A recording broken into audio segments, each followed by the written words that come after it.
Yo, yo, yo. Welcome to Houston Rockets Red Alert. This is your Houston Rockets uncut, untamed, unfiltered channel. And I'm your host, E.F. Hutton. We're going to get into one of these things today. We're going to break down the schedule and make some predictions on if the media is being fair. I don't know if we call it the media, but the predictions are being fair to the Rockets for saying under 55 games or whatever the case may be. And we'll be talking about a Houston Rockets Hall of Fame coach. Another one, Cali style. So while we get into that, I want everybody to come in. I want everybody to hit the like button. Please subscribe.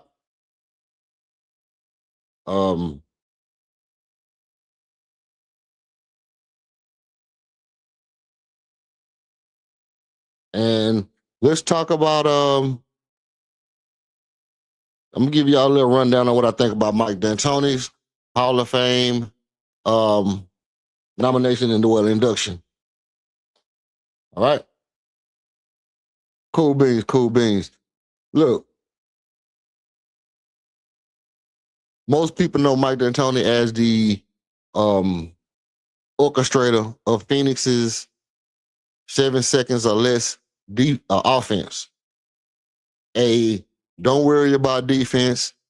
Get back, get the ball, and let's run the ball back down the court and score.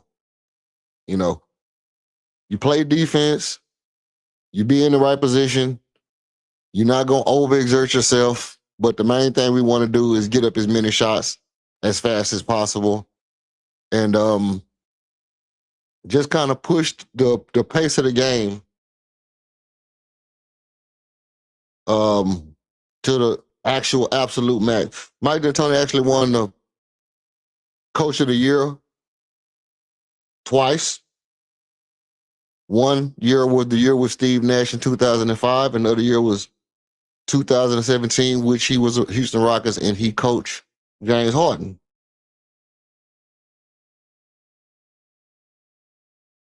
Also, Mike D'Antoni is a Olympic gold medalist coach, where he was the assistant coach on that Olympic team.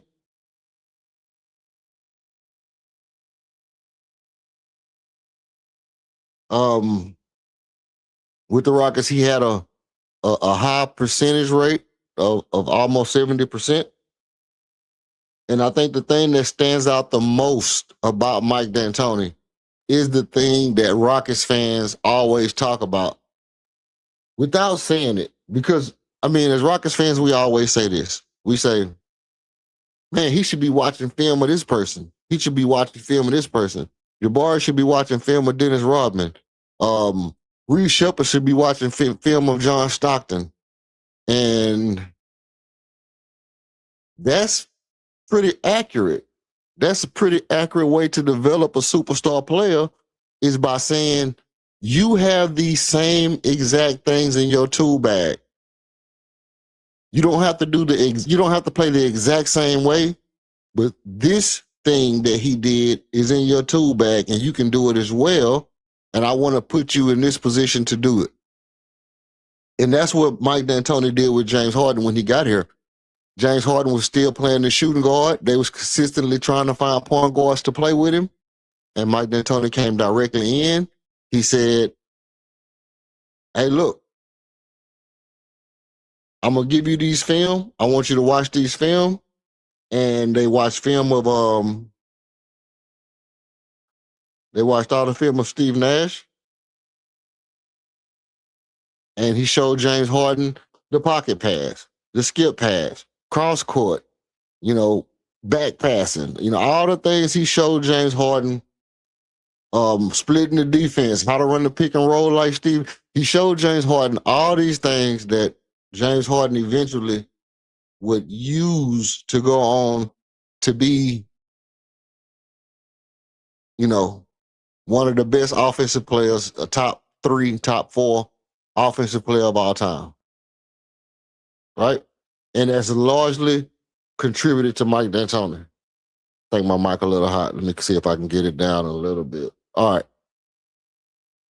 So we want to give a shout out to Mikey D, man. Obviously, everybody didn't feel like he could get over the hump because of his inability.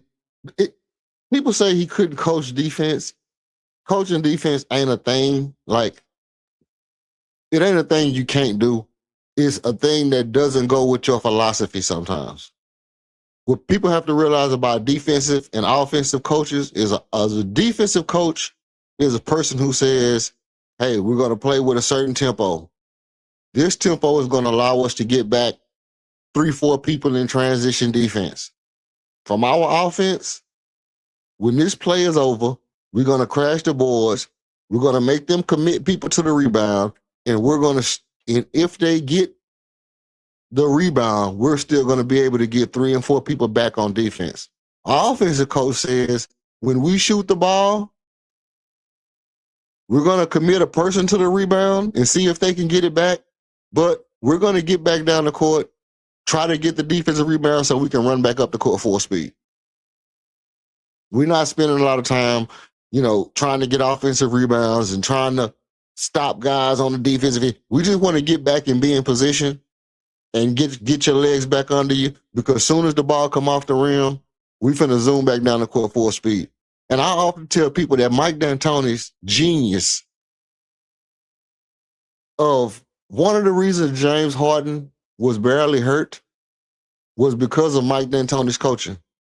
James Harden was technically playing defense from 3-point line to 3-point line. I mean basketball from 3-point line to 3-point line. It was oftentimes where James Harden was only running from the 3-point line on defense to the 3-point line on offense for multiple possessions down the court. And I think that is one of the things that made James Harden so durable over that stretch of his career. So I want to, I'm going to see if I can, if I can pull up this Twitter. I don't know. They might strike. They've been striking the hell out of me for everything. Yeah, it got the thing on there. Let me see if I can do it like this. Let me see if I can do it like that. If I can do this like this, then I'm gonna put this up and we can watch this Mike D'Antoni little jump off right quick. And let's see.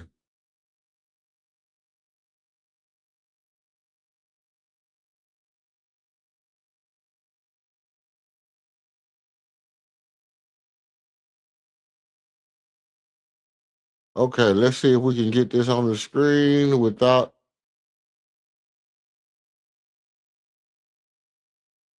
Let's remove this and put this up here.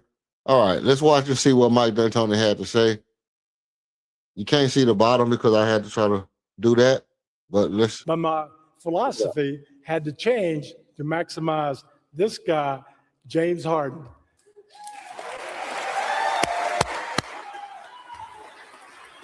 I remember when I went and told him he was going to run the offense as the point guard, I'm sure he was channeling his inner Bob McAdoo and thought, Coach, just give me the effing ball. You were right. He's one of the most skilled players I've ever coached, and I appreciate the trust he gave me. Thank you, James. But my philosophy had to. And that's what he had to say about James Harden is exactly what we talked about. Is Mike D'Antoni's ability to just say, you know what, this is what you're gonna be doing, right? And so, boom, that's Mike D. We want to give a shout out to to what he did for the Houston Rockets in general those years, keeping us relevant, maximizing the potential of the team that he had, and bringing the team back to prominence after the Rudy Tomjanovich years, because for years we just weren't there. We just were not we were not a,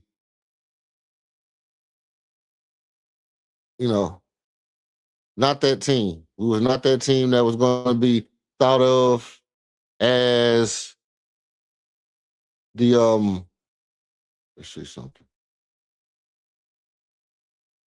We just wasn't the best team in the league when we had coaches like Kevin McHale and whatnot. Right?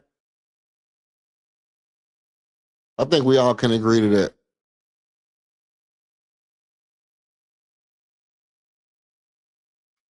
Cool. I don't understand what's going on with this. It's been doing this since yesterday. Um oh, okay.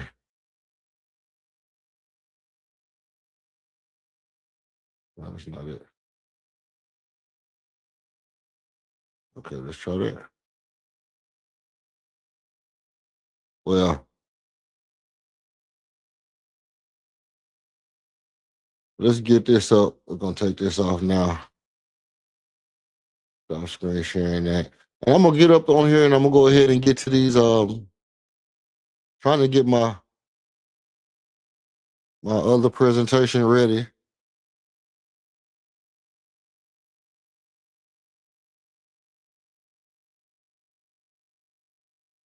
And you know how we're gonna do it when we get on here. It's gonna go crazy.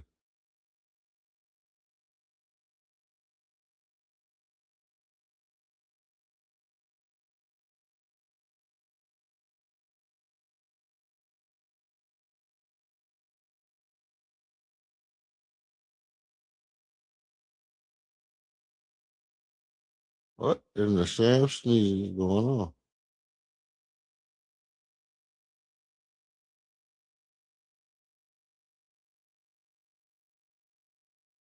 Slowly but surely, man. Slowly but surely. We finna wind up.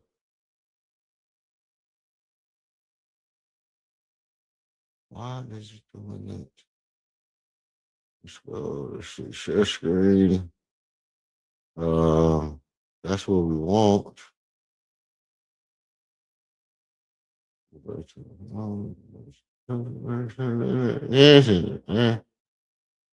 Yo, mad crazy bunks up in here, son. We get mad crazy bunks, son.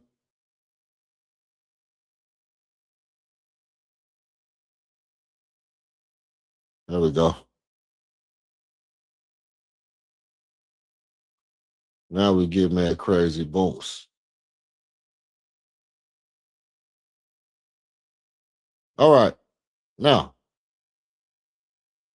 this is what we're gonna be looking at straight off the rip.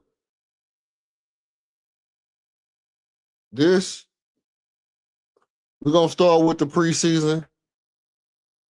And just like yesterday, I'm gonna take some notes.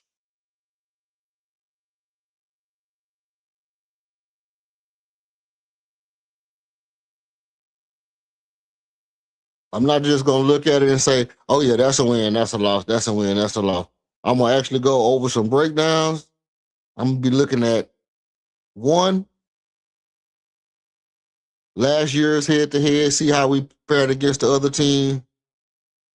How good was that team in comparison compared to how good we are now? What was their record? What's our record? Um, how much we scored against those teams? You know, the televised games, which games was televised, which games wasn't. I'm gonna be looking at all that. And that's how I'm gonna come, that's how we're gonna break it down piece by piece. Okay.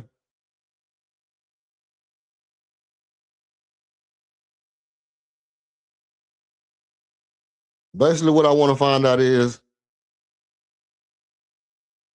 was the predictions of us only getting the 53, 54 wins fair or unfair? I like to say every offseason, if you make, you know, actual, real, substantial moves or whatever, that those moves should be able to be, they should be able to predict how many wins or losses you should get, more or less. And so the first thing I'm going to be looking at is, when we got Fred VanVleet and Dylan Brooks, we basically went up, what was it, 20 wins, right? When we brought in Ime, Fred, Dylan, we went up 20 wins. So we're not bringing in the equal of a Ime this year, but we are bringing back Fred and we are bringing in Marcus Smart.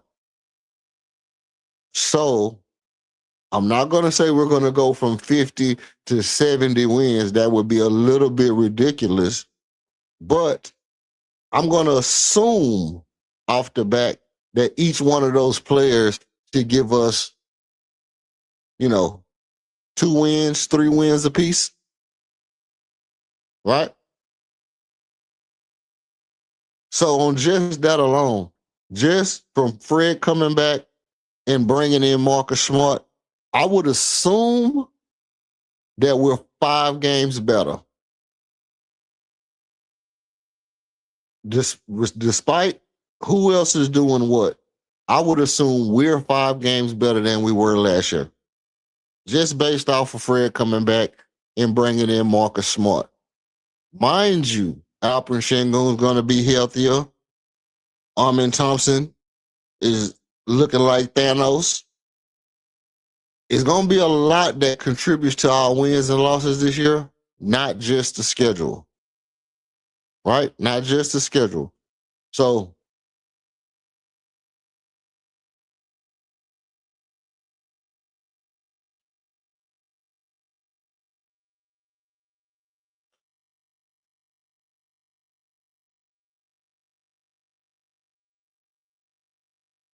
what I want y'all to do is come in and hit that like button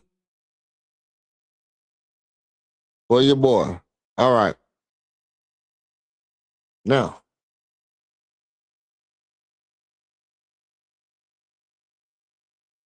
all right, let's see where I'm at. Pull up my notes.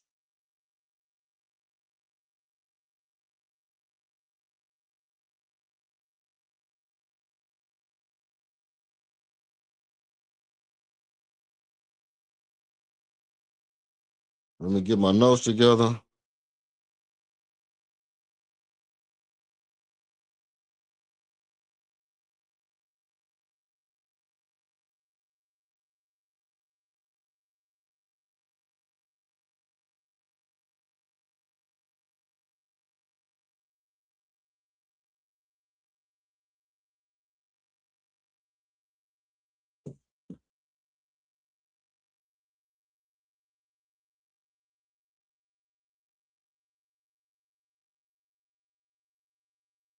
Okay.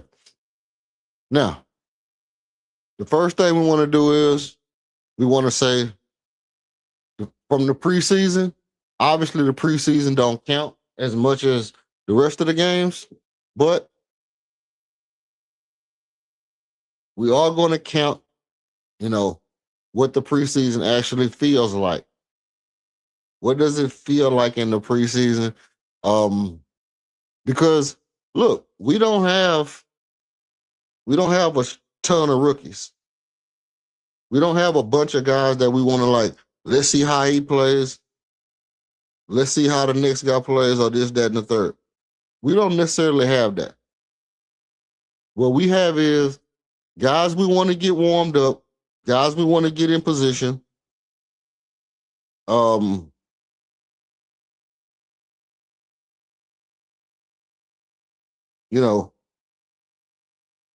Guys we want to get ready to play, get them acclimated to how they're going to feel together.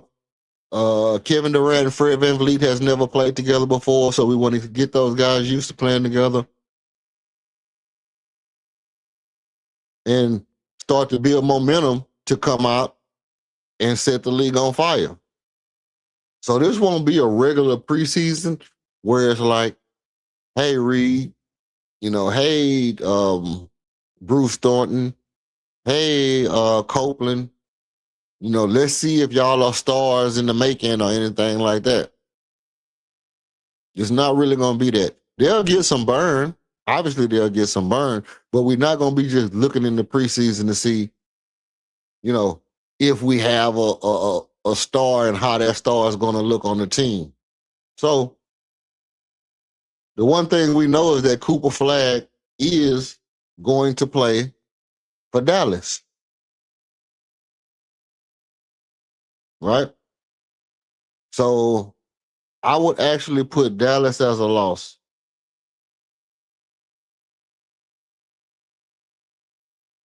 Okay? First preseason game is going to be a loss. Second preseason game, I'm going to give us a win.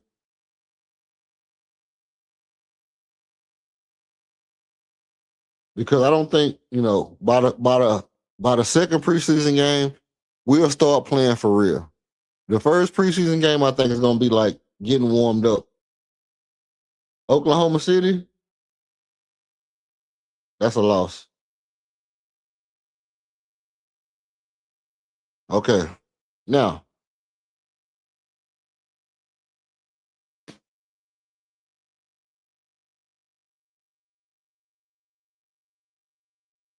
what the? So the first 20 games, I don't even know if y'all can see that. Let's see if we can enlarge this a little bit. So the first 20 games, Dallas, that's a win. Let me mark this preseason.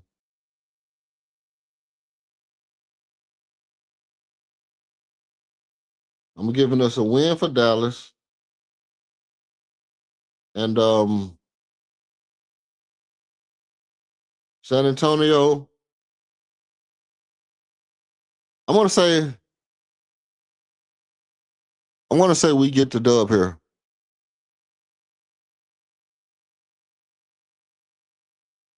Let's see. Actually, we were 1-3 versus San Antonio last year. We were 1-3 versus San Antonio last year. San Antonio was actually 62-20 last year. So I'm gonna give us the loss right here. I'm gonna give us the loss.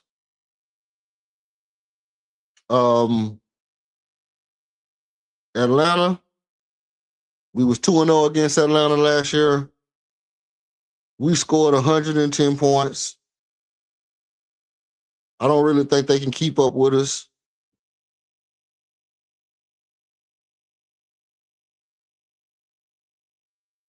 (46-36) was their record. I think we get the win against Atlanta.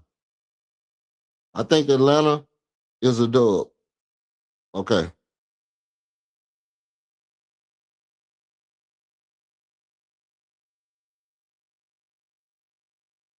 Cool. Atlanta, back-to-backs. I got another dub right here. But the thing I noticed last year was that Kevin Durrant would play on the first night of back-to-backs and then play a little bit on the second night of back-to-backs. I would like to see him reverse that. I would like to see him take off more on the first night of back-to-backs and come in and stamp the second night of a back-to-back. Now I understand the thinking is Kevin Durant is older. On the second night of a back-to-back, he'll be tired. I don't really think that he should have to play super hard on the first night against Atlanta. I think that on that first night, it should be an Alperen Sengun, Amin Thompson, Reed Shepard special. And then on the second night, Kevin Durrant should come in and seal that deal. But either way, I'm gonna give us the win.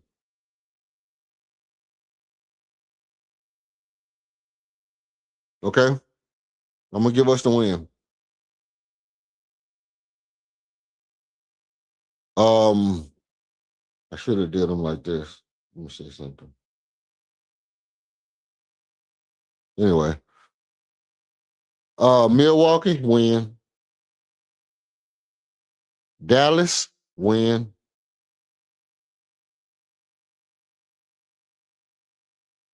Oklahoma City win.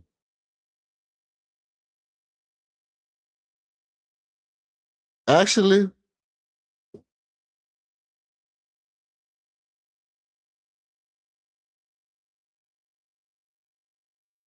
Oklahoma City is a pretty good team, but hold on, let's see something.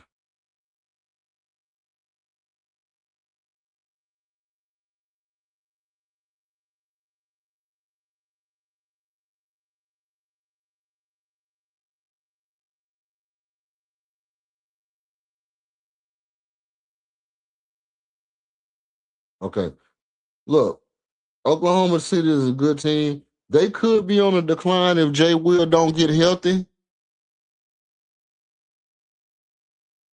So game 7 against, I'm gonna give us the win against Dallas, even though we was 2-2 against them last year. If we beat them the first time, they could beat us the second time, but they beat us the first time because of Anthony Davis, and they didn't replace Anthony Davis with anybody.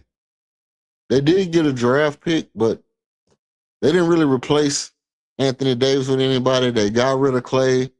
You know, Cooper Flag is kind of a lone ranger over there. So I'm gonna give us the win against Dallas. I'm gonna give us a loss against. I'm gonna give us a loss against Oklahoma City.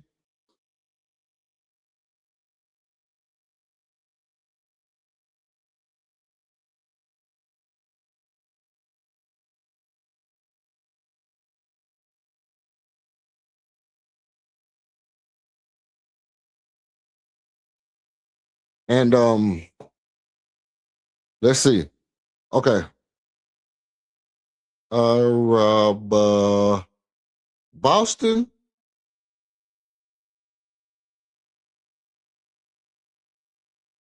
Boston was 56-26 last year, and they generally.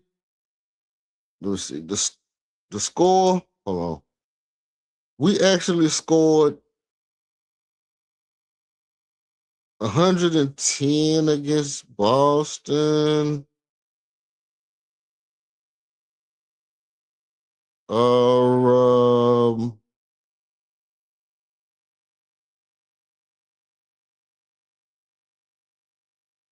we were 1-1 against Boston last year, and with the trade, Paul George and Paul George and Jason Tatum can be a problem. Paul George, Jason Tatum, and Derek White can be a problem. Believe that. Believe that. If Jason Tatum is healthy and Paul George is medium healthy, because he hasn't lost anything as far as how he plays, he just hasn't been healthy. And we know what Derek White can do. We know what what's his face? You know, Peyton Pritchard. We know what he can do. So I'm still gonna give us that win. I'm gonna give us that win. Let's see. Let me check my notes. Let me check my notes before I just be playing favoritisms over here. Do you think we can beat Boston in our first time against Boston? They got rid of Jaylen Brown, but Jason Tatum and Paul George ain't gonna be done to sneeze at. Let's see.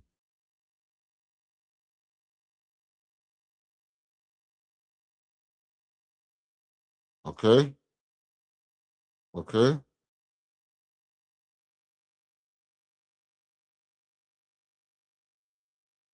Mm, I think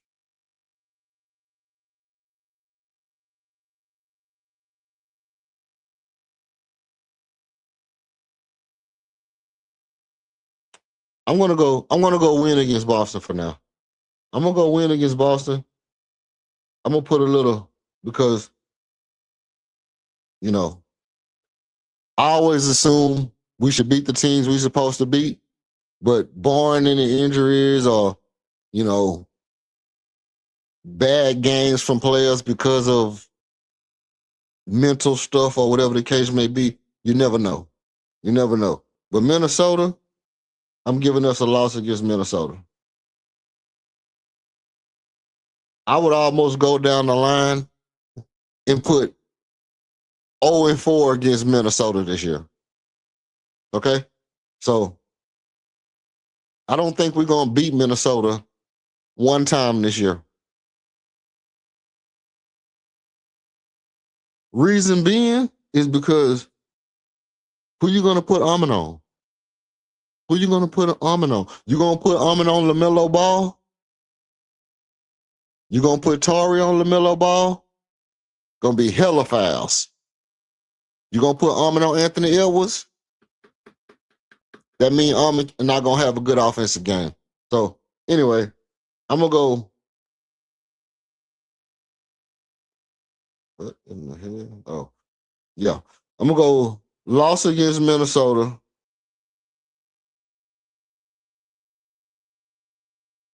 This is my Boston game right here. This is my Minnesota game right there. Okay. Loss, win against Phoenix. Win against Phoenix. I'm going to go win against Phoenix. We was 4-0 against Phoenix last year. I don't think we're going to lose to Phoenix. Jalen Green hasn't, I mean, he the second option behind Devin Booker and Gillespie. But, mind you,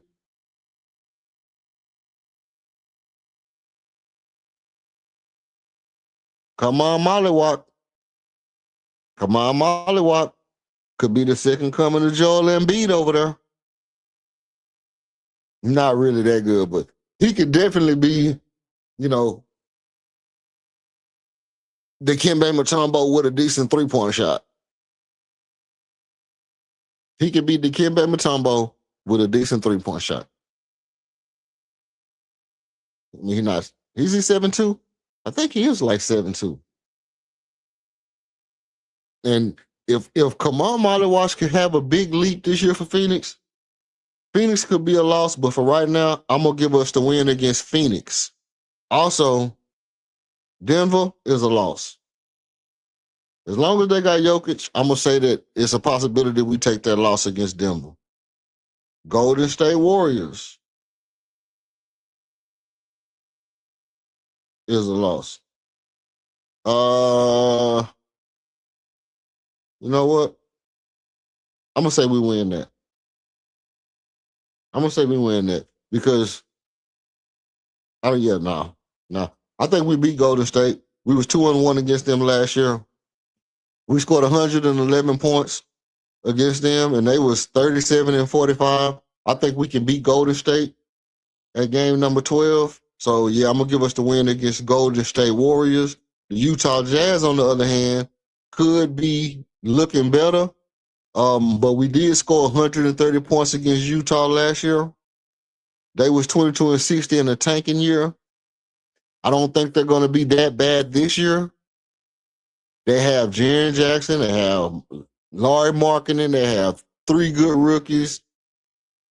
Utah could be a problem, but until they show me that we had problems with them on back-to-backs. But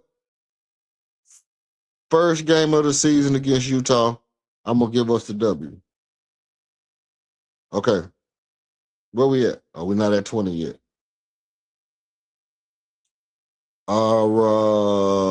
Washington lost.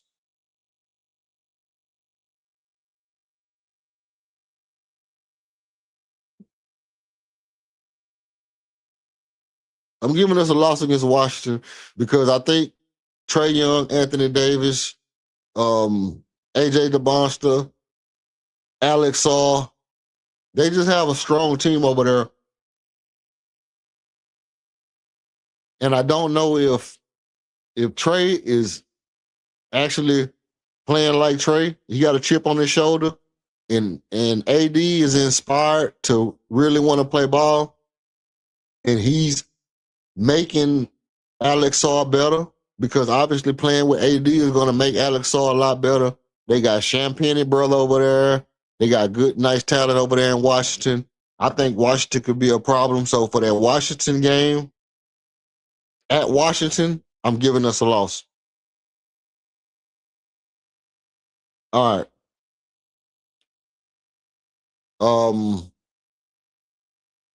Let's see.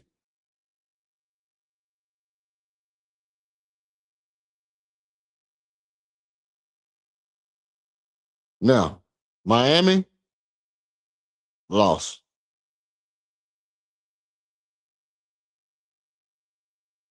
Miami, I'm giving us a loss.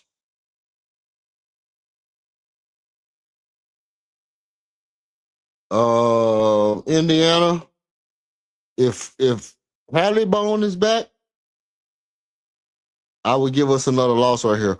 But I'm not sure how he's going to be playing. We scored 122 points against Indiana last year. We was 2-0 against Indiana last year. Obviously, Halliburton wasn't there, but I think it's an Eastern Coast team, East Coast team, Eastern Conference.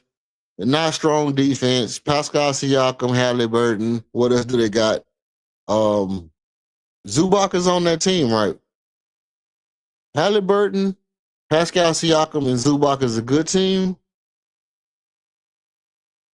I'm gonna go with the win for now, but I'm gonna put an asterisk by this one. I'm gonna put a real live asterisk by this one because this is a team that we have no idea what they're gonna look like with Zubac, Pascal Siakam, and Halliburton on the floor. And if those three guys are all playing at their level, you can't guarantee a win against that Washington team because Zubac was giving everybody hell, with just Kawhi Leonard on the team. So that Indiana team is going to be a little bit different. Okay, Denver. We're going to say Denver is again. Denver going to be another loss. You know what? I'm gonna give us the win this time. I gave us a loss last time. Let me see that. Denver was game 17. No, the Denver was game 11. This is a Denver, so I'm switching this right here. Denver for game 17 right here, Denver. And I'm gonna give us the win for game 17. Okay. Um Also Michael Little hot still. Let me see if I can cut it down. See if I get it a little bit more sexier. The hell, bro. Okay, mic check right there. Okay, let's see how that's in. Oh, that's why. Um, okay, mic, mic, mic check. Okay, how that sound? That's better? Cool. Okay. I think check my mic situation, what I got going on over here.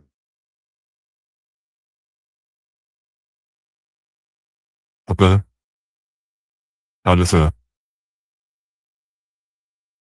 I sound a little too. Uh,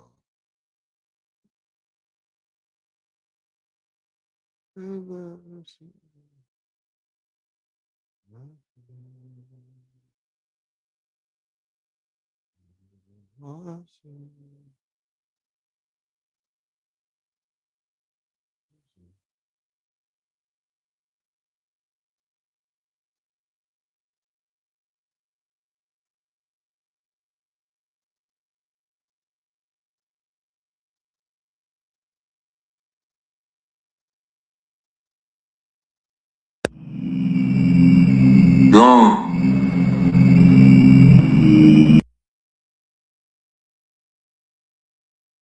Yo, okay.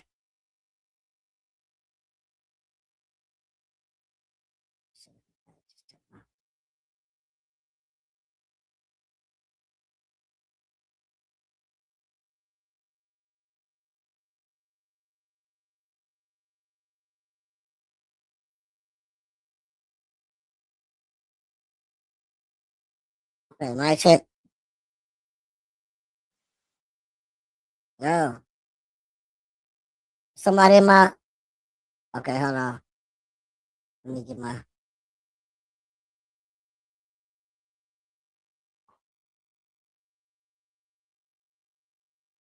Yo, what up with you? What up with you, Doug? Out.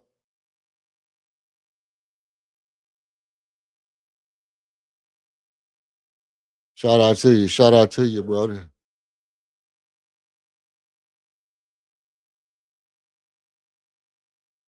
We're just doing a breakdown of the game, doing some predictions. Did you see that we supposed to be getting like 55 wins? Tell me if you think the Rocks can get to 60 wins this year. That's basically what I'm doing. I'm going over the predictions. I'm trying to see if I can get to if I can get us to 60 wins, if Kevin Durrant can get this team to about 60 wins, we'll be, I think we'll be pretty good this year. So that's what I'm at right now. I'm kind of going through these breakdowns and going through the schedule. And I'm almost at 20 wins. I'm almost at 20 games. I got a win versus the Clippers at 18 games. Phoenix a win. And Philadelphia a loss.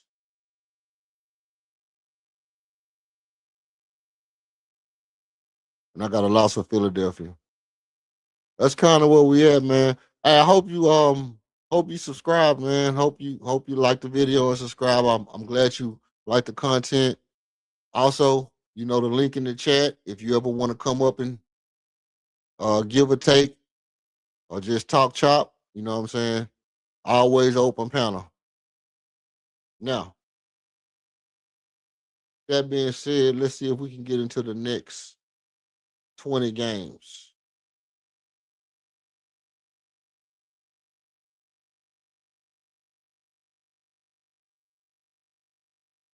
All right.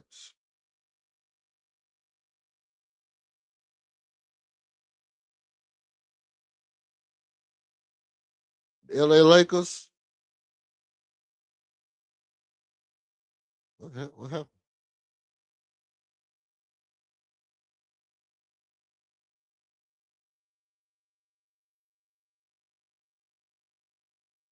I don't know what just happened right there. Let's see if we can get that back. Um,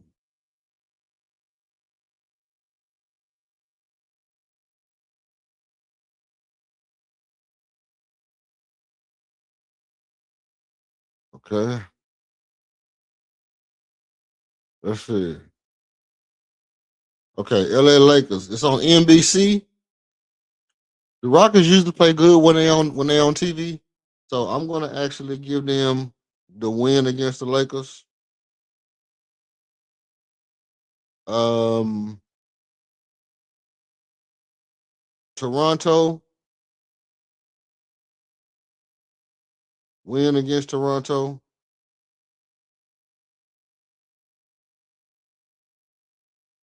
Win against Chicago. Loss against New York. We 2-0 against Milwaukee. I don't think Milwaukee gonna beat us. We scored 120 points against them. They was 32-50 this year. I don't think they got no better by adding Tyler Hero and Khalil Ware. I'm giving us a win against Milwaukee. Memphis, the same. Memphis is going to be the same. 4-0 against Memphis. Score 120 points against them. Also, a win against Memphis. We got Toronto 2 times in December. I just don't think they can beat us. I don't think they got the star power to beat us. So on that December 20th game in Toronto, I'm giving us another win. Now, here's the kicker. We go back up against LeBron and the 76ers again, this time on Prime Video. We tend to play well on Prime Video. I mean, we play well on televised games in general, but I think when we play on Prime Video at Philadelphia, if we already lost to them in November, we was 1-1 against them last year. We was 1-1 against them with no LeBron, no Jaylen Brown. But also we didn't have Fred VanVleet. And I don't know. I'm gonna go out on a limb and say, since we was 1-1 against them last year, I'm gonna say that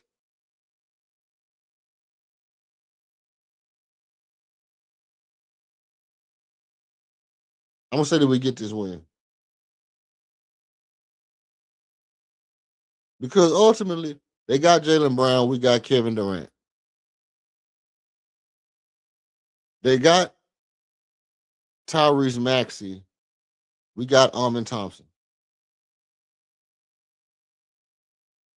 They got LeBron James, we got Alperen Sengun. What it's going to boil down to is Joel Embiid playing at a high level or not? Because if Joel Embiid is playing at a high level, there's no way that Jabari and Fred VanVleet makes up for that. Right? There's no way that Jabari and Fred VanVleet can make up for Joel Embiid. But I think everybody else, I think we are evenly balanced, not perfectly matched up, but evenly balanced. I think the hard part of it is that we have to turn right back around and play Oklahoma City. And I think that's a loss. I think that's going to be a loss. I think we play the Lakers again here. I think this is going to be a loss as well.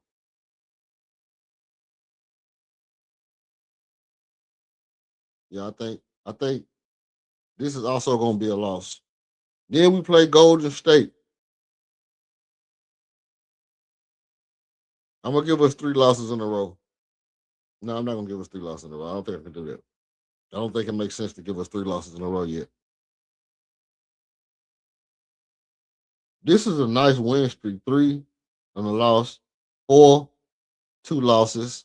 I'm going to give us the win right here just because I haven't gave us 3 losses, and I don't think Golden State will be the team to hand us our 3rd loss.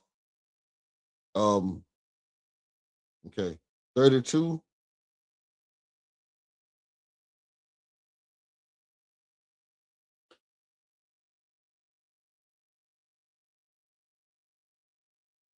Game 32 against Dallas. I'm going all dubs against Dallas until they prove that they can beat us with just Cooper Flag. Versus Cleveland. This one it starts to get kind of weird. 2-0 against Cleveland, but I never count them out. Donovan Mitchell is a problem, but I'm still gonna go with the win against Cleveland. We score 115 points against them. typically, if we score over 110, we win in these games. So against Cleveland, I'm going with the dub. Versus Minnesota, I'm going with another loss. I mean, we scored 116 against Minnesota, but I think they have potential to score 120, 125 points easy. So they was 49-33. I just don't think we're going to beat Minnesota like that. Memphis in game 35. We was 4-0 against Memphis. We scored 120 points against Memphis. They were still 25-57, but I mean, they traded Ja. What do they have? Right? We should beat Memphis every single time. I mean, I don't think Memphis can beat us with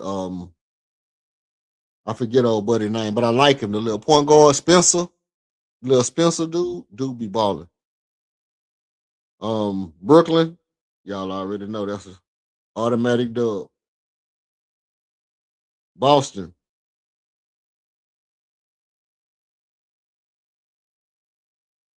that last Beantown game, did I give us a win or loss? Let's see. I gave us a loss against Beantown in 8 game 8, and I gave us a win against Beantown. Guess what? I'm gonna give us another win.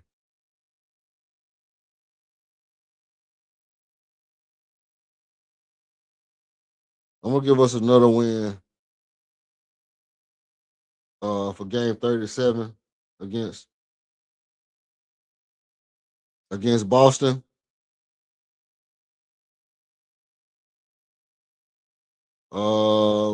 Oklahoma City. But they're not gonna beat us every single time, bro. But I'm gonna give us this loss. They do smack on us. Pause. Washington versus, and that's at Oklahoma City too. At Oklahoma City is gonna be crazy. Um,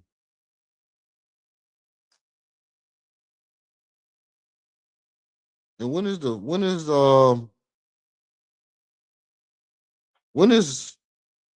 what you call it? When is the All-Star game? I wonder when the All-Star game is.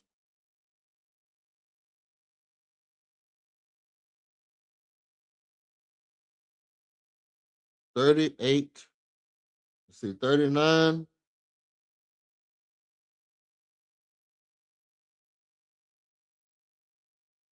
versus Washington. That's a win. And versus Detroit, that's a loss.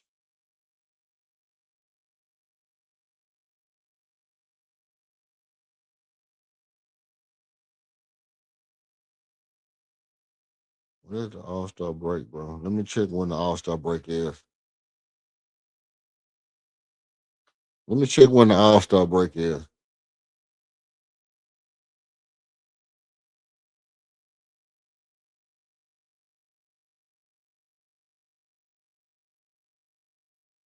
Let me check All-Star break.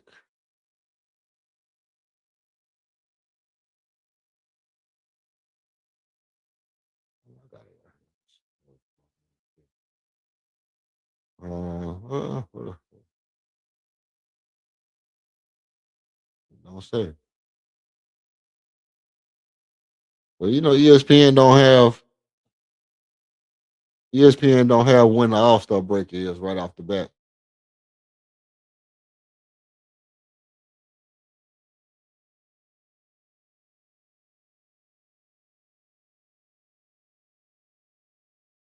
Let's see if we can find out when the All-Star break is. It don't say All-Star game nowhere. All-Star, All-Star, All-Star.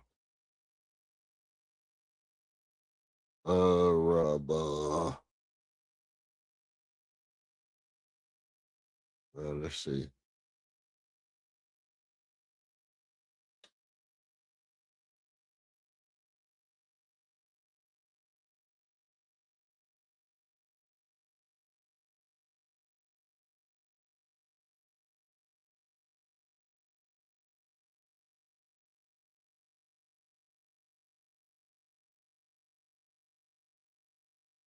Okay.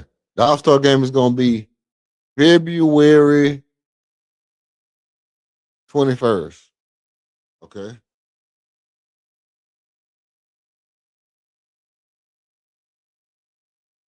Okay.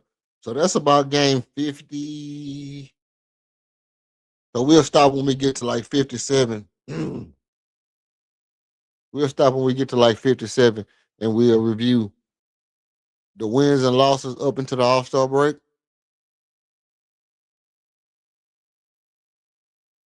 And we'll discuss which players do we think is actually going to make that All-Star team.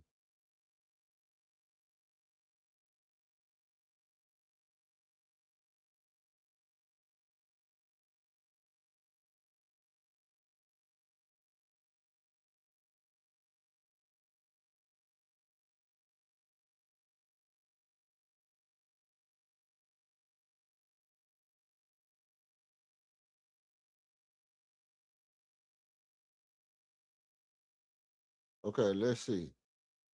Oh man, shit. Come on, bro.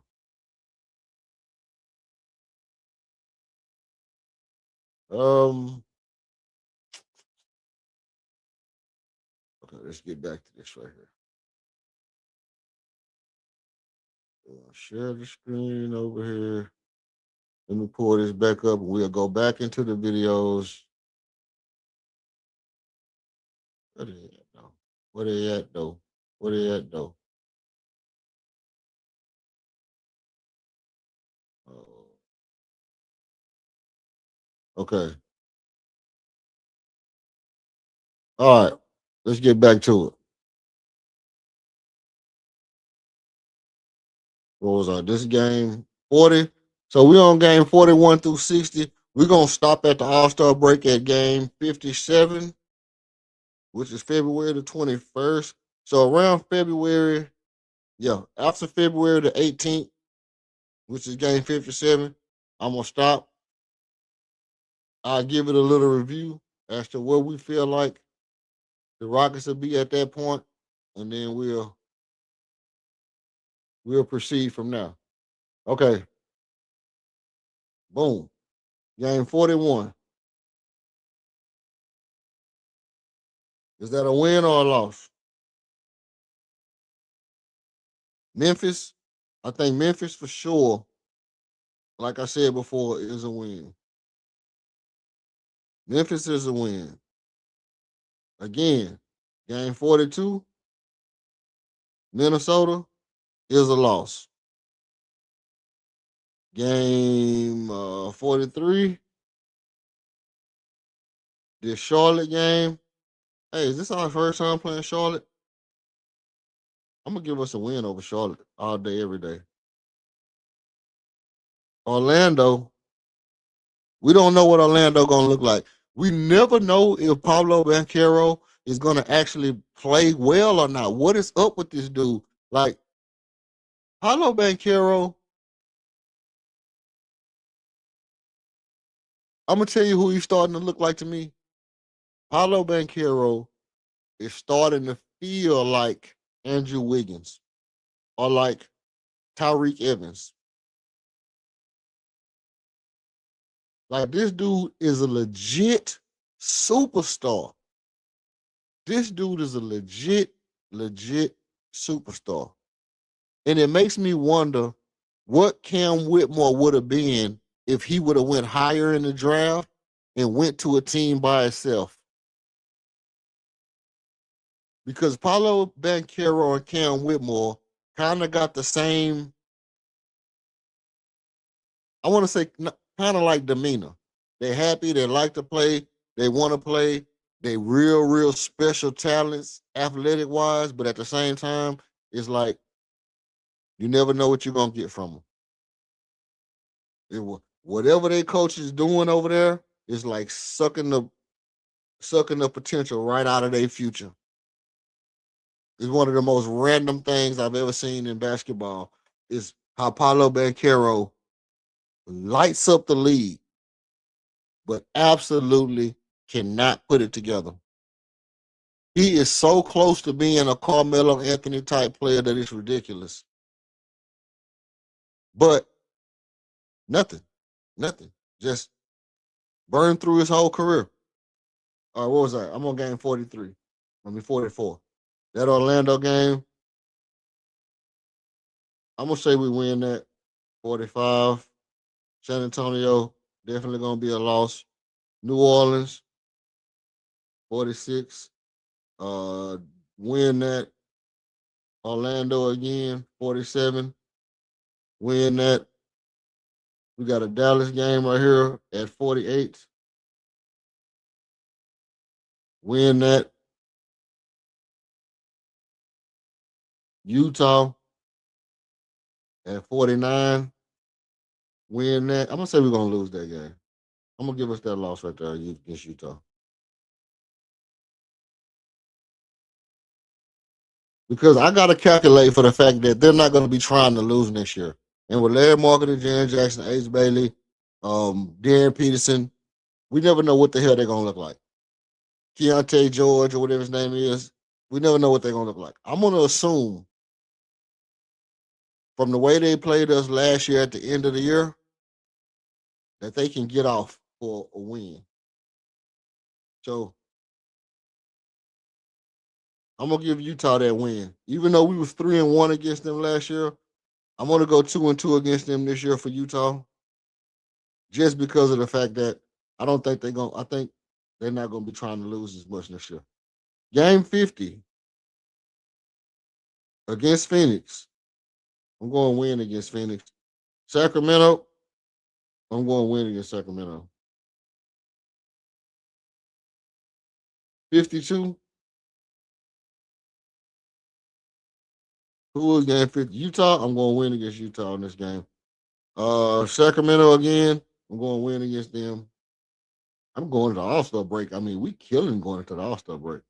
This All-Star break line from game 41 to the All-Star break is crazy easy. Let's see. Game 53, Sacramento is a win. Game 54, New Orleans. We barely beat them last year. It was a crazy game between DeJounte Murray and Kevin Durant. To me, it was one of Kevin Durant's best games as a Rocket. I'm gonna give us that win. 55. Game 55. New Orleans. Shout out to you in the chat, man. Shout out to you in the chat. Look, your boy William KD still the greatest Rocket, man. Oh man. Is he the greatest or no?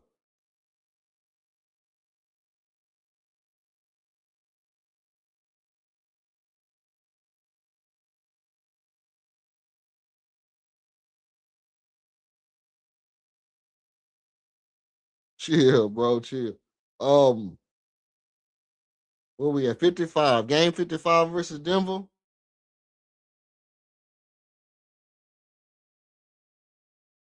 We're gonna talk about KD after when I get to this All-Star break in like 2 more games. I'm gonna tell you what I think about KD and his value to the team this year. All right. Um,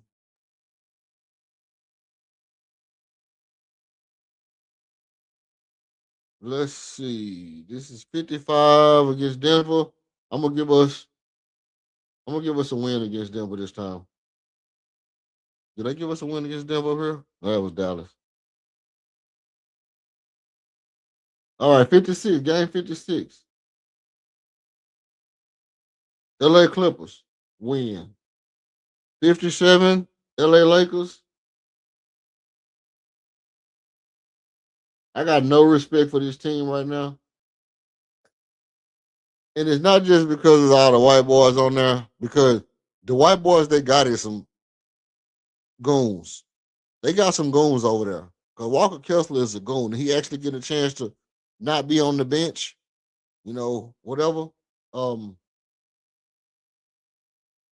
but I'm not finna get him too. This at the Lakers as well in LA. You know what? I'm gonna give them the win. I'm gonna give us a loss. A referee loss. You got to calculate referee losses into the game because one thing we know is that the referees control the game. Let's do a little dilly dallying up right here. 1, 2, 3, 4, 5, 6, 7, 8, 9, 10, 11, 12, 13, 14, 15, 16, 17, 18, 19, 20, 21, 22, 23, 24, 25, 16, 7, 18, 9, 30, 31, 32, 34, 45, 46, 47, 48, 49, 40. So I got us at 41 wins going into the All-Star break. I got us at 41 wins going into the All-Star break.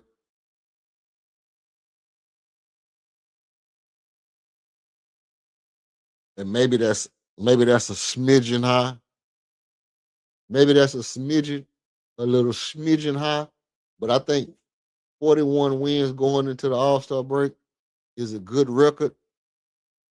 And I believe if KD remains healthy, if the team is healthy, because all things being considered, we can't afford to lose anybody. We can't afford to lose anybody. If we actually lose a player, if we lose any one player, this cannot be factual. If we lose any one player, this could not be factual. But I think 41 teams, 41 games going into the All-Star break is not a bad look for the Rockets.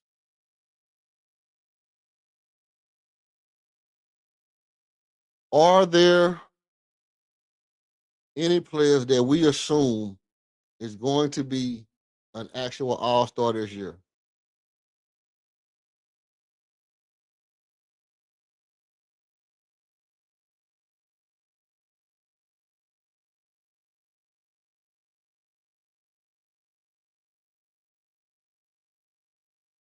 I think this is where I'm at with that. Let me take me a little sip of some hydration.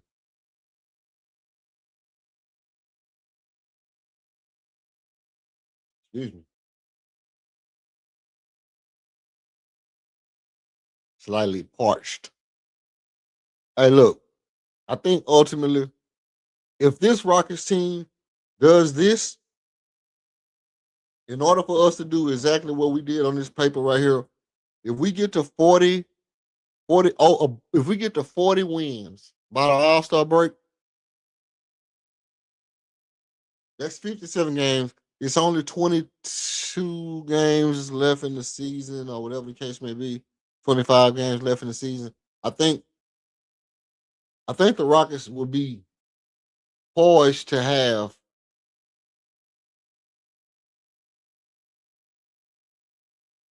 maybe 2 All-Stars.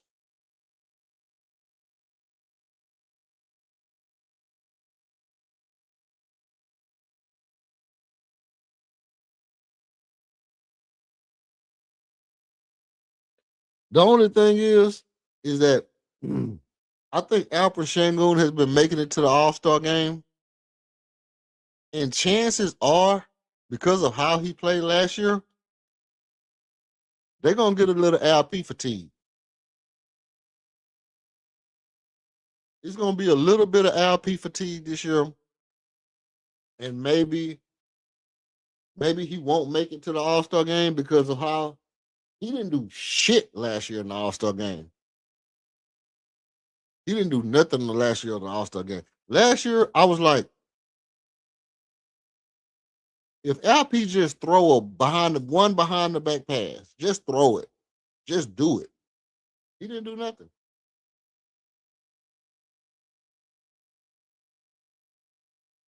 But I think that has a lot to do with the fact that he played in the Euro League last year and he was so tired at not getting a break, but he wanted to continue his All-Star play. But I think he took the All-Star game as a break. Like, we got enough players on the team to where I don't have to be the deciding factor. But even with that being the case, I don't think Kevin Durrant made the All-Star game last year, did he? Was Kevin Durant an All-Star last year?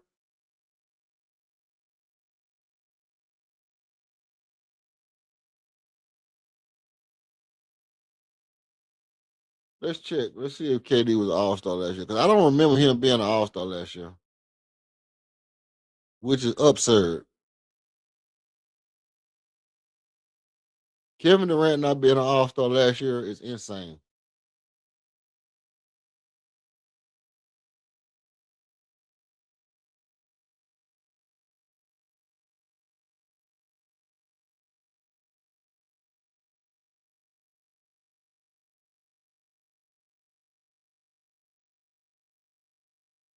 I'm a firm believer that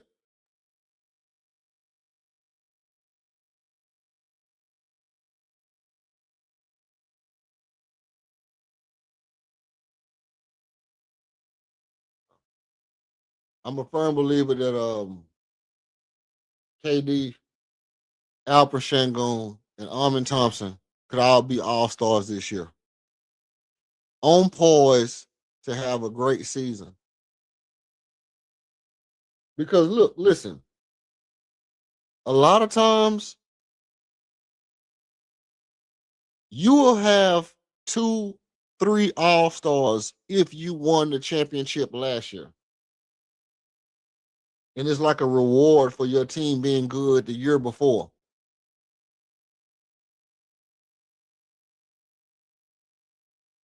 I don't necessarily think that that's where we are. I believe that if we just get our guys, everybody to be healthy and play together, and we're playing as a cohesive unit, I don't see why Armin Thompson isn't an All-Star as well as Alper Şengün and Kevin Durant.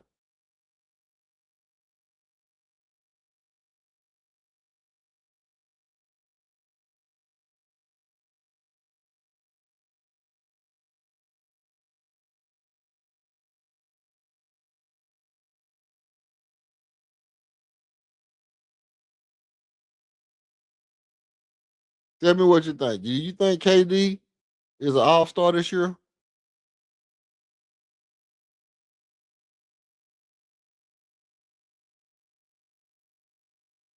It's gonna be hard for me to see if our team plays like that, if our team gets to 40 wins by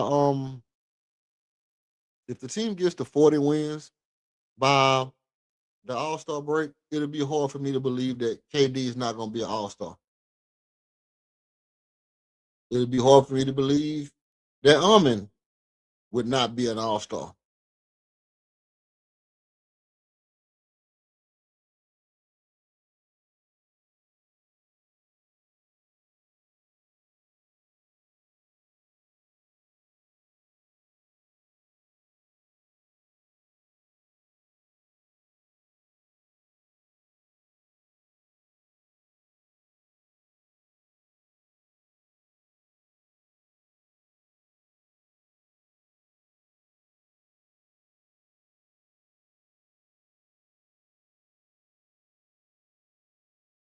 So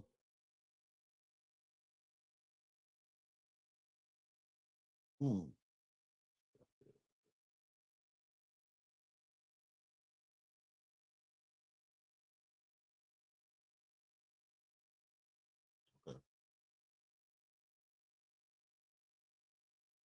I think one thing I know for a fact is that,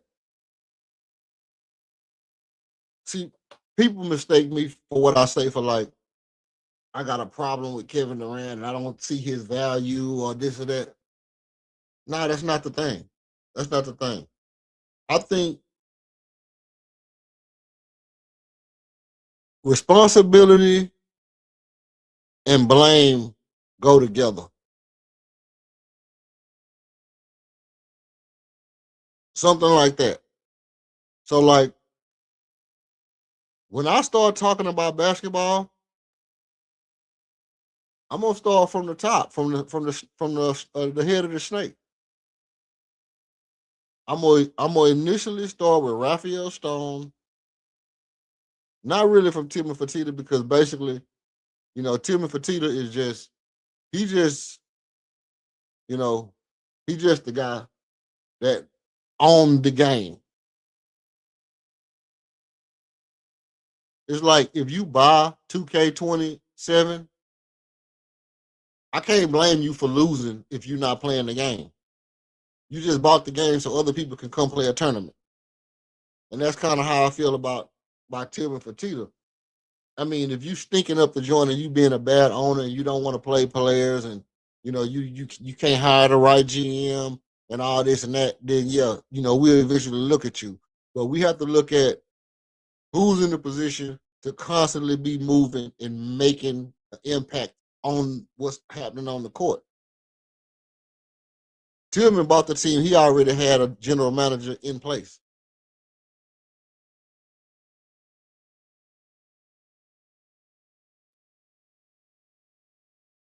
And even though he had that general manager in place already, he did, incentivize Raphael Stone to go out and get Ime, which was a good move. They went out and got Ime. They pushed that thing to a position to where it's like, okay, they got a marquee face of the franchise,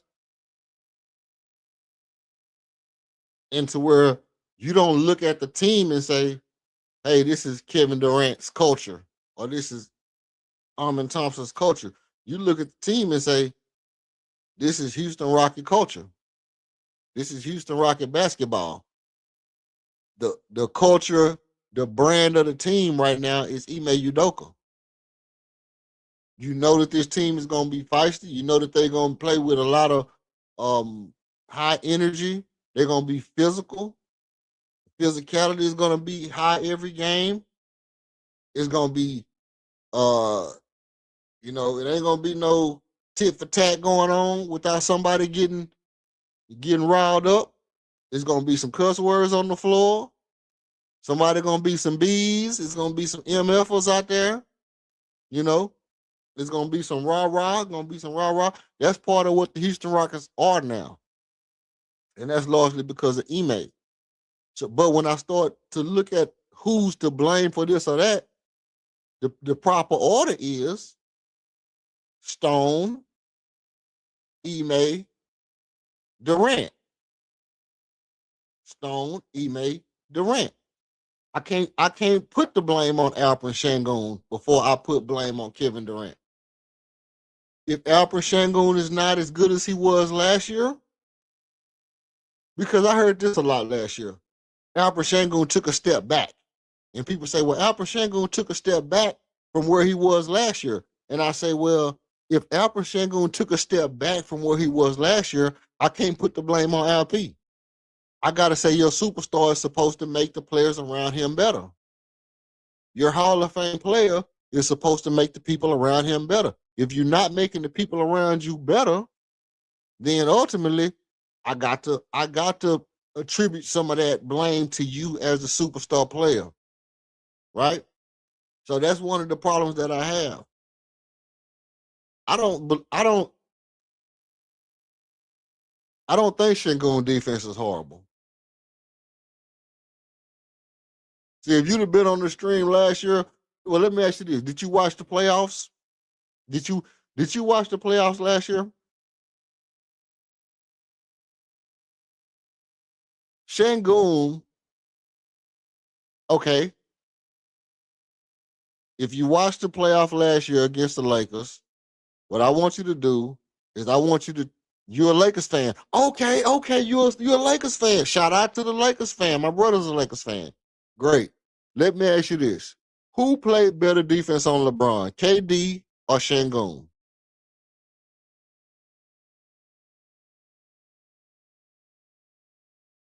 Who played better defense on LeBron last year? Was it KP or LP?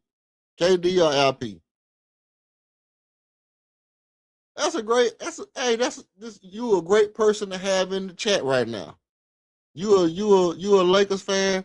I would love to have your input on how you think Şengün did when LeBron had the ball in his hands on the perimeter and Şengün sat down in the chair in front of LeBron. Who was the better defender on LeBron? Kevin Durrant or Alperen Şengün? Thank you. Exactly. That is 100% true. You know what? I'm gonna start this comment. That is 100% true. And a lot of people have failed to admit that. Tari played the best defense on LeBron, but Alperen Şengün did a decent job when LeBron was on the perimeter. And it just goes to show that the narrative that Şengün's defense is horrible, it ain't true. He can play defense on some people. If you're not super quick, shifty, he can play defense against you on the perimeter. Even if you fast, because he's fast. Alperen Şengün is fast and he can move laterally and he can turn his hips. He just don't have real quick,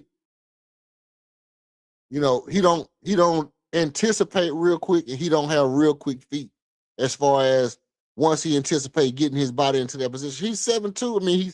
Not 7 foot. He's 7 foot or 6'11", 240 pounds, 250. He's basically the same size as LeBron, but he's 2 inches taller. The thing about Tari is Tari is 6'7", 6'8", which is only an inch shorter than LeBron. LeBron got him on by 30 pounds, 30, 40 pounds, but Tari's arms are damn near just as long as LeBron's arms. So that makes it hard for people to realize how good Tari actually is on defense.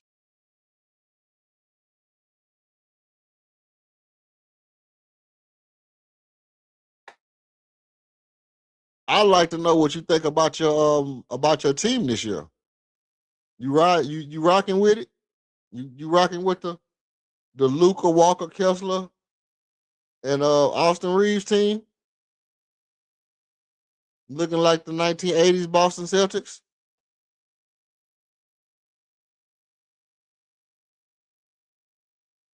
That Boston Celtics team was a beast, though.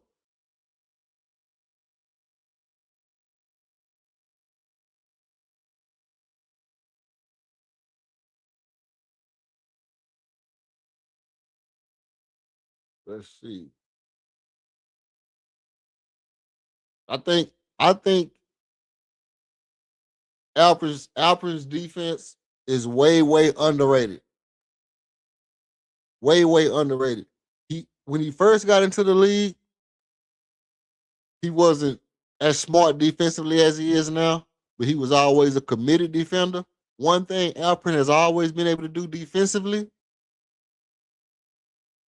is chase you down to the rim and go for the block. One thing he can't do well is cross over the lane and defend multiple positions. If he has to step up to cut off a lane, he can't still get back to that block. But if you try to pass him and get to the goal, he can go get the block. If you're trying to come in and just straight attack down here, he can get to the block. His problem is if he has to plant both feet to try to cut a man off, and then some kind of way he has to cross over to try to contest, like shift over to try to contest, he's not crossing over and still jumping at an elite rate like that. Also, shifty point guards can get him because he's so his base is so stable. Shifty guards can get him. But with defense, the thing about defense is it's not a lot of great defenders in the league no more. Let's just keep it a bean. Every team has maybe one or two guys that are defensive guys. Nobody has a team like the 05 Pistons. You know, nobody has a team like the 95 Rockets. Nobody has a team like 97, 98 Bulls. 99, was it 90, 93, 94 Indiana Pacers? Was that the one with the Davis brothers on it? Reggie Miller, Mark Jackson, and the Davis brothers, Rick Smits? That was a defensive team. Those are defensive teams where you got 3 to 4 guys who are solid defensively on your starting lineup. The league just not made up like that no more. The reason why is because they're requiring so much from these guys offensively. They require so much of guys offensively that you can't stack your team with Aaron McKee, Eric Snow, Mutombo. You can't just stack your team with defensive guys like that no more. You know, now instead of having a team like Aaron McKee, Eric Snow, and Mutombo, they'll just be like, "Oh, we can't play this team because all they do is spot up shoot." And that's basically the kind of team that the Rockets tried to run out when they had James Harden, was a bunch of Eric Snows and Aaron McKees. And it don't work as much as it used to. You got to be able to some kind of way pass the ball at a high clip.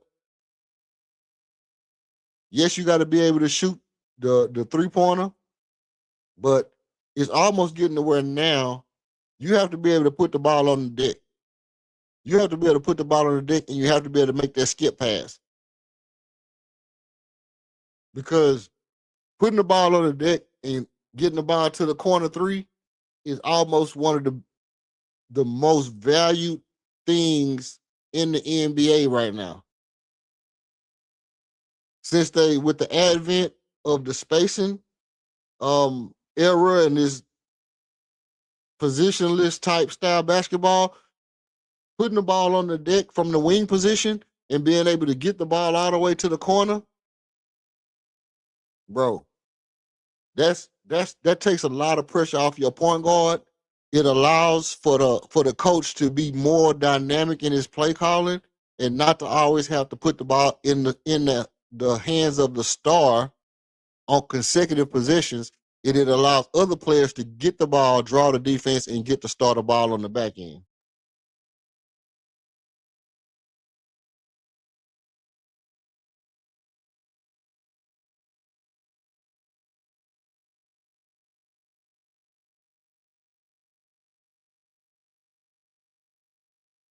Extra, extra, extra.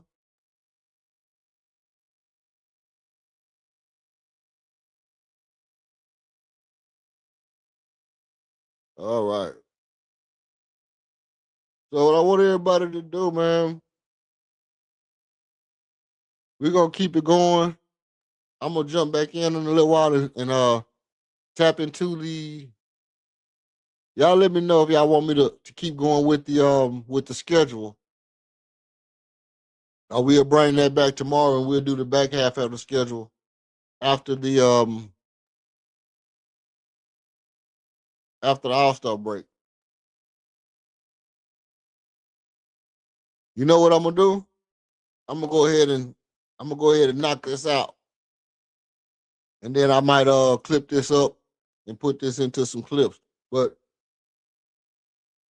at 41 wins, how many losses?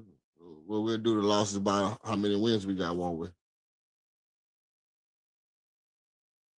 We need 20 piece chicken dinner. We need 20 piece chicken dinner. 25 games. We're gonna go fast for these Knicks after the All-Star break.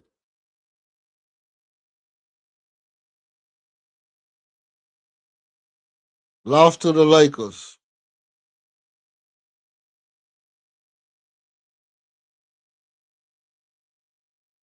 Lost to the Lakers. Okay. Versus Charlotte. Win versus Charlotte. Win versus Miami. Lost. Who do they got besides Bam and Giannis? I'm gonna say lost to Miami. I don't care. Golden State Warriors. Win versus the Golden State Warriors. I don't think the Golden State Warriors gonna be able to contend to after the All-Star break. New Orleans. Win versus New Orleans. Loss versus San Antonio. Win versus Golden State. This will be our first year sweeping Golden State if we get all these wins. Loss versus the Clippers. 2-2 against them last year. We was actually 2-2 against the Clippers. We only scored 106 points against the LA Clippers last year. I'll take that loss. Utah, Dub, Indiana. I'm going with the. Did I have a loss for Indiana already? Yeah, I got a loss for Indiana. So I'm going with the dub against Indiana for game 66. Game 67 against San Antonio Spurs. Sheesh. I'm gonna go with a loss, bro. I'm gonna go with a loss against the Rockets. Should be ashamed of themselves. What you mean? What you mean? Tell me what you mean, Chris. Spurs. I'm going with a loss against the Spurs. Yeah. I'm going with no shit, my bad. I'm gonna put this loss over here. I'm going with a win against the Brooklyn Nets, win against New Orleans Pelicans. Why you say the Rockets should be ashamed of themselves, bro?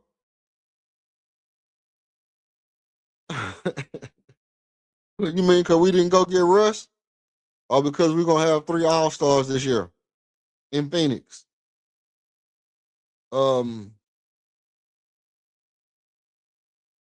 what was I at? Cleveland.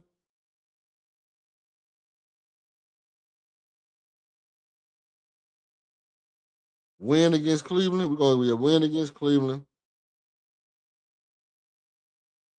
Win against New York. I ain't giving New York all their wins just because they won a championship, bro. We're not doing that.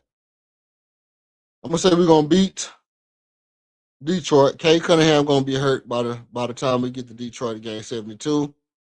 We're gonna beat these Lakers. We're gonna beat the Lakers. I'm gonna give us back to backs against Portland. Back to back, literally back to back. So I'm gonna give us a win against Portland, and I'm gonna give us a loss against Portland. Because they do got Ja, Drew Holiday, Zach Edey, Vinny Savidi, whatever his name is. You know, they got a nice squad over there in Portland. So I'm not gonna just do them like that. I'm gonna get them the win on the back to back. But we beat Memphis 76. Kevin Durrant in Chicago. And a win versus Sacramento. Win versus Portland. We gave them 1-1. We're gonna take the third win. And then Minnesota. Here's the thing. The thing is that all these teams that people are saying, oh, we're gonna beat them, we're gonna beat them, we're gonna beat them, we're gonna beat them. They're not gonna lose all those games. So even though I gave us the loss against Minnesota right here and the win against Portland, that win against Portland could be a tying win where we end up 2-2 against Portland. We were 2-2 against them last year. So I'm kind of being unfair and saying we'll go 3-1 against them based off of the fact that we're gonna get Fred back. And if we get Fred back and Marcus Smart, then I think they can kind of mitigate some of the advantageous situations that the guard play in Portland would provide. So I'm gonna say for that reason, I'm kind of putting us above the likings of a team like the Spurs for the most part, right? I don't think the Spurs. I mean not the Spurs, the Portland Trailblazers. Even though they did get Ja and Drew Holiday or whatever, I think our defense is going to be able to make it harder for them to just do what they do just because they who they are. All right, let's get to the last couple of games in. Oh, the last game against Minnesota, that was it. So let's do a little dilly dally. Let's do a little dilly dallying. They only got 80 games. I don't know what happened to the other two.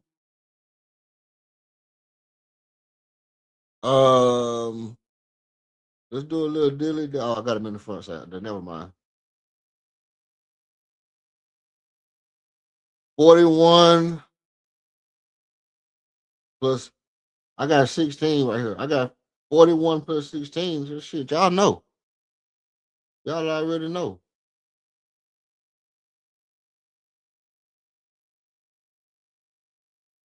Just like I said, Fred VanVleet and Marcus Smart should at least get us to 55 games. I don't see no way that we don't make it to 55 games. And I'm gonna go with for what we just did on the predictions. I'm going with 57 games, man. Book it. Book it. You want to go with 55 games for the Rockets? If they got the Rockets at 54 games, take the over. Take the over. I'm taking the over. Right? And listen. If y'all want to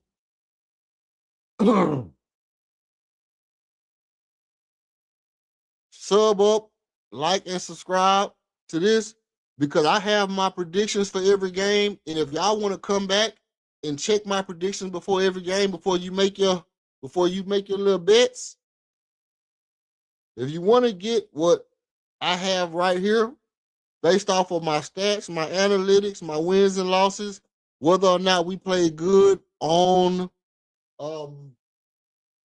television or off television, we took every single metric that I could think of into account on my notes. And while I was going through my notes, I still was making adjustments. So if y'all want to like and subscribe so that before the game, before the Rockets games before they play, and I go live pre-game show, and you want to know whether or not I had this a win or a loss in the offseason, I'm not just being emotional. See, you don't want me to, you don't want to make a bet when you're just being emotional. So now, since I'm not just being emotional, I got all the wins and losses right here according to the stats. So when that time comes, I'm gonna look over here on my paper, and this will be one of the first bets I add to my parlay. You did? This is a free leg on your parlay. So if you want to get the free leg on your parlay, like and subscribe, because this schedule projection sheet that I have is going to automatically get you a free leg on your parlay that's not emotionally based. That's not based off of emotion. This is based off of my stats, my analytics, pre-game. Also, it's not based off of how we're playing, so that could be a downside to it. But sometimes how you look on the screen, sometimes how you look on the screen don't predict what's supposed to happen analytically. And if you have a projection sheet like what I have for this schedule, I think it gives you a strong leg in a parlay. I think it gives you the best opportunity to have a strong leg in a parlay. I'm not gonna hold you. This is gonna be one of my go-to legs right here. I'm gonna look over here. I'm gonna see, hey, did I predict the last game? Did I predict it? Okay, so if I predicted the last game and I hit, boom. We lost, we won, we lost, we won. Okay, if we lost, if I predicted we lost, or we won and I predicted we won, then I'm definitely gonna go with what I predict next. And I don't have the Rockets having any back-to-back losses, I don't think. I know I did. I got two losses in a row twice. I got two losses in a row twice. I didn't have no real long losing streaks. Now that might happen, and if it's a long losing streak, so be it. But I don't see why this Rockets team couldn't get to I don't really see why they can't get to be a 60-win team, especially if 3 of these guys make it to the All-Star game.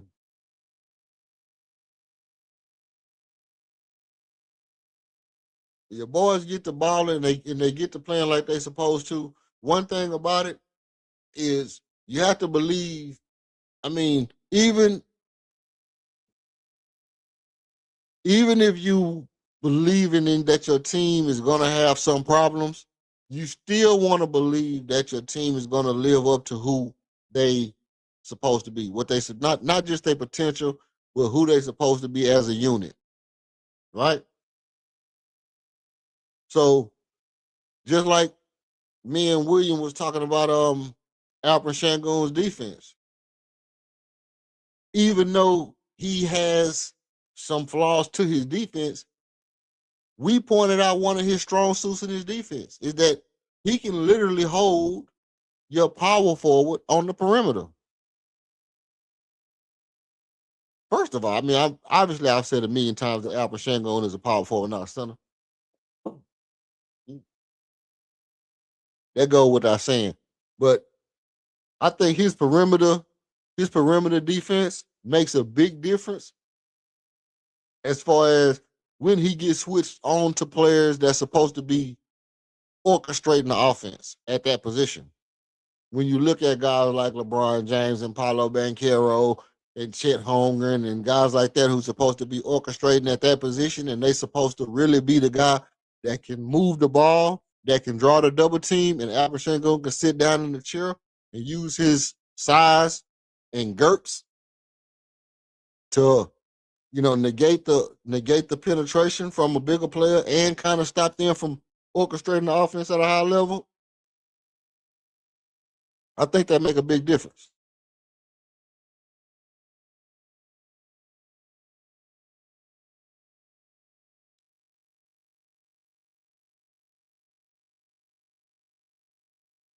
So tell me what you think.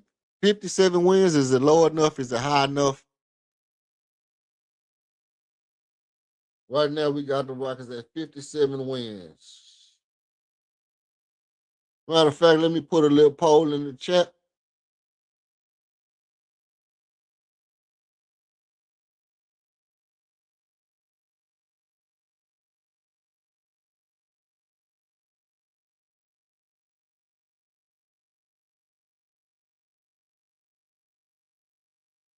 Is 57 wins too low?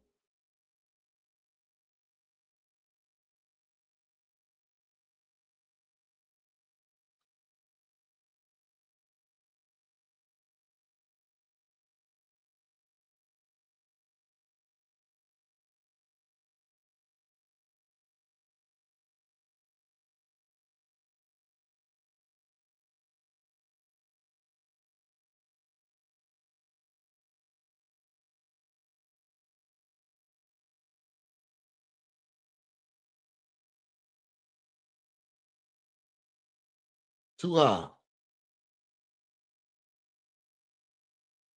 All right. Now it's gonna be in the chat.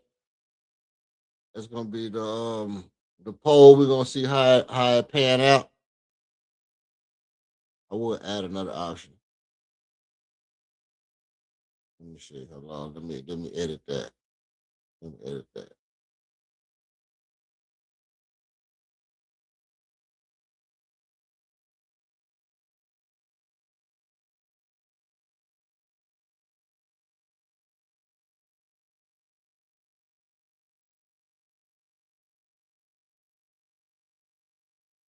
Boom.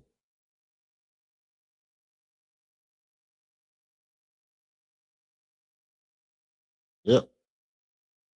All right, now we in now. We're gonna put this up. So y'all tell me what y'all think. If y'all think 57 wins would be good or not. Now,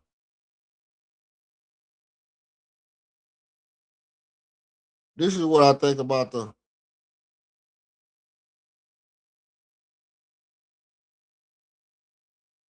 I think this could be a legacy year for Kevin Durant. I think this could be a legacy year for Kevin Durant. Kevin Durant has been on teams that has had great success, but not gotten over the hump.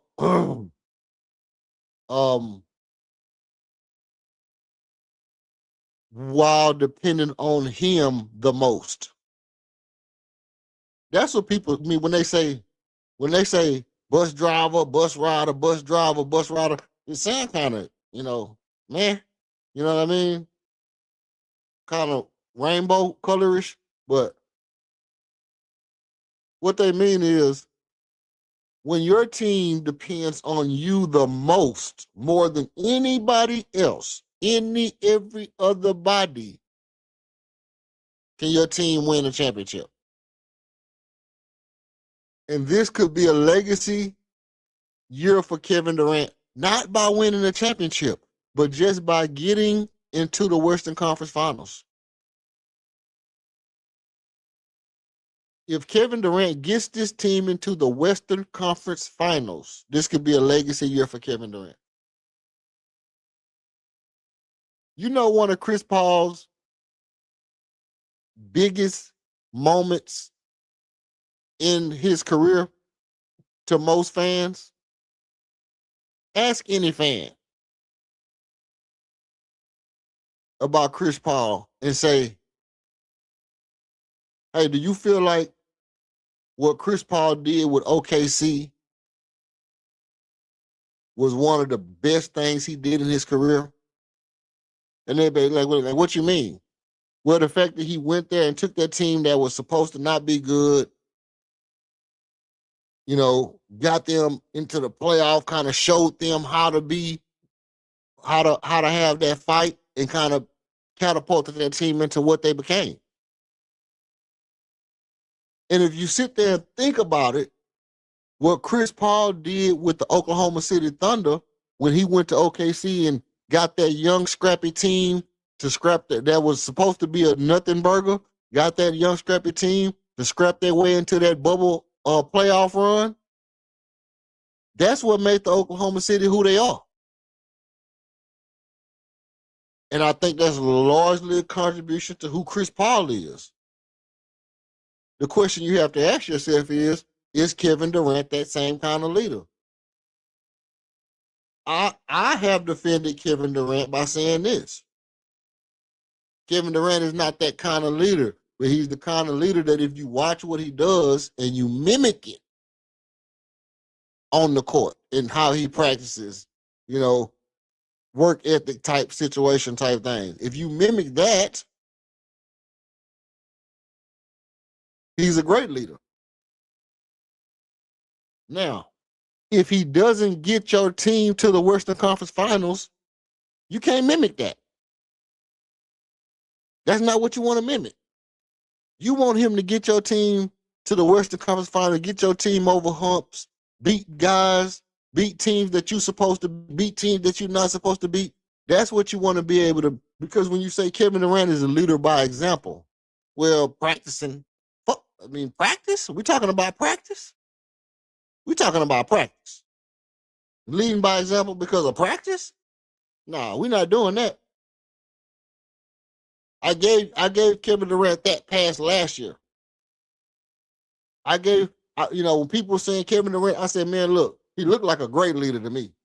He came and touched down in Houston and immediately went to the gym. If you can't follow that, you don't need to be on the Rockets. You don't need to be on no basketball team as far as I'm concerned. If you can't see that's the leadership, that's him being a leader. You go to the gym, I'm going to go to the gym. You go get up the same move a bunch of times until you can't miss it, I'm going to go get up the same move a bunch of times till I can't miss it. Right?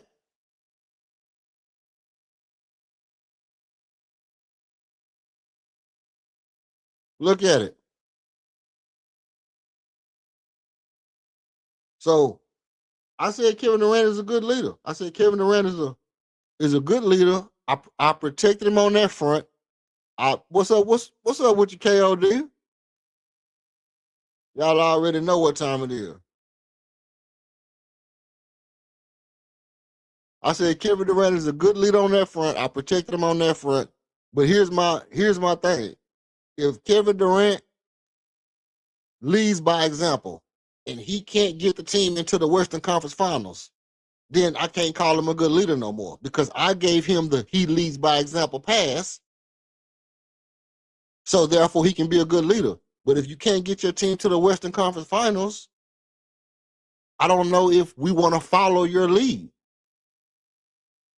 And if you can't make Alper Şengün better, if Alper Şengün took a step back when you got on the team, and now you're on the team and you're acclimated, and he can't, and Fred VanVleet back, ain't no blaming on Fred, blaming on the alcohol, blaming on the boogie. You can't do nothing but play basketball. If you can't make your team better from this point, he has to take responsibility for that.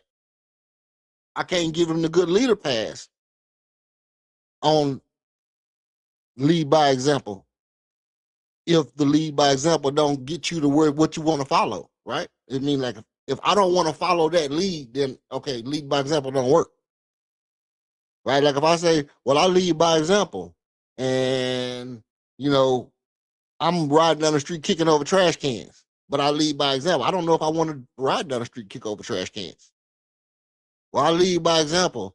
I make $2.50 an hour. I don't necessarily know that I want to follow your leadership. You do a great job at making $2.50 an hour. You work hella hard. You busting tables and you mopping up floors and you just yes ma'am, no ma'am to all your customers. But you only make $2.50. I don't know if I want to do that.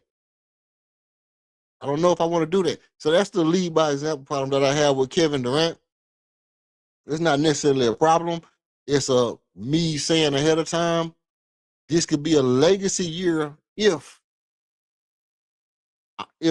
he gets a team to, by the same token, I would not want to say that we want to follow that lead by example if he don't get us to the Western Conference Finals.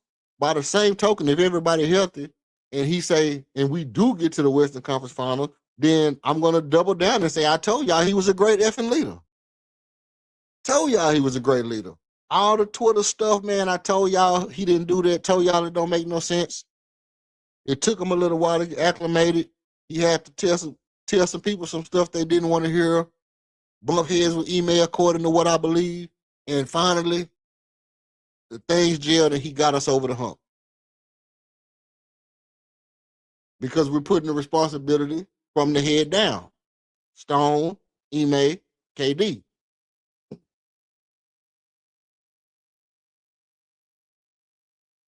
If Kevin Durant does everything he's supposed to do, Ime does everything he's supposed to do. Stone continue to get good contracts. Because at this point, I don't think Stone's job is to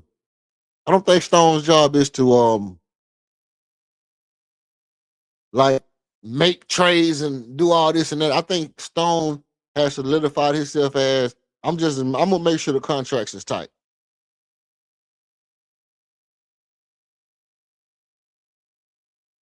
I think I'm gonna make sure the contract's right. And as long as these contracts is hitting, that's me doing my job. As long as these guys playing for these numbers that we want them to play at, that's me doing my job. And I believe that Stone is doing his job, even if he don't make no trades and he don't, he consult with the coach, consult with the owner, draft the player or trade, make whatever trade. Obviously, I would have taken Kamal Watch. I would have taken Ade Mare. Those were the two players these past 2 years that I was very super high on.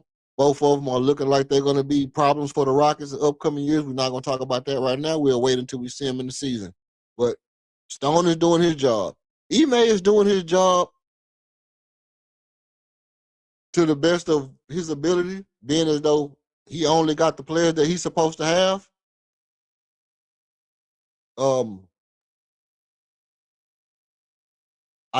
Like I said, it's positions I felt like he could have put Kevin Durant in order to make him better. But I think ultimately, I also can say throwing the young guys to the wolves makes the team better this year. Because the stuff that they had to do last year, what they had to overcome, the position, playing out of position, I'm not finna. I could put Kevin Durant in the corner and let him shoot threes, you know. But and that would open up the floor. But I'm finna put y'all on the ball. And you got to play point guard. LP, you got to play point center. Reed, you got to play point guard. And everybody should be better or hungrier because of it. So I feel like Ime has done his job. I feel like Kevin Durant did his job last year, right? I feel like Alper Sengun did his job last year.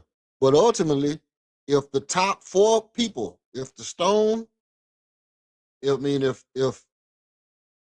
Fertitta, Stone, Ime, and Kevin Durant all deliver, then the next person in line to look at is going to be LP. The next person in line to look at is going to be LP. I don't know if he's playing in Euro basketball or anything like that this year. I heard something about it. I might have not, put it in my memory bank because it's gonna be trauma for me if he does, because obviously I believe he was tired last year. But if he don't play in no Euro ball, and he come back and he still don't, get back to where he was the year before last, because he had a good year last year. LP had a good year last year, but I think ultimately he took a step back because of the other responsibilities and, different stuff with the team, having to do extras. But I think if he don't get back to where he was the year before last, as far as offensively, he's been going down offensively every year. The more he takes on offensively and the more teams double team him and triple team him, and he can try to adapt his game. He's been going back little by little. But I think with Fred being there and KD being there, it's going to be very tough to hide if his game is, if LP sticking up the joint, it's going to be very hard to hide it. And you're going to have to look at it and say, can LP and KD coexist? Which one is a priority? Because people always say, oh, you can't play with Armin and LP together. I don't think that's the problem. I think you got Armin, who needs the mid-range to the post. You got LP, who needs the mid-range to the post. And you got KD, who need the mid-range to the post. There's three people who need to occupy basically the exact same area in order to be effective. Exactly the exact same area in order to be effective. And if that is going to be a problem, you have to look at that and decide. But all things being considered, I believe that all three of those players, Armin, KD, and LP, all would benefit from last year and how they play.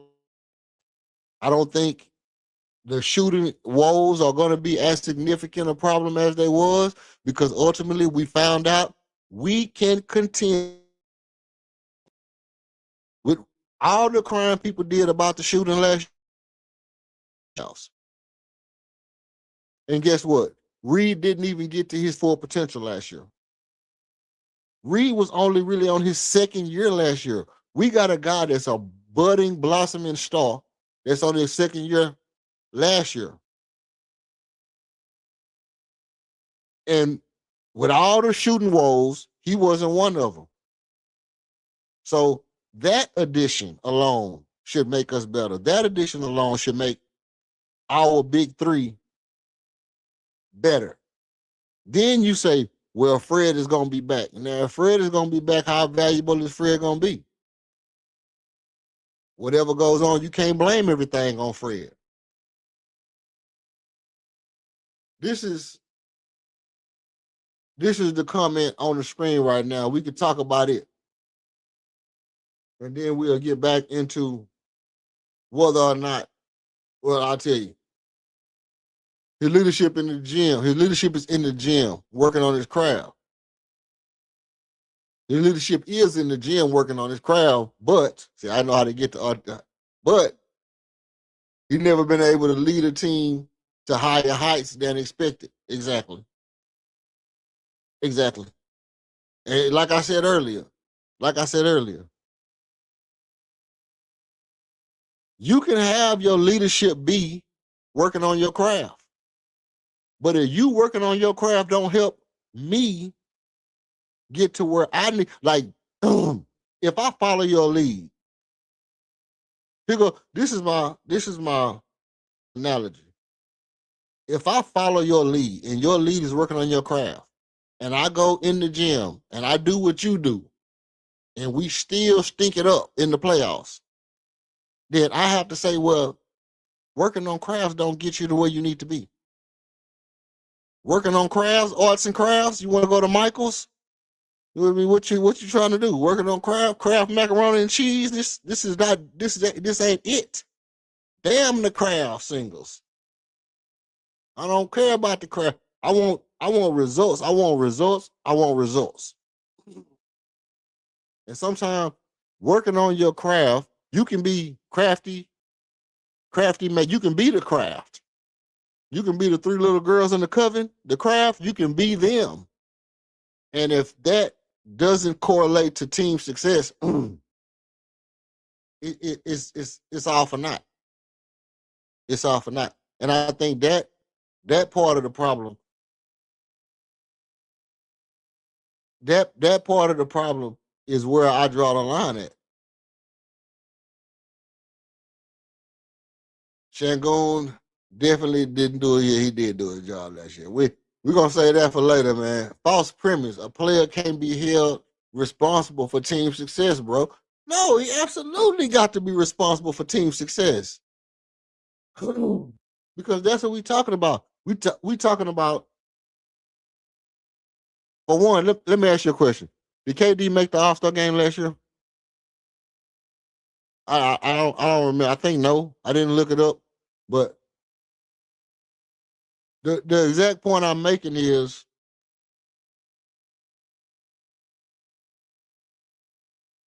you want to do it, we can do it like this.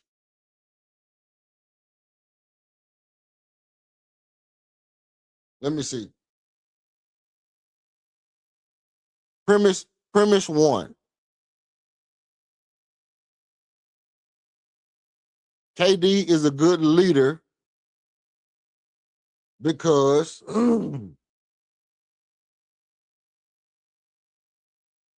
he leads by example. KD is a good leader. Let's see. Let me put it over here. Give me 1 second. Y'all want me to put it on the screen? I'm gonna put it over here real quick. Pulling me a notepad.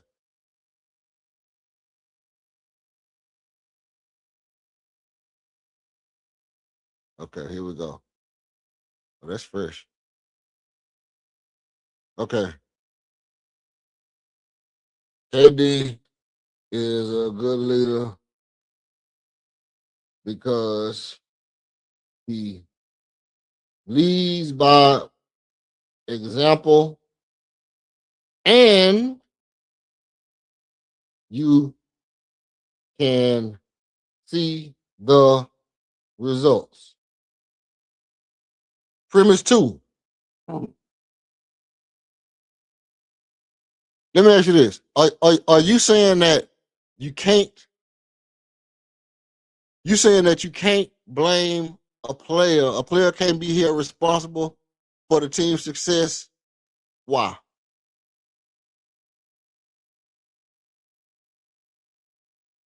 Let me see where we at. What in the Control Z that? Control Z. Wow. Oh, here you go. Premise one.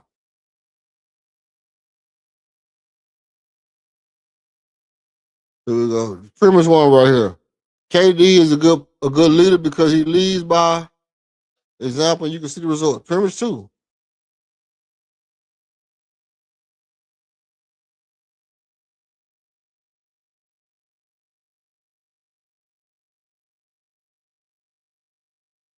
a leader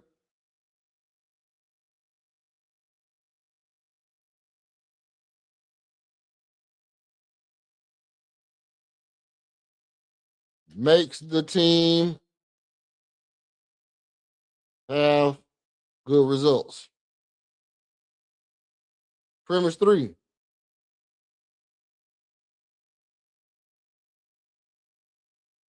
A good leader, premise 2, let's say a good leader gets good results. You want to go and do that one?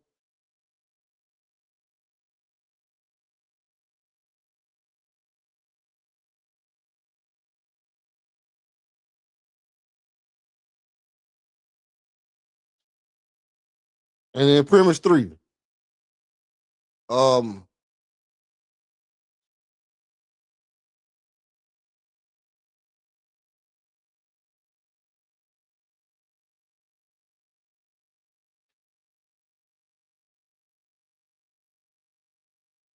Where's the conference final will be good results? Let's say second round will be good results.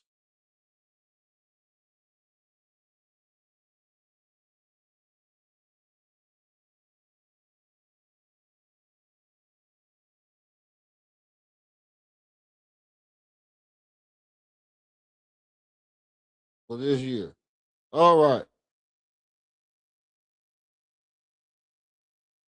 I mean, if we healthy, bro, really, if we healthy, Western Conference Final should be good results. But let's say conference semi, that's second round, huh? A conference semi would be good results. Okay. All right. So this the problem with it not being a good premise. The problem with it not being with it being a false premise is that it's not a false premise because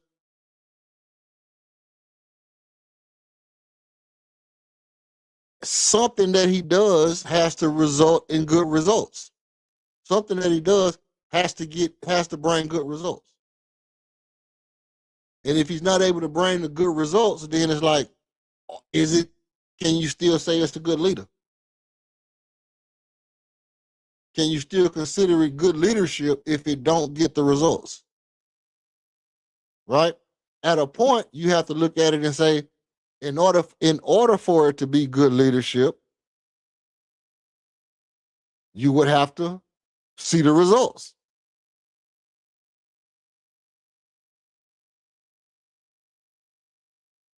Right?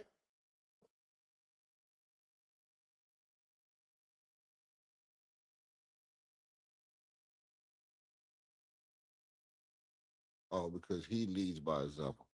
Okay, a good leader gets good results. Second round would be good results for this year. Right? So in order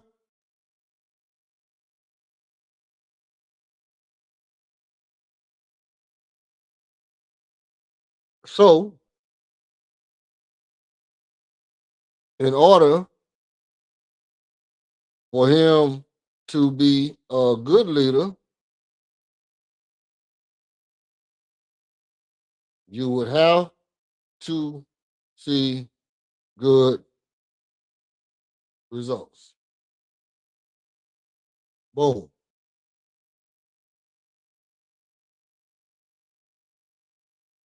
You see what I'm saying? And that's why it's hard for me to say that I don't have a problem with considering the fact that he's a good leader as of right now, based off of his work ethics and this, that, and the third. But what I do have a problem with is if everybody's healthy this year, you don't have the Fred did it excuse no more. Because last year everything was Fred did it. Oh, I missed the 3-pointer. Fred did it. Alfred Şengün can't rebound. Fred did it.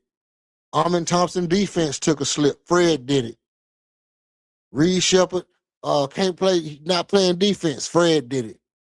Tari Eason started hitting threes. Fred did it. No matter what it was everything was Fred did it.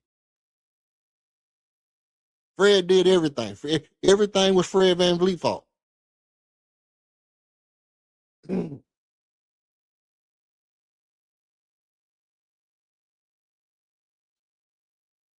And eventually you're gonna have to look at it and say everything can't be Fred's fault this year, especially if he back and he playing. Because even if Fred go out, we still got Marcus Smart. Even if Marcus Smart go out, Reed Shepard still almost had a breakout year last year. So no matter what happens, it's still a possibility that it's gonna be hard for me to, to make excuses for players. It won't be no excuses for Armin. It won't be no excuses for LP. I mean, unless LP go to Euro League, then I have to say the dude played basketball for 2 years straight nonstop. 3 years straight nonstop now, which would be crazy. Just to go from 2024 to 2027 nonstop playing basketball. Only taking out for like a month, a month and a half, 2 months or something like that, just nonstop basketball. But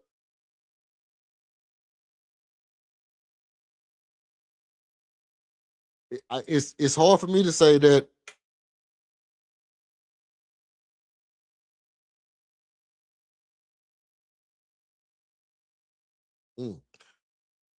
it'll be hard for me to make the excuses for people. That's where I'm at with mine. It's going to be hard for me to make excuses for people. It's not going to be easy for me to just say, Fred did it, or KD lead by example, or any of that kind of stuff. None of that stuff can really fly this year. Armin got a contract. Armin just got his contract. Can you make excuses for Armin? No, because you can say all you want to that Armin can't shoot. But like I said yesterday, when James Harden came to Houston, he wasn't known as a shooter. He could shoot. Obviously, he was a good three-point shooter. I'm not saying he wasn't a good three-point shooter. But he did more Euro step into the lane his first 2 years than he did Jimmy step backs. He did more Euro step into the lane than Jimmy Jack step backs when he first came to Houston. So with that in mind, Armin just coming off his contract year, he should be Euro stepping through the world. He should be Euro stepping to the beat. God dang, this whole year. It should be a non-stop Euro step for Armin Thompson all year long. Right?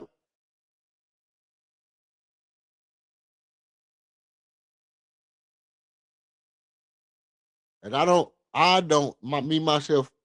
myself personalized, I don't see why, I wouldn't take it as far as to say that Armin, I wouldn't take it as far as to say that Armin should be the main guy on the team. But I do think, for the most part, I think that he is going to have as much responsibility on him as Alperen Sengun. Obviously, Alperen Sengun is older. He had his contract earlier. He makes a little bit more. But by the same token, Armin, you just got a promotion. Armin just got a promotion. And when you get a promotion, the amount of responsibility that you're taking on should look more evident than the amount of responsibility that Alperen Sengun already has. You understand what I'm saying? For lack of better words, it's kind of like Alperen Sengun already took on his responsibility. He already got his roles put on him. He already in that job position. Well, Alperen Sengun just got a promotion. So you're going from, from the stock room to shoes department, right? Now you no longer stocking the stuff. Now you in the shoe department of the department store, and now you have to make a big step from being in the back with your headphones on and your pants. Now you got to come out with boom, boom, boom, bam, bam, and ready to talk to people. Albert Shangon was already in the shoe department, you know, and he's in the shoe department and he's doing the shoe department and the register in the shoe department, you know, or whatever the case may be. And you know, then you graduate to the men's department, and then eventually you get to the front register checkout line, and then eventually you get to managing the store. But right now, Armin just went from warehouse, you know, back of the house to shoe department, and he got to make that jump. Albert Shangun don't have to make a jump from where he was last year. He already made a jump. He already took on more responsibility. He already playing point center, rebounding, leading in assists, leading in blocks. You know, one of the top scorers on the team. He already doing, you know, everything on the floor. I mean, Armin is too, but now you're finna take on a bigger burden, right? You might have to make that jump into the 20. Like I said, you know, people say he should be at 19 points a game. I say absolutely not. If you feel like Armin Thompson should still be at 19 points a game next year after he just got a raise, cut your mic off. Don't say not another. And now another mean. Don't get not a now another one of them out of there. There's no way Armin Thompson should still be a 19 point per game scorer for the third year. Not if he's going to be the franchise of the face of your franchise.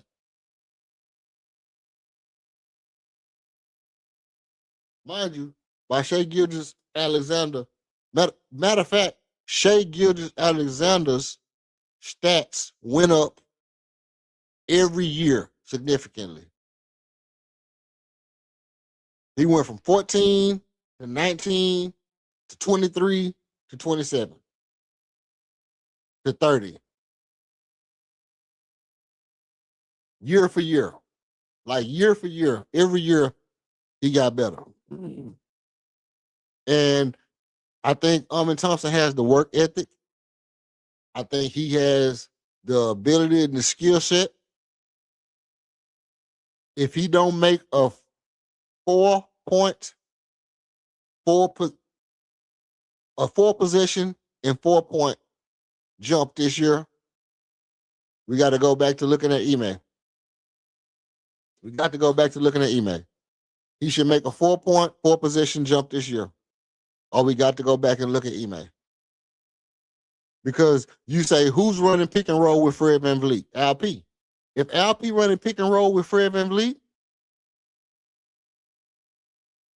that means Kevin Durrant is on the wing with Jabbar. Kevin Durrant and Jabbar is on the wings.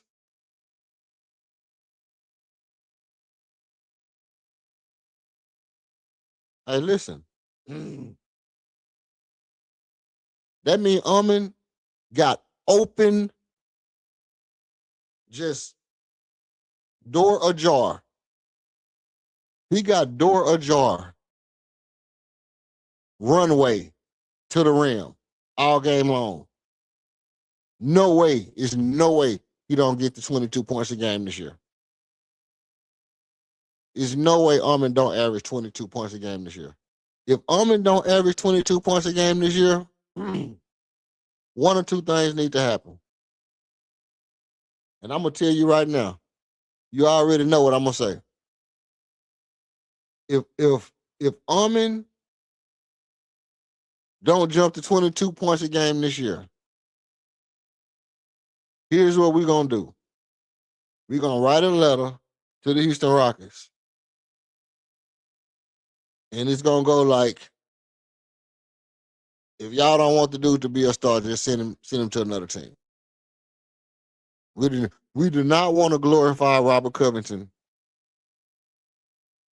You know, we're not building the team around Scottie Pippen, which probably wouldn't be a bad team. But no, I'm not going for it, bro. I'm not going for just 19 points a game for Armin Thompson this year is ridiculous. It's just not, it's not real. It's not real life. I mean, to be real life, to be really honest, Armin Thompson should be scoring 25 points a game this year. In real life, true story, he should be scoring 25 points a game this year. If LP is going to be at 19 points a game, which I think Alper Şengün, I believe LP should be at 20 and 10. I'm cool with LP being at 20 and 10. You know, six assists, 7 assists. That's cool with me. But I'm not cool with Armin Thompson being at 19 assists. 19 points per game. Absolutely ridiculous. Absolutely ridiculous. There's no way that I believe Armin stays pat at 19 points a game. Well, with that being said, if Armin takes a jump and LP doesn't have as many bad games as he had last year, which, mind you, before the All-Star, obviously he had some good games. Obviously, he had some games at the beginning of the season that just look like MVP level stuff.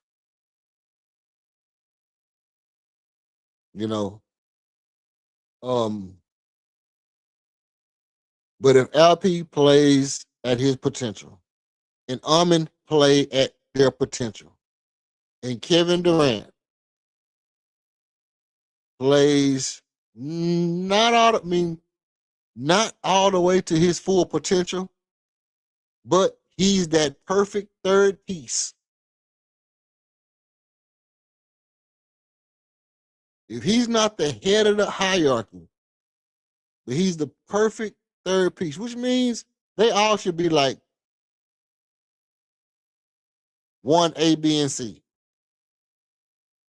I think it was 1A and 1B last year with KD and LP. 1A, KD, 1B, LP. But I think it should be three-headed dragon, across the board, but I think KD's going to take the less shots. I think KD is going to take less shots at 18 shots a game. I hope it's more threes than twos. Not more threes than twos, but I hope he takes at least 3 to 4 threes a game. We cut down some of them twos. Instead of out of 18 shots, they say only 16. They say only 12 are twos. And 8 of them are threes. Or 6 of them are threes. Right? 12 twos. You shooting 50%. That means you hit 6 of them. You got 12 points. Right?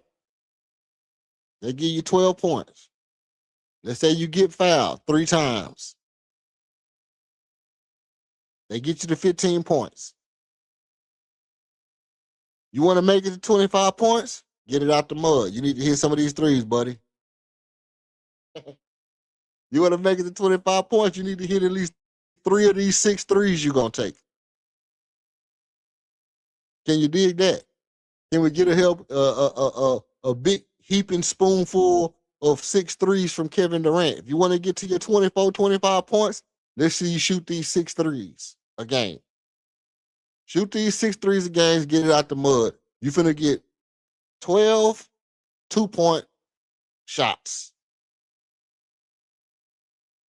You finna get 6 3-pointers. That's 18 shots a game. That's your regimen. You should still be able to make it with three fouls and 6 2-pointers, 3 3-pointers. That's your 50 40 90. Actually 50 50 50 50 90. Right? Hey man, you should be able to get to you should be able to get to your money. You should be able to get to your money. And that's where I believe if all that go as planned, if all that go the way it's supposed to go, that's where I believe the Rockets will have a nice boost to get over that 57 game hump. Nice boost to get over 57 games.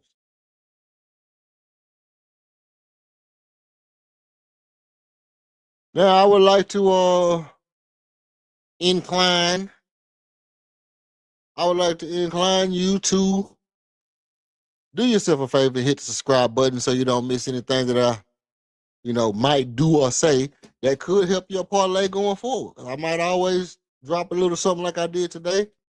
And if you wasn't here, we did the schedule prediction for the whole year based off of a nice little analytical scenario that we devised over here that was mostly contrived of um win, wins and losses from last year versus the opposing team, points per game, how much points per game each team scored. Also homes and aways, and which games was televised and which games was not. Also took into consideration on some games which games were against teams that the referee might be, they might be doing a little funny man business, little Bati boy style business, right? So we took all that into consideration. I got the Rockets at 57 wins, which is like four more, four more than what Vegas had us at. I think Vegas got us at 53 or 54 wins. So if you wanted to smack the over on that, I would back you on that. Also, if you wanted to make sure to be in attendance during the pregame shows, where I go over what the prediction chart actually said was going to happen. Because what you don't want to do is you don't want to be before the game. You got your app open. You're trying to place a bet.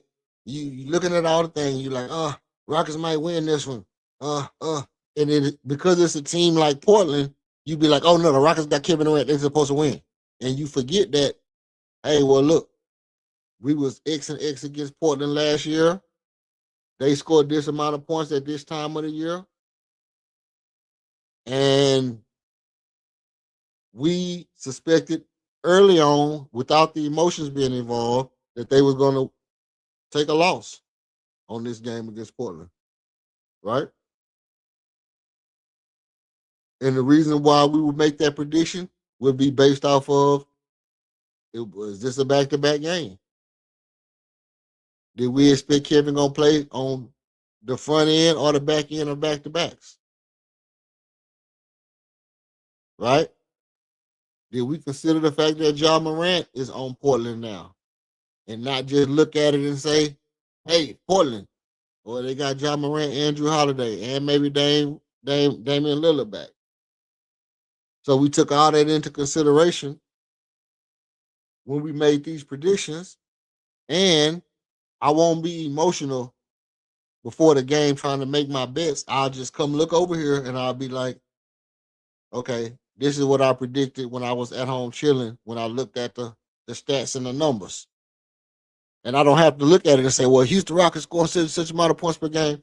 I know over last year and the year before that, the Rockets scored X amount of points, which was like 110.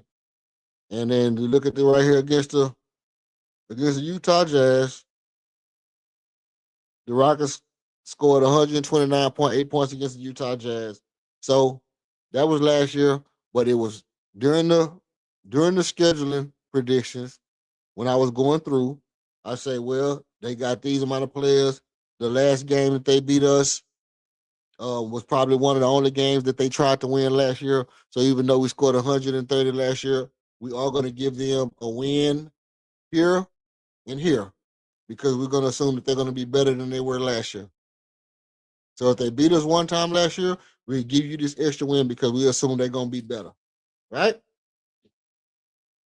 And when it's time to place a bet, you will want to be subscribed so that you don't come in and then be like, oh, boom. So subscribe so that when the pregame shows jump off, you can be up to date with the with this automatic leg for your parlay. This will be an automatic leg for your parlay. Like, you know, when you make your parlay, you will have an automatic one leg that you already know whether or not the Rockets supposed to win or lose that game or not, based off of the scheduling that we did today. All right. Now, with that being said, I'm appreciating everybody that likes, man. Appreciating the likes. I'm appreciating the subs. You know, just giving everybody a shout out. Shout out to KOD for putting up in the building.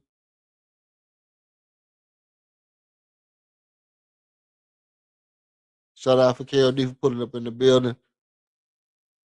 And I appreciate everybody for yeah, man. Big up to the people, man. Big up to the people. Now, where we at? Where we at? I don't know if the Rockets will get to 60 wins, but I think it's like because of the fact that people are expecting people not to tank. This is one of the kind of hot button topics of the summer so far is people are expecting teams not to tank.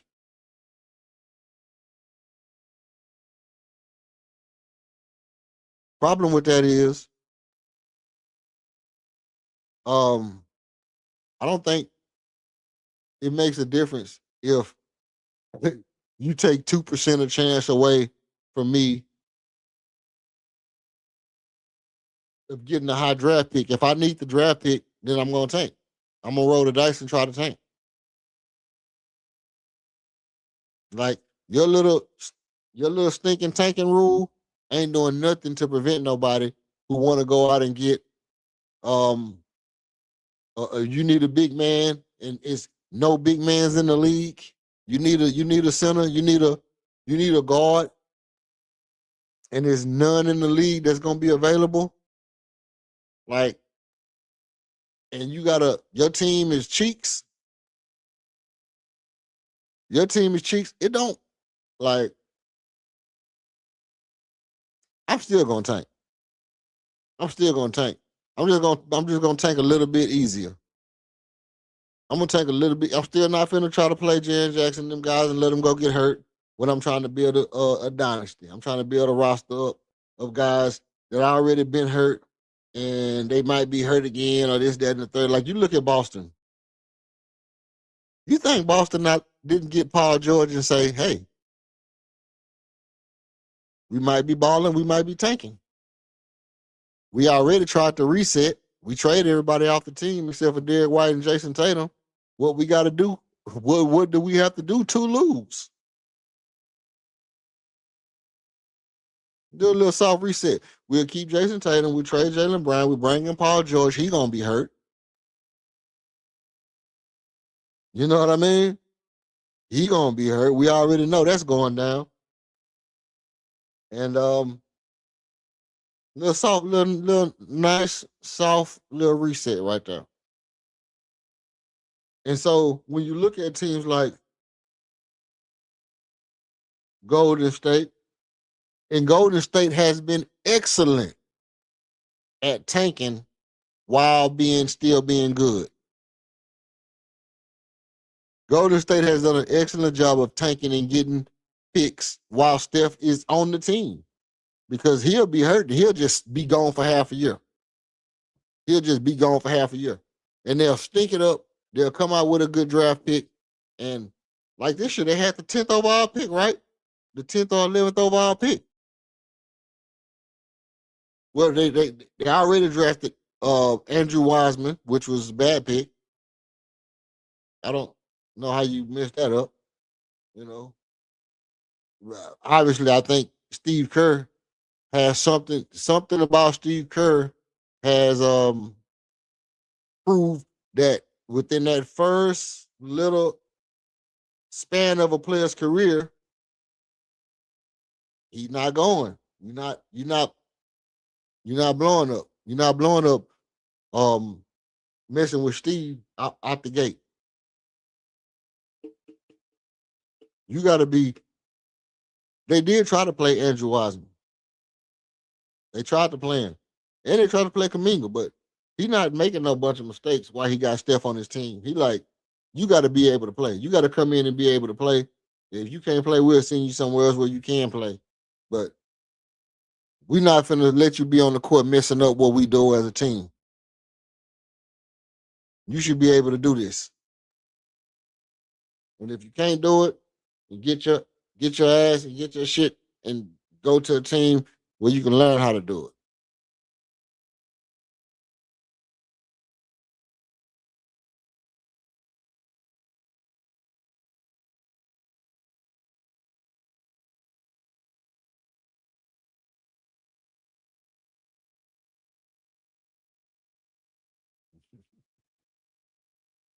So I think that, look,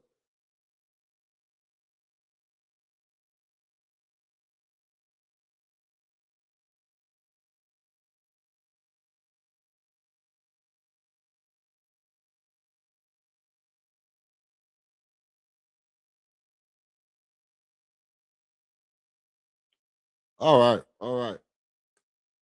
So look, this is what we're gonna do, man. We're gonna take a little break at the 2-hour mark. We had 2 hours and 40 minutes. You know what? We're gonna take a little break here, and then let me give me some tasty beverage of choice. Let me give me a tasty beverage of choice, and I'll be back. I'll be right back. Be right back. You got to get this back together and sing our words to the mother. You know what? I could just go ahead and shut this down and come back, but I do want to kind of keep it pushing.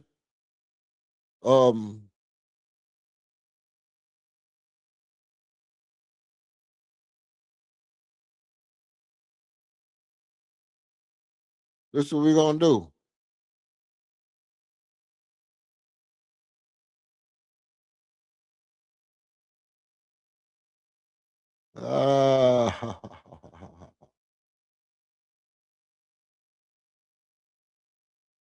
Okay.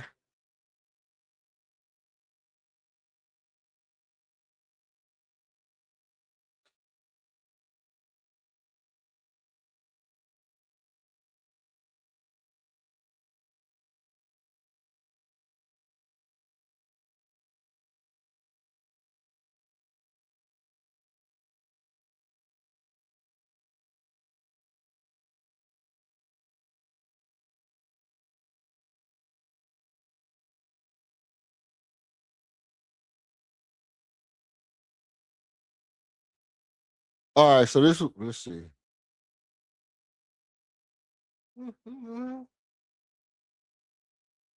This is what I'm gonna do. Yeah, I'm gonna go grab me a drink. I'll be right back.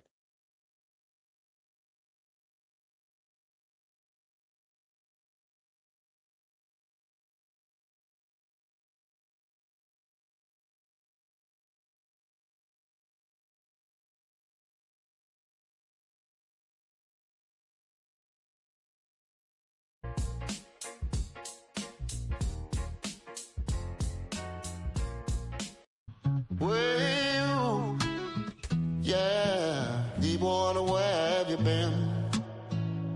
Where have you been? People wonder where have you been?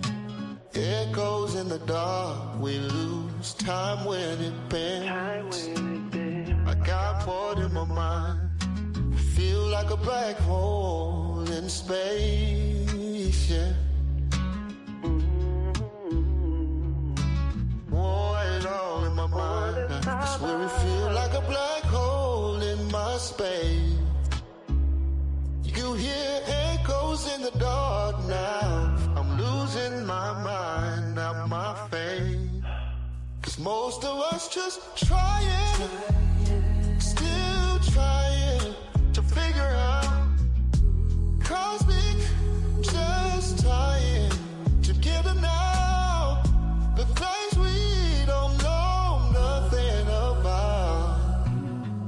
Ain't nobody on it. Nobody I wanna see coming round.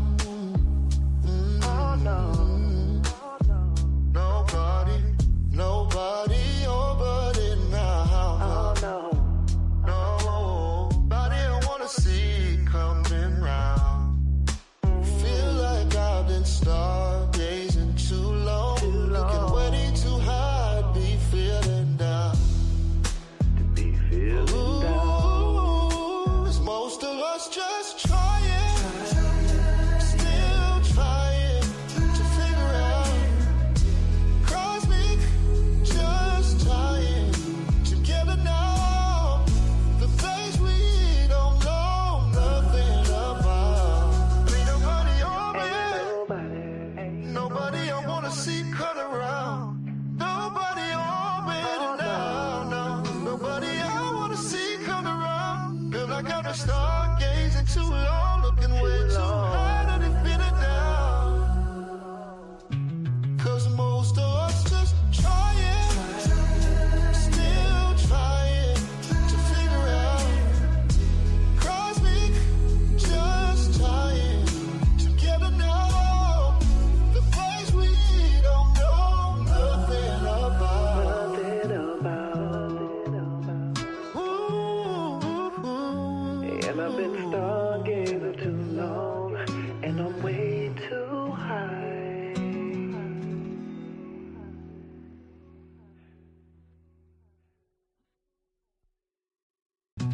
well, yeah, deep water, where have you been? Where have you been, been? People wonder where have you been? Echoes in the dark, we lose time when it bends. I got bored in my mind. Feel like a black hole in space, yeah. It all in my mind. I swear it feel like a black hole in my space. You hear echoes in the dark now. I'm losing my mind, not my faith.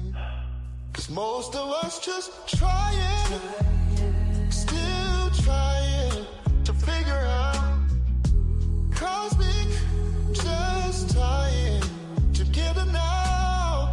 The things we don't know nothing about. Ain't nobody on it. Nobody I wanna see coming round. Oh no. Nobody, oh, but it now. Oh no. Nobody I wanna see coming round. Feel like I've been stargazing too long. Looking ready to hide, be feeling down. Ooh, is most of us just trying, still trying to figure out cosmic, just trying together now. The things we don't know nothing about. Ain't nobody on it. Nobody I wanna see cut around. Nobody on it now, no. Nobody I wanna see come around. Feel like I've been stargazing too long, looking way too high to pin it down. 'Cause most of us just trying, still trying to figure out cosmic, just trying together now.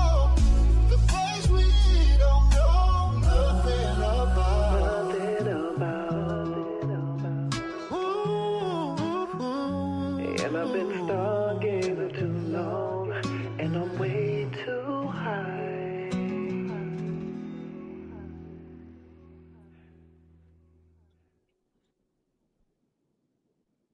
All right. Look, okay. So here's the big picture.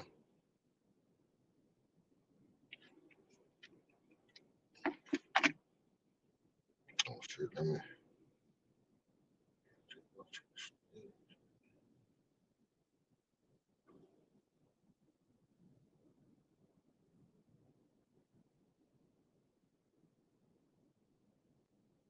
Okay, here's the big picture. If the Rockets get off to a good start, let's say they get off to that good 41 game win start.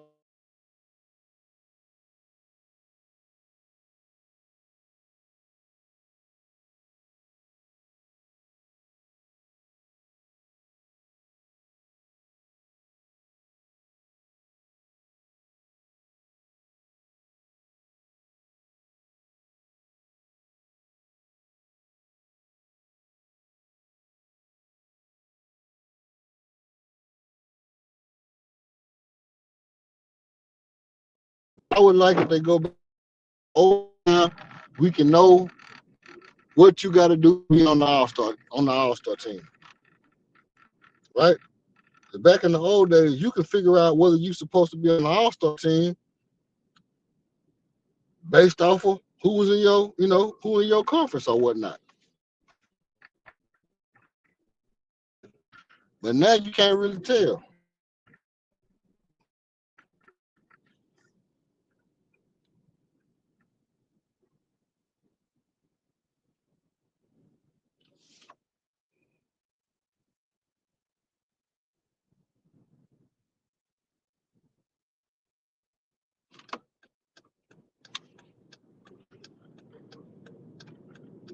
Yeah, so you can't really tell who's supposed to be on the All-Star game, who's not supposed to be in the All-Star game.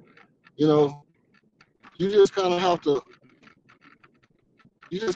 hope.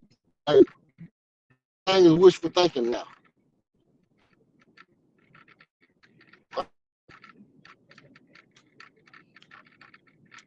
And I don't necessarily know for a fact. Let me see something. Oh, there we go. I don't necessarily know for a fact that you can count out any one of these three players because let's keep it a bean. LeBron was in the All-Star game last year, wasn't he? Wasn't LeBron an All-Star last year? Curry was the one who wasn't an All-Star last year. But LeBron was an All-Star. And if LeBron moved,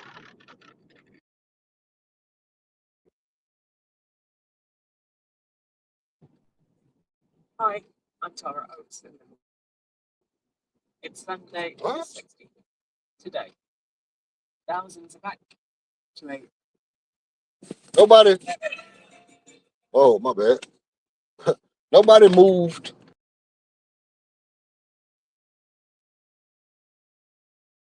So I think it's up for grabs,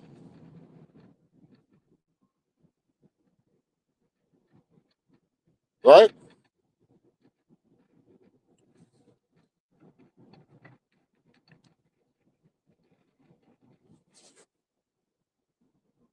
I think it's up for grabs to say that, you know, that position, the small forward position could be up for grabs.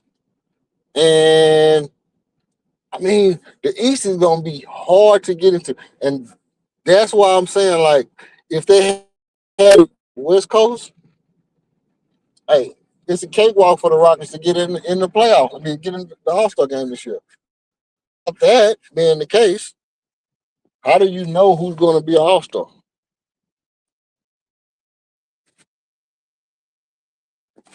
Let me see something. What's going on here?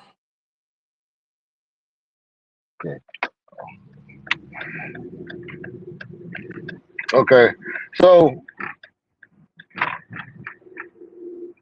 I think that's a big picture situation to where it's like at the end of the day, you look at it and you say, well, if Armin plays well at the shooting guard position, who are the other best shooting guards on the West? Well, I know they don't do guards like that no more. They just do guards in general. But you got Shea, you got Luca. Kyrie's been hurt forever. He might come back. He might make it. He might not even come back. He might not even want to play. But Curry, he didn't make it to the All-Star game last year, did he? Or did he? Maybe he did. And I mean, but with all that being said, Armin being listed as a guard and Shea, Luca, Castle, Anthony Edwards, he a small forward. LaMelo Ball came west. Ooh. So them four guards right there. But I think, yeah, those four guards. Shea, Luca, LaMelo, and Castle. Will Armin outplay Steph Castle? I don't think it'll matter if their record is better than ours. If their record is better than our record, I don't think it's gonna matter, who's the better of the two players. Because you know how they do. Whoever has the best record, they're gonna get them to get two players on the All-Star game. That's just how it goes. And if Wemby is in the All-Star game, you can almost book it. Steph Castle gonna be in the All-Star game. What they can't, the thing they can't do is they can't leave the Rockets out of the All-Star competition.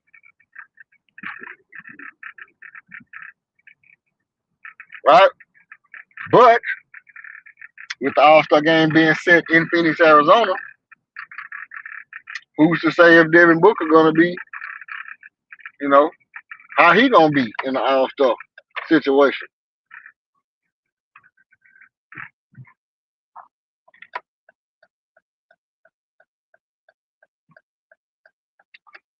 How he gonna be in the All-Star situation? So we don't know.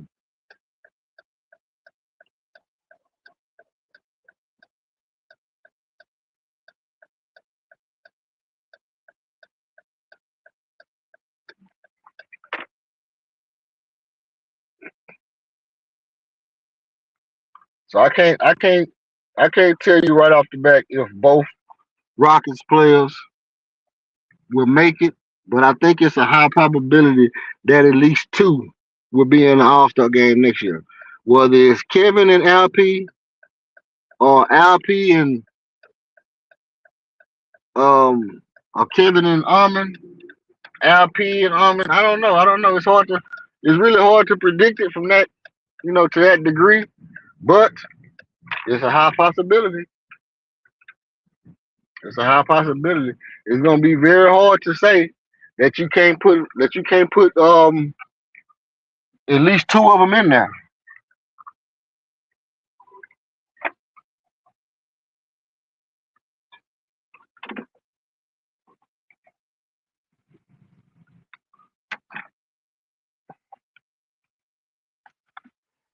Oh, let's see.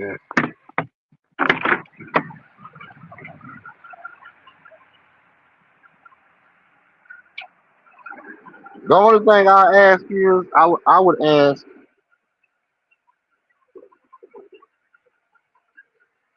you know,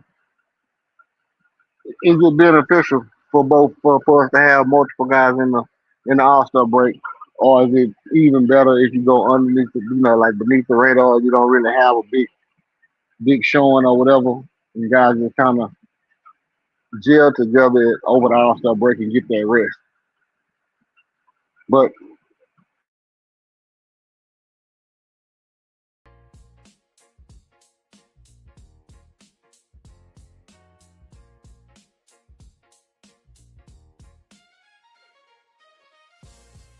Every show needs a spark. Ours, you. Step into the spotlight for a one-on-one fire debate. Call out a take, defend your own or a beat and teach masterclass. Winners earn bragging rights and rewards. Email redalert.rocketzone@gmail.com to lock your spot or choose a topic from our board. Thanks for supporting the movement. Tap subscribe, drop a like, and if you want to buy us a coffee, Cash App, $26KG1. Every show needs a spark, and you are ours. Salute to you.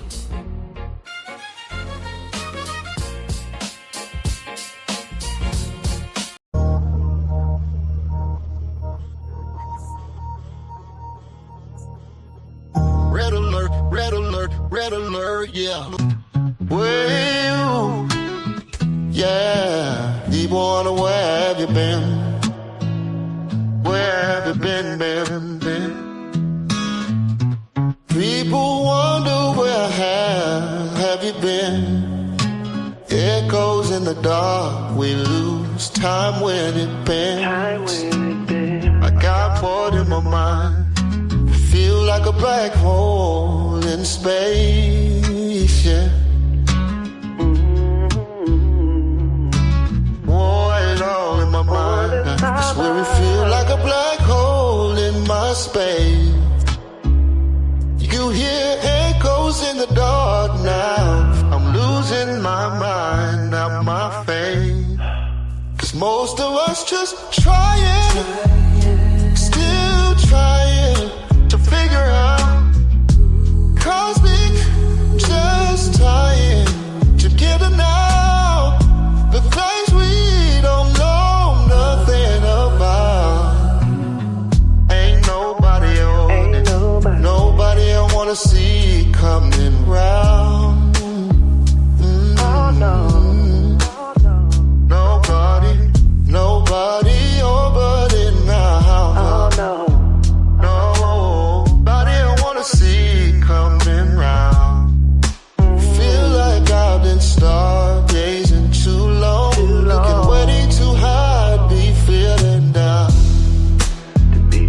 Ooh, is most of us just trying, still trying to figure out cosmic, just trying together now. The things we don't know nothing about. Ain't nobody over it. Nobody I wanna see cut around. Nobody over it now, no. Nobody I wanna see come around. Feel like I've been stargazing too long, looking way too high to pin it down. 'Cause most of us just trying, still trying to figure out cosmic, just trying together now. The things we don't know nothing about. Ooh. And I've been stargazing too long, and I'm way too high.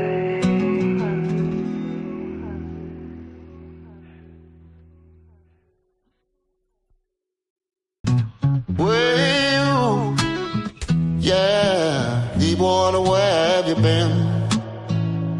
Where have you been?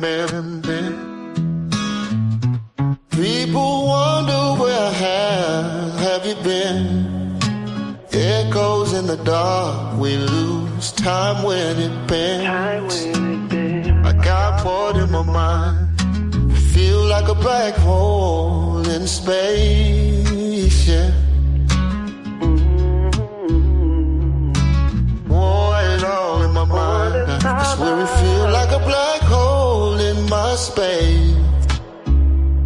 You hear echoes in the dark now. I'm losing my mind, not my faith. 'Cause most of us just trying, still trying to figure out cosmic, just trying to get it now. The things we don't know nothing about. Ain't nobody on it. Nobody I wanna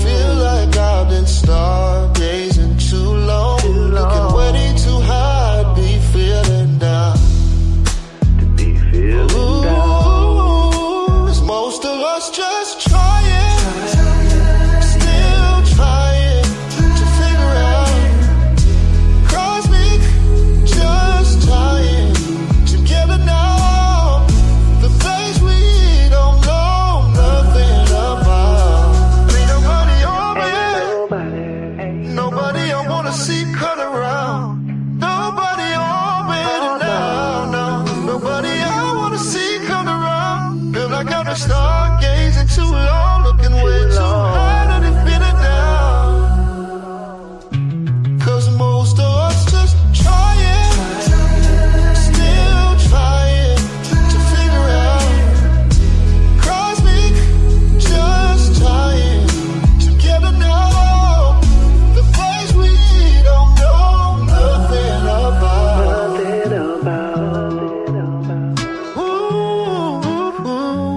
And I've been stargazing too long, and I'm way too high.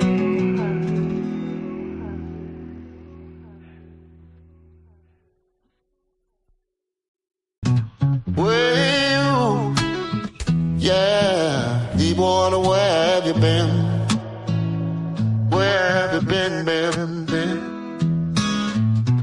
People wonder where have you been? Echoes in the dark, we lose time when it bends. I got bored in my mind, feel like a black hole in space, yeah. It all in my mind. I swear it feel like a black hole in my space. You hear echoes in the dark now. I'm losing my mind, not my faith. 'Cause most of us just trying, still trying to figure out. Cosmic, just trying to get to know the things we don't know nothing about. Ain't nobody on it. Nobody I wanna see coming round. Oh no. Nobody over it now. Oh no. Nobody I wanna see coming round. Feel like I've been stargazing too long. Looking way too high to be feeling down. Ooh, 'cause most of us just trying, still trying to figure out. Cosmic, just trying to get to know the things we don't know nothing about. Ain't nobody over it. Nobody I wanna see cut around. Nobody over it now, no. Nobody I wanna see come around. Feel like I've been stargazing too long, looking way too high to defeat it down. 'Cause most of us just trying, still trying to figure out. Cosmic, just trying to get to know the place we don't know nothing about. Ooh, And I've been stargazing too long, and I'm way too high.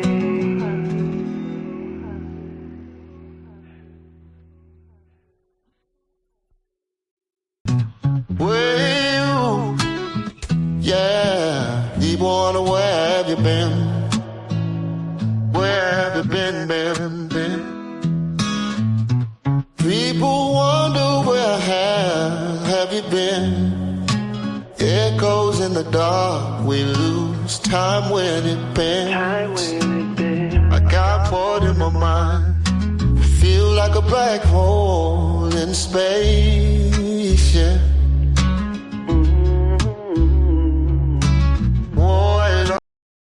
It all in my mind. I swear it feel like a black. I couldn't hear nothing, bro. I couldn't hear nothing.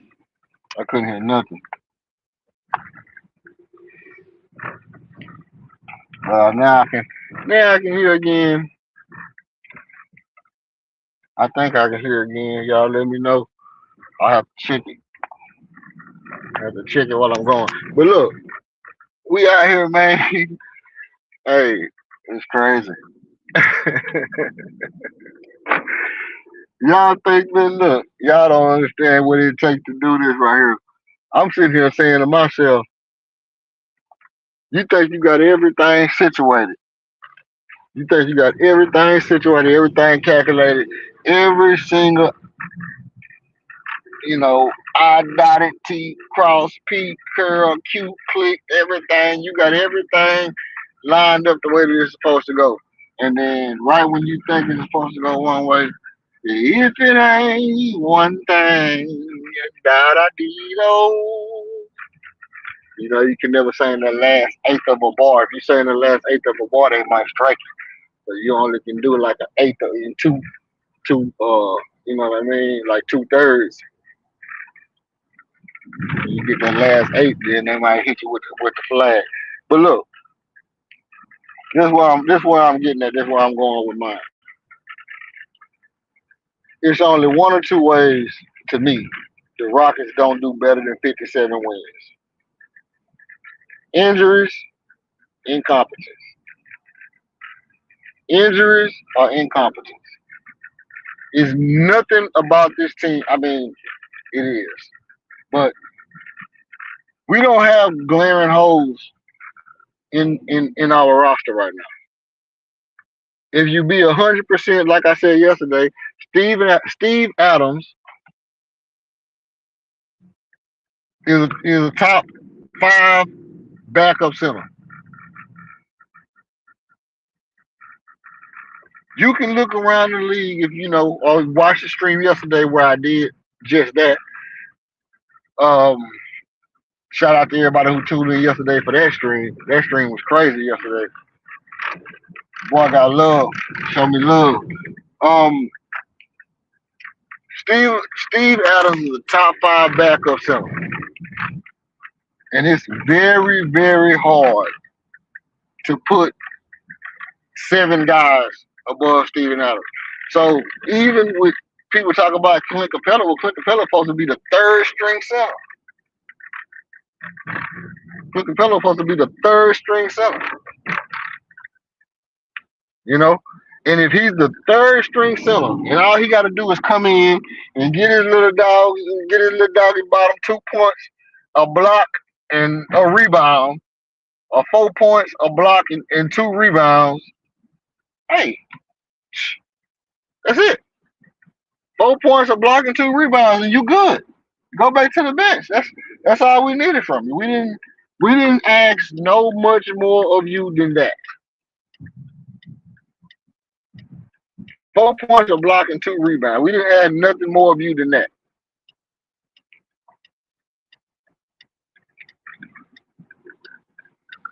And in my mind's eye, we know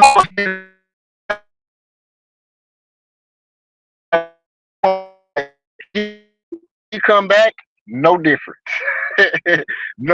no drop off. Right? He come back, no drop off. I'm still finna hit you with these 7, 8 offensive rebounds in the game. Nothing you can do about it. No drop off. I'm just way too strong, way too physical. I got too good timing. My timing is elite. I'm a great ball tracker, and I'm just gonna get these 7, 8 rebounds, whether you want me to or not. And really an underrated jumper. I remember the 4 block game where Steven Adams went crazy for blocks, and I was like, I didn't know he had that kind of hops in it, to be honest. I didn't know he had them kind of hops, to be honest.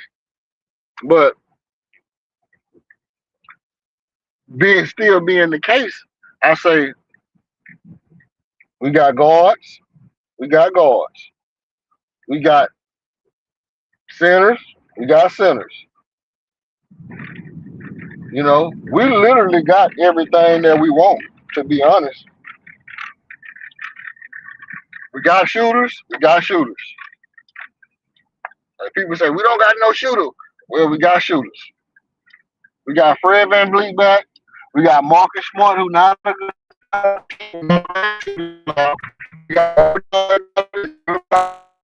years ago last year.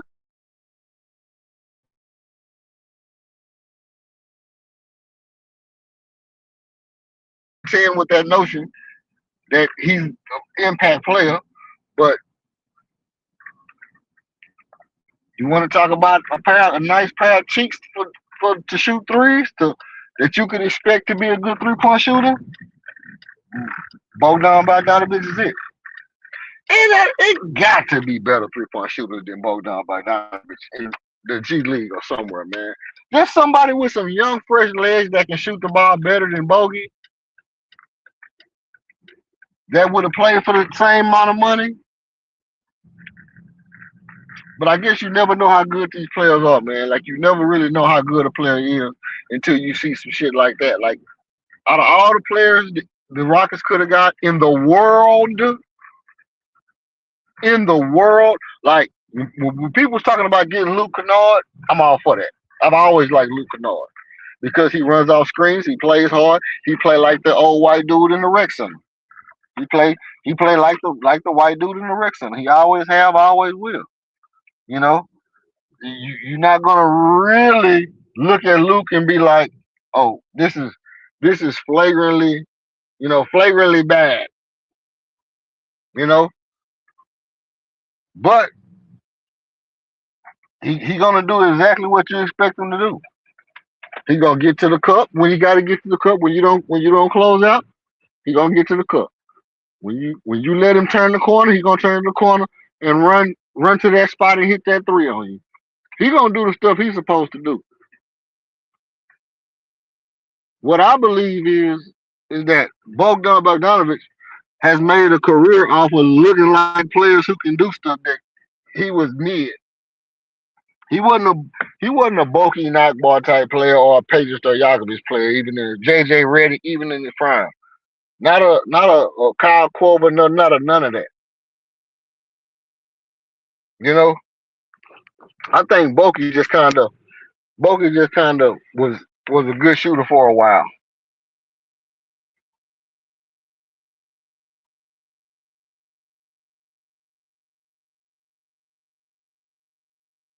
Bogey was just kind of a good shooter for a while.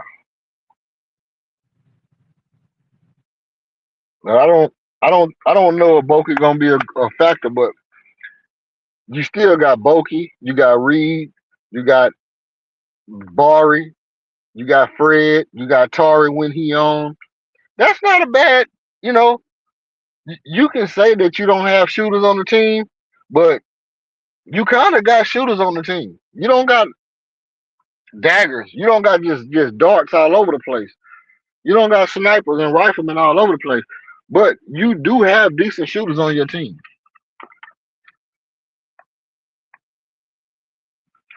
And if you got decent shooters on your team like that, guys who can knock down a shot when they're supposed to knock down a shot, and I'm going to go on a tangent here about whether or not I feel like Jabbar was as bad as people said he was, because by no stretch of the imagination do I believe that Jabbar Smith Jr. was as horrible as people made him out to be. I know people didn't just act like he was terrible, but you kind of did. You kind of do. You kind of do act like Jabbar was just, cheeks and grease. You know what I mean? In a way, the way that people acted last year was kind of like if Jabbar had a bad shooting game, like he inconsistent. Oh, he's inconsistent.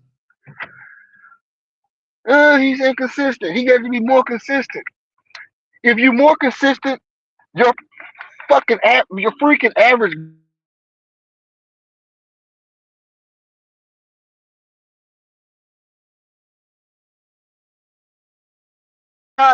39-40% last year, and his average goes up. I mean, what do you want? You want him to shoot 45-50% from the 3-point line on high volumes? What do you really expect for the dude to do? You really expect for the man to be a 43% 3-point shooter at 6'10"? Is that what y'all really expect from Jabbar? Do y'all really feel like at the end of the day, Jabbar is gonna be I'm shooting 43% from 3-point line? And I'm not saying he can't do it for the sake of saying it. I'm saying he could do it, but just because he's shooting 38, 39% don't mean he's being inconsistent, bro. Because you're not gonna, if you shoot 10 3-pointers a game, you're not gonna hit 4 and miss 6 every time. You're not gonna shoot 4 and hit and miss 6 every single time just to be 40%. Sometimes you're gonna hit 8 and miss 2. Sometimes you're gonna hit 2 and miss 8. Sometimes you're gonna go 10 for 10 and get your 40%. But you're not just gonna be, well, he a 40% shooter. Well, how is he 40% shooter? Oh, he 4 for 10 every time. He shoot exactly 5 shots and he make exactly 3 every time. Yeah, he shoot 8 shots a game. He make 3 of them every time. He make 4 of them every time. Come on, man. The thing is, it's not a realistic way of thinking. So when people say Jabbar is inconsistent, I'll be like, average. If your average is what it is, then you're not inconsistent. You're not inconsistent if your average is what your average is. If your average say that you're inconsistent, that means you shooting 34%. Then you're inconsistent. But even if you constantly at 34%, then you consistently hitting 34%. And Jabbar has consistently shot 38, 39%. 37, 38, 39%. I mean, fluctuate, but I'm looking at over the course of the last couple of years, he consistently been a good shooter. And over the last 2 years, he consistently been right there at the top of the food chain as I was probably our best shooter.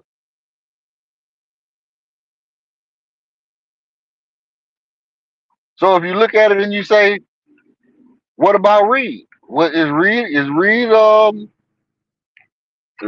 best shooter? He might be.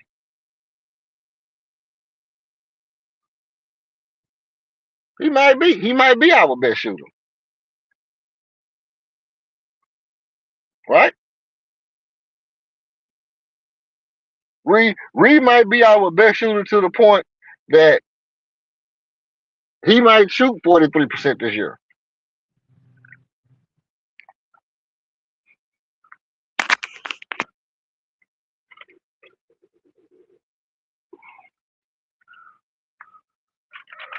So I don't know. I don't know about the idea. Some of the statements people make about different stuff. I just don't agree with some of it. Um, I get it. I get the notion. You know, like I get the notion that you want your guys. You want to be able to depend on them to do a certain thing.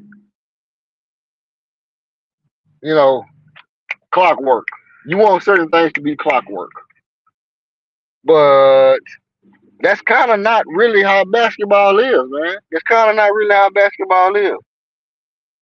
You can't necessarily say, hey, Kevin Durant averages 25 points a game.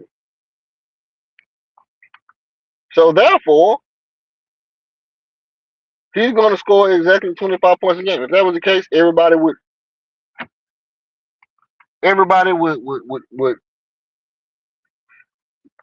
just put prize picks and DraftKings and these betting agencies out of business. But if you betted Kevin Durant to score 25 points a game regularly, you wouldn't win. If you betted consecutive nights for Kevin Durant to score 25 points a game, you would never win.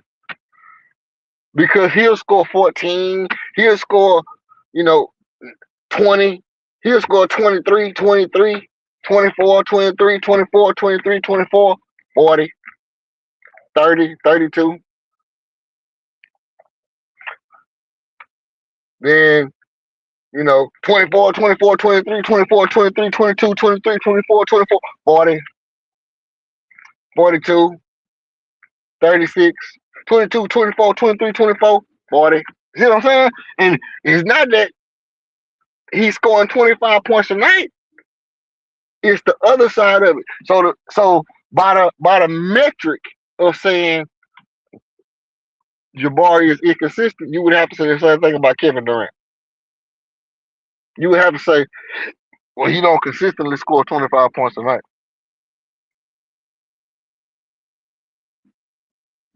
And if you wanted to be honest, if you said, does Jabari consistently get hit 2 3-pointers every second half, you could almost bank it. You could book it. Jabari consistently hits 2 3-pointers every second half. Consistent. Even if he was 0 for 5 in the first half and it was a lot of mid-range jumpers, ball swung to him at the end of the shot clock or whatever the case may be, he got the ball with the clock winding down. He made a move to the goal. He missed some jumpers, little bunnies and stuff like that. He missed those. He hit 1 3. He missed 3 threes in the first half. You can book the 2 threes in the second half from Jabari. No doubt about it. No doubt about it. You could book that. It would be so easy to guarantee that Jabari was gonna make you that money. Tell you what you can't do. You better not put that on nobody else. You better not put. You can put it on Reed Shepard now that he'll get you 2 threes a game now. But for a while, you couldn't even put it on Reed because you didn't even know when he was gonna play. It's been games where Reed Shepard wasn't even in the game enough to make 2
All right, I'm back.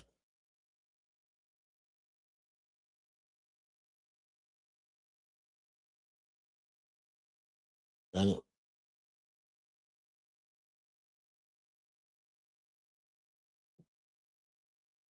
Yeah, I ain't gonna do like yesterday. Yesterday I messed around here and stream for eternity and didn't eat nothing. I almost died.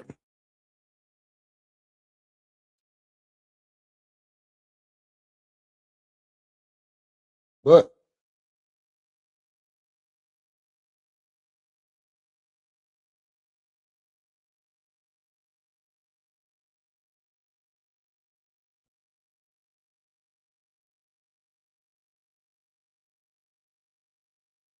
got me something to snack. Knick-knack, paddywhack, give a dog a bone.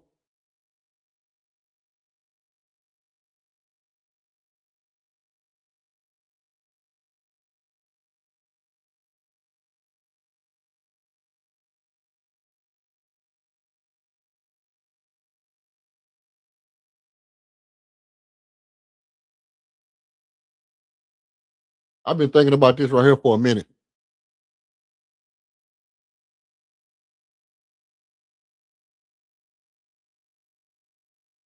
A player can't be held responsible for a team's success.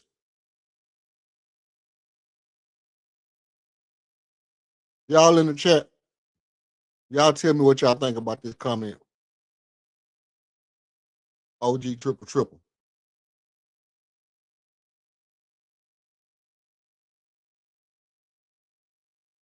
Y'all got to know this.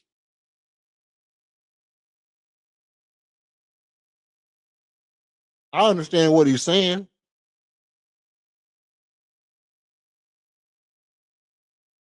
Based off of the fact, like, if you talk about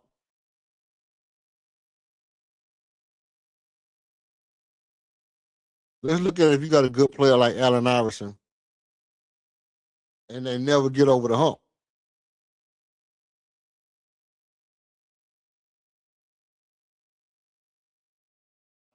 In that circumstance, I can see why he can't be responsible for the team's success. Or Russell Westbrook.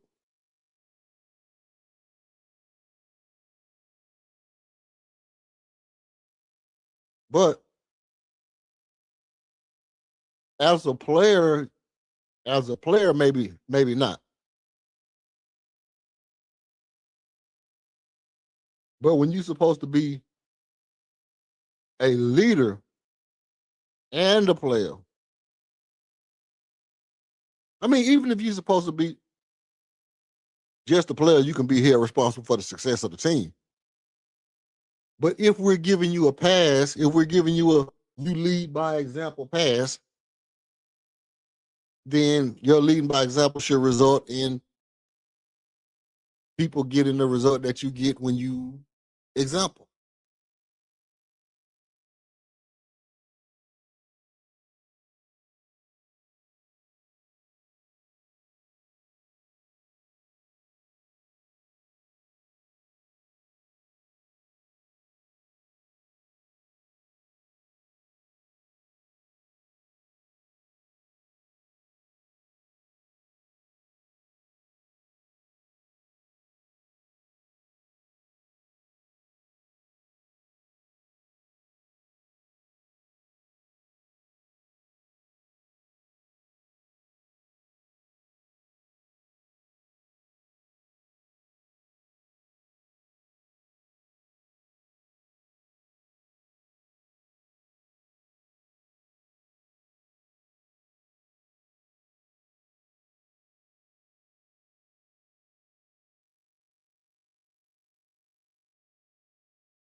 All right.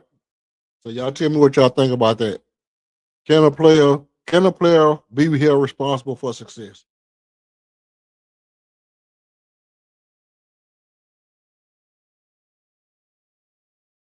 In other words,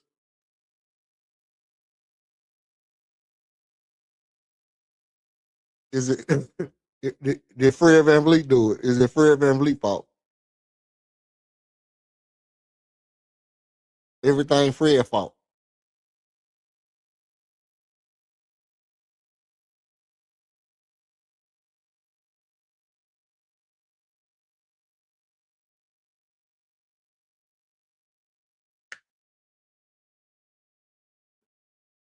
Get it, get it, get it, get it. Work it, work it.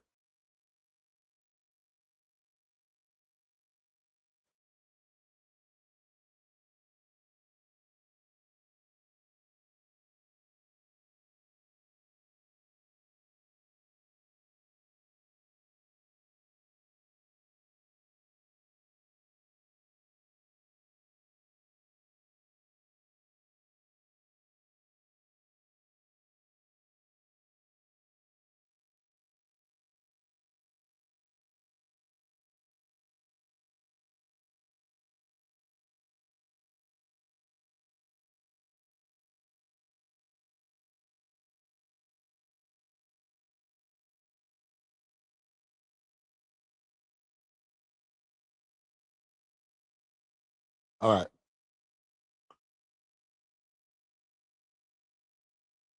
Hello? Whoa, whoa, whoa, whoa. Hold on. I got some quietness going on somewhere that ain't supposed to be there.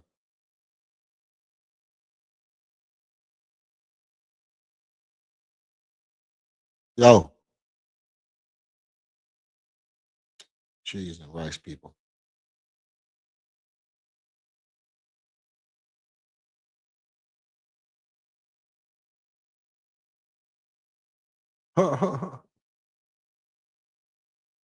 Yu-Gi-Oh. Y'all know Yu-Gi-Oh?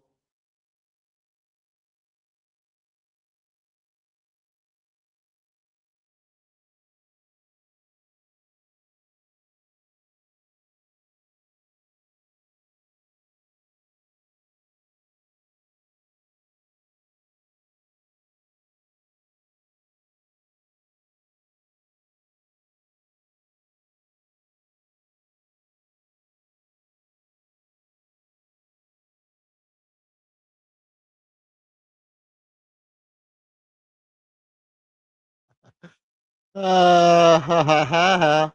Ha ha ha. Can y'all hear that?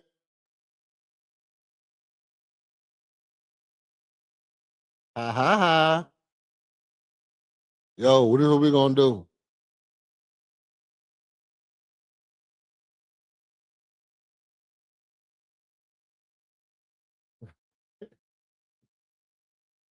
This is what we gonna do. We're gonna come to the conclusion on whether or not the Rockets can or cannot be over 60%. Right? Let me know. Let me know what you think on if the Rockets can or cannot be over 60%. Now, once we figure that part out, I mean not over 60%, 60 wins. I got them at 57 wins. I got them at 57 wins. All we got to know is can they get to 57? But I want to know if anybody would say, hey, they can get to 60. If anybody can say, hey, they can get to 60 wins, I believe 60 wins is is right in there. Hey, man. I believe 60 wins is right in where they're gonna be at, right?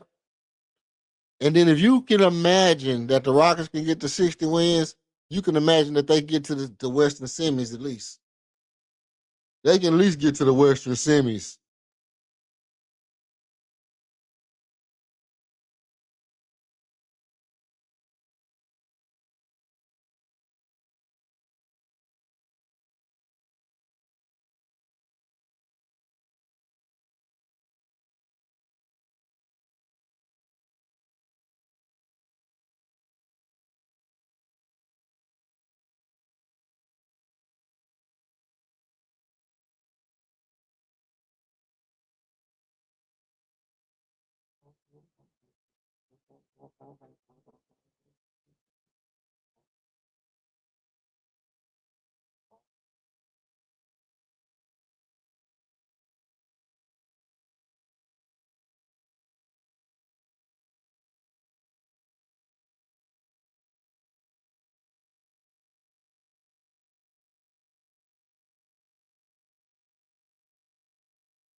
And that's the good part about it. The good part about it is if you could imagine that they can get there, if you could imagine them getting to 60, you could imagine them getting to the Western Conference semis, man. And getting to the Western Conference, you know, what we saw last year, once you get to the Western Conference semis, anything can happen. Anything can happen. Right? You never know when somebody just have a brain fog, a mental collapse, you know, where it's something that just give you an advantage. You never know if that one advantage is one thing that they counter at the wrong time. Like you can counter somebody's offensive strategy at the wrong time, and then by the time you try to go back, they already readjusted to you going back to what you was doing at first. We've seen that happen to other teams in the past, to where let's say your team come out and they're gonna shoot threes, and you're gonna switch, and then by the time you say, "Hey, switching ain't helping," you know, let's try to double the ball. Let's try to double this player and get the ball out of his hands, and we'll just double him, and we'll stop the switch at the point of attack. And then you make that adjustment, and then they just keep chipping away at what they're doing. They keep chipping away at what they're doing, and before long, you look up and you be like, "Damn, we should have kept switching." And then by the time you switch back, they not even shooting threes no more. They driving to the basket, and you just made your counter too late. But after they, decided to make their double adjust, and you out of there. You out of there. It happened all the time. Which is what I think happened to San Antonio. And what I think happened to OKC. I think it's how San Antonio beat OKC. I think it's how San Antonio got beat by New York. I think OKC was looking to play a certain way, and San Antonio was looking to play a certain way. Once San Antonio made an adjustment, OKC didn't adjust, but then by the time they adjusted, San Antonio had adjusted from the way that they were playing. So you made an adjustment to something that they wasn't doing no more. It's like punching at somebody who ain't where you thought they was. Somebody going jab, jab, jab, hook, jab, jab, jab, hook, and then you say, okay, well, next time he jab, jab, jab, I'm gonna throw my cross. And then they go jab, jab, uppercut. And you punching for the hook, you throwing your cross, and he throwing the uppercut, and your ass knocked out flat on your back, looking at the Lord, wondering where your stars could have been.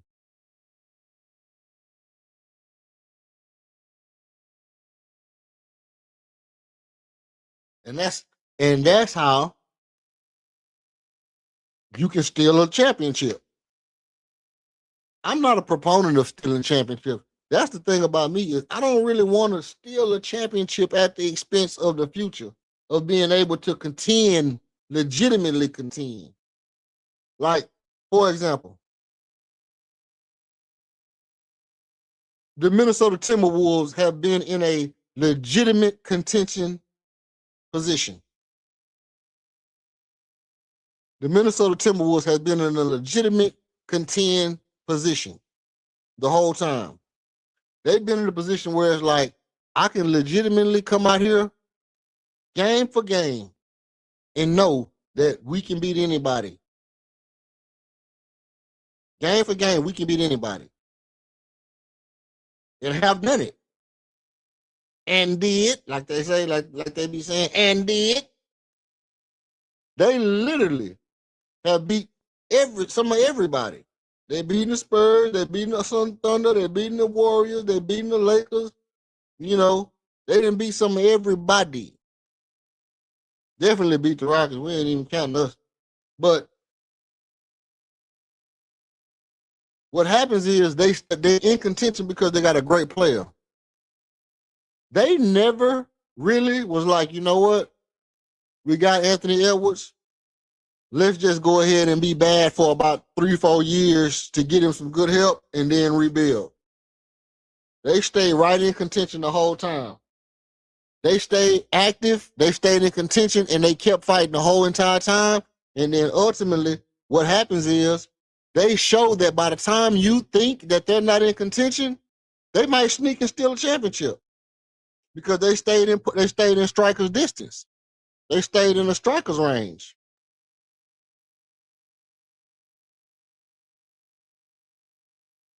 Right? So since they able to stay straight in striking distance the whole time, and then you see that, okay, boom. They've been in contention every year. They've been a possible champion every single year for the past 4 years. And it don't even make no sense to say that they're not a possible champion. But now they have gotten LaMelo Ball a legit top 5 point guard. So now you got a legit top 5 point guard. Now you can come back and you can say, hey, look, I got a legit top 5 point guard.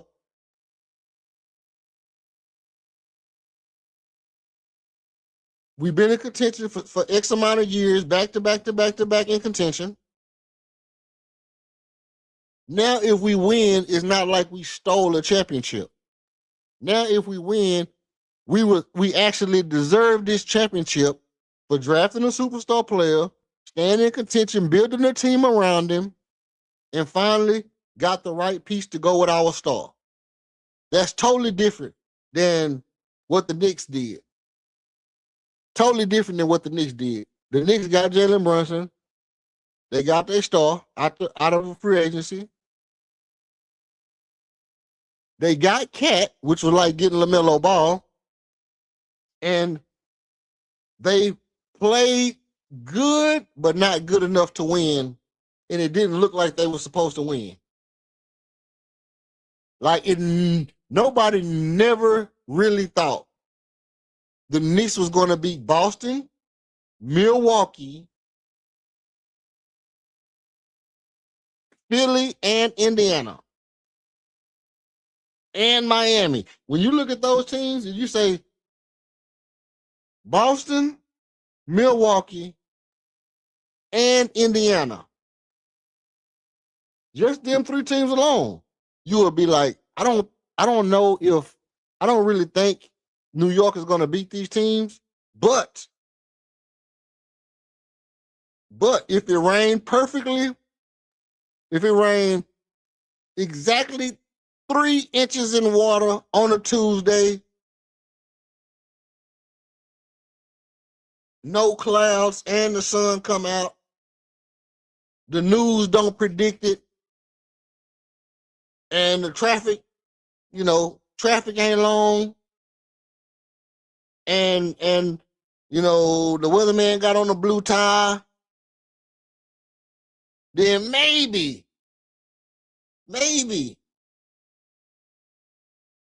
everybody healthy and Cat play perfect and Jalen Brunson, don't get cooked on defense. Maybe the Knicks can win. But you never was like, the Knicks have the team that's supposed to win. You never go into a year saying, the Knicks have a team that's supposed to win. And that's what I call stealing the championship. When you never have the team that when you look at it and you say, this team is supposed to contend this year. If you don't have that team, then I think you stole a championship. It was like the buffer, a magical situation to where all of a sudden, you wasn't really supposed to win, but due to the exact right circumstances, you were able to come out with a win.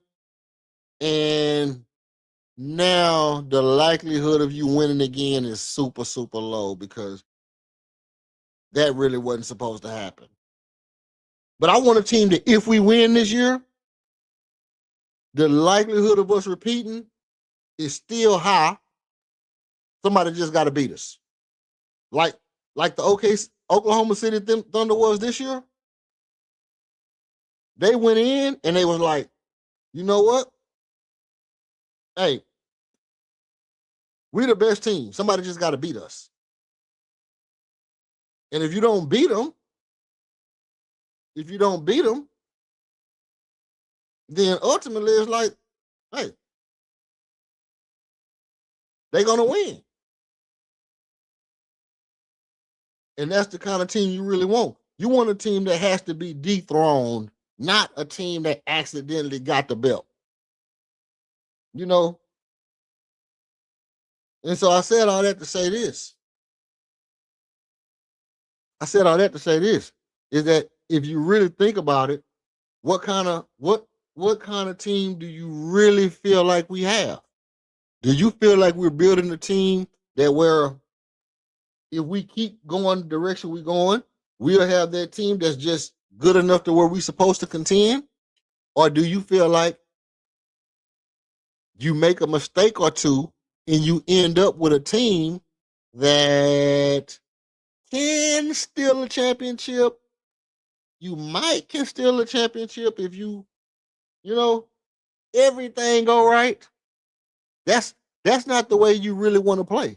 You really don't want to be that kind of team. But I have to question, is that the kind of team we are right now? And really when I look at the substance of the team, I'm like, we right on the fringe. We right on the edge of being one mistake can make us you're not really a championship team, but you might can steal one.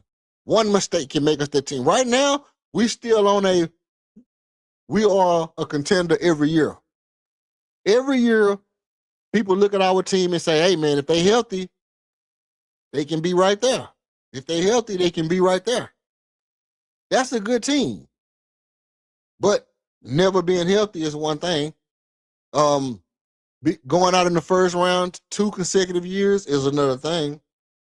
So I think the expectations of that they can be right there, I think people are going to lose those expectations if you don't show something different.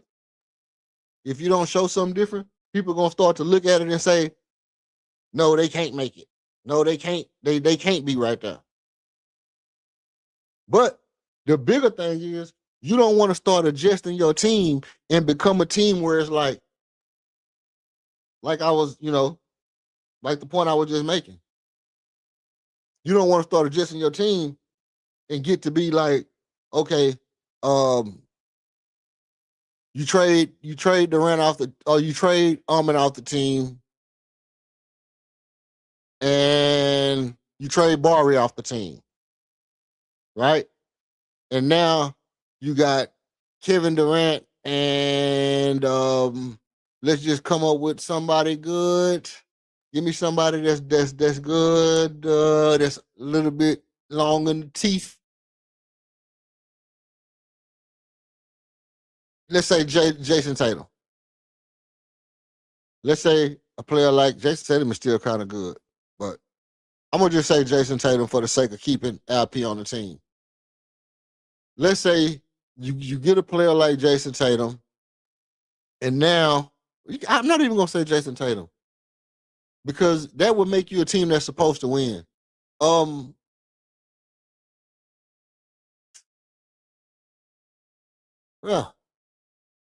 our team is scary. Our team is scary because of the simple fact of you could be in a position, if you bat your eyes right now, our team could actually be in a position to where we're not supposed to win. And that's literally where we at right now, to be honest. We're not supposed to be we're not a winning team right now. We have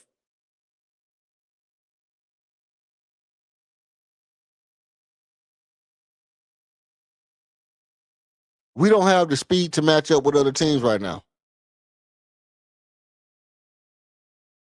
We don't have the speed to match up with other teams. If other teams start running and gunning and moving and switching and doing a lot, we just don't got the speed to match up.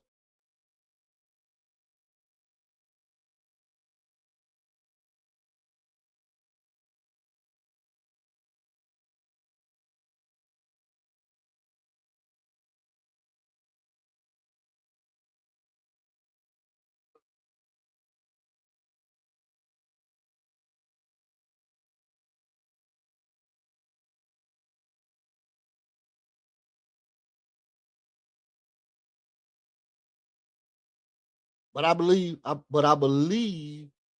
that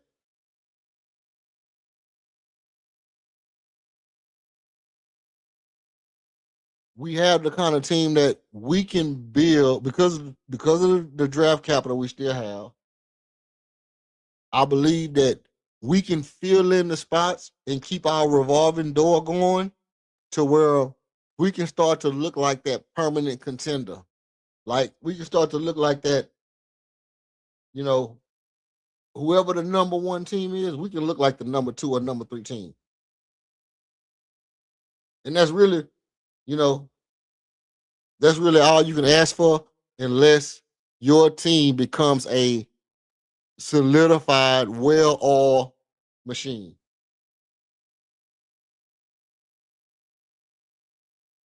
And once your team, and now if that happens, if that happens to where your team is a well-oiled machine, then that's different.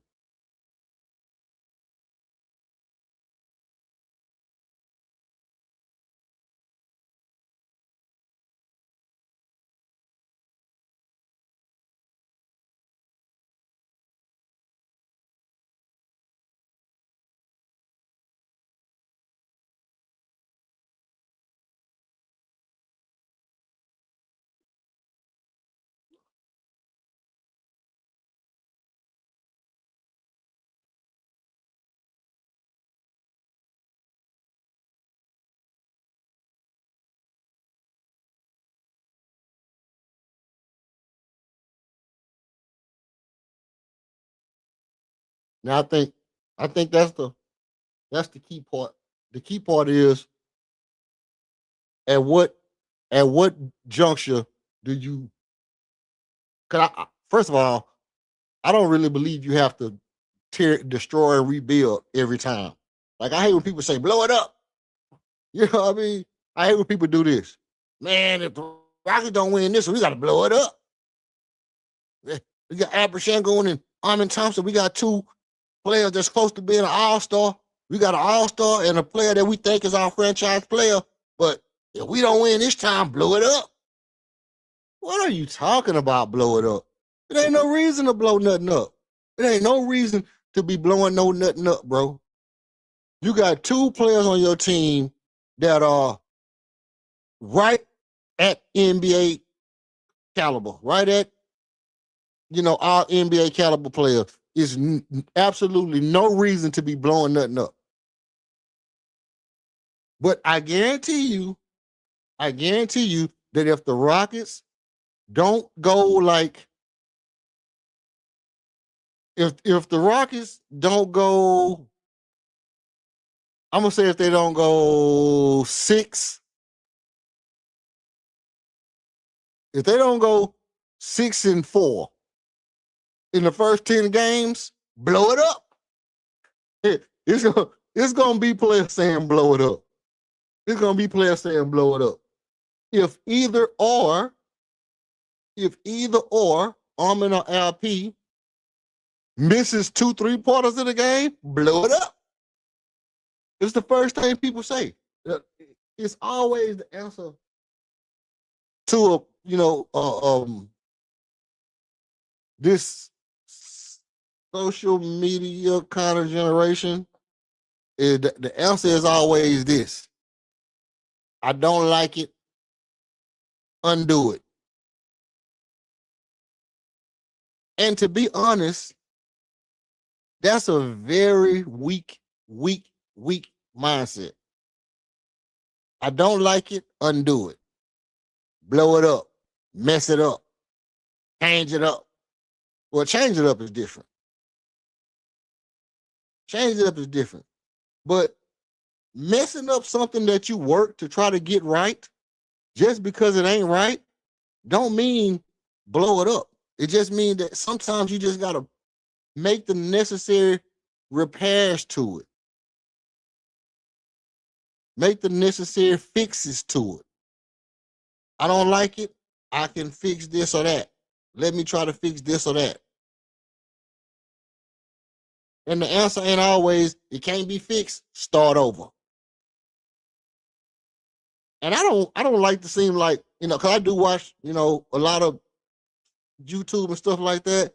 And I don't want to go into this whole, just like when you got a girl, man. But that's really what it is. It's literally like a relationship. It's literally like a lot of Rockets fans have this kind of relationship like mentality. It's like, we got a problem with our relationship, blow it up.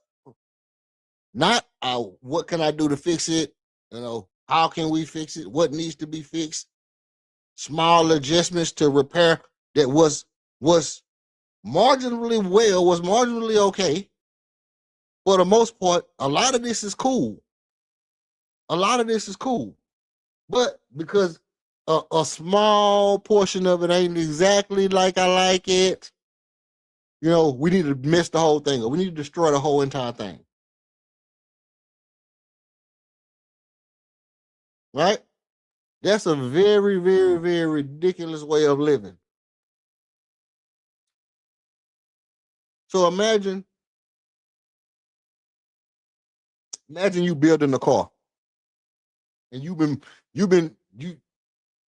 trying to learn how to build this car. You want to get this plastiline motor put up in there. You want to call your boy and get the plastiline motor put in it. You want to get, a certain kind of tires you've been studying that can be on the freeway legally. You doing all this stuff. And then you get there and you get it decent to where it's running, and it don't go exactly how fast you want it to go, and you think, hey man, maybe it's not as aerodynamic as I think it should be. The majority of Rockets fans, you know what they'll say? Blow it up.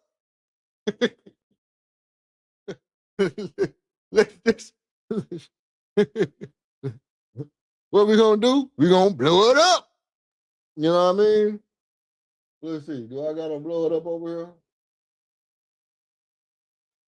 Oh, that's not blow it up. That's definitely not blow it up. But the majority of Rockets fans will be like, blow it up. I myself personally, I would be like, maybe we need to look at, the front end and see if the front end can be made more aerodynamic. Oh, the front end is aerodynamic? Well, maybe it's the size that's not aerodynamic enough. Maybe we check the size and the roof and see if it's aerodynamic. And that's what the Rockets need to be looking at. The Rockets need to be looking at the team and saying, hey, we need more shooters. We're not a good enough 3-point shooting team to just be dominant. Then maybe we need to be looking at players that kill us from 3. We need to be looking at guys, because as much as you like some players, they don't shoot 3. And it's one of the things that I was arguing with one of my good buddies with, you know what I mean? Put a crown in the chat. Put a crown in the chat if you think LaMelo Ball is a top 7-point guard in the league. Put a crown in the chat if you think LaMelo Ball is a top 7-point guard in the league. And I'm gonna double down and say he's a top 5, because I've been a LaMelo Ball fan since he came in the league, and I've on the record said that he would be the exact kind of point guard I want as the starting point guard on my team. And why is that important? Because you got a pass first point guard that's a bucket from 3 from anywhere on the court, that can shoot the ball from anywhere on the court. He basically a big version of Steph with a Kyrie handle and some Jason Williams white chocolate passing.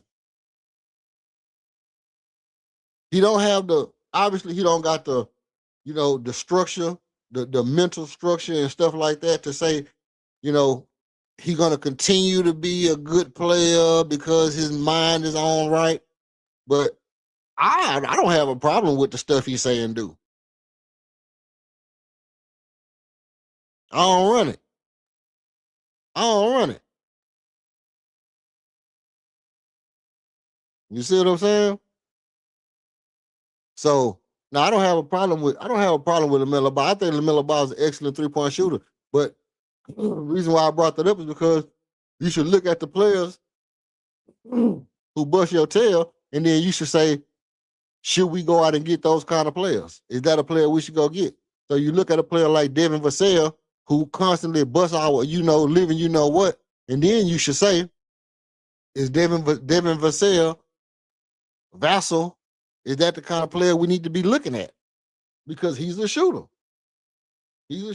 How do you let a player like Cason Wallace or whatever, at this name Cason Wallace, how do you let a player like Cason Wallace magically end up in Detroit? How do you let a player like Cason Wallace magically end up in Detroit? I don't get it. Hit the like and subscribe for me, man. You would be I would be remiss if I didn't incline you to hit the subscribe button, because like I said earlier, when the season starts and you want to know about what wins and losses we have for the schedule, I have the wins and loss predictions that I did earlier today marked down here with the points per game that we had against them last year and the record we had against each team. We went over that earlier in the first 2 hours. And if you want an automatic leg for your parlay and you jump on stream in the pregame shows, and I give we got a loss for Utah in a game, and you might look at the schedule and say Utah gonna win that game, and I might have the game on here for a loss. I can tell you why I got that game for a loss, and you would want to know based off of what was my reasons for having a certain game for a loss that you might think we should win. And that can be an automatic leg on your parlay. So subscribe, because when the season starts, little things like that can help your parlay. It can help you have an automatic leg for your parlay just by having this schedule prediction with the stats and stuff that I did today.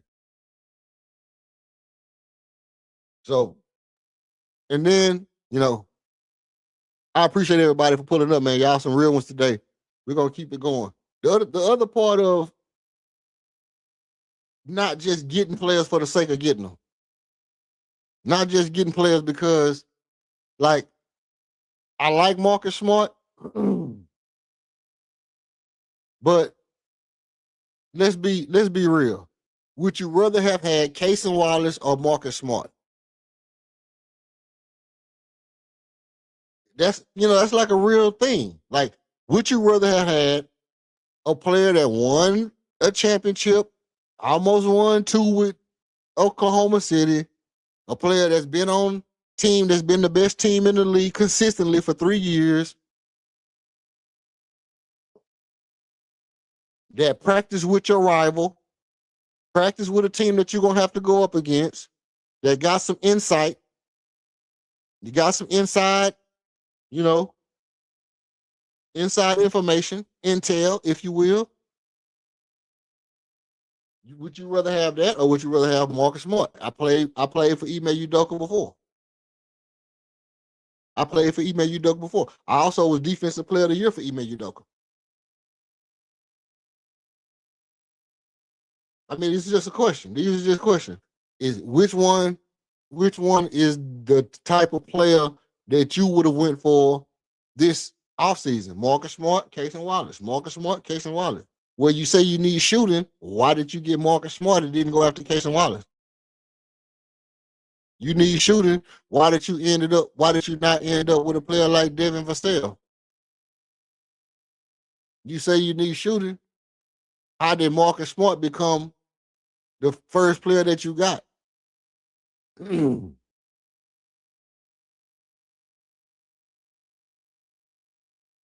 thing you can't do. The thing you can't do is say Bogdan Bogdanovic is the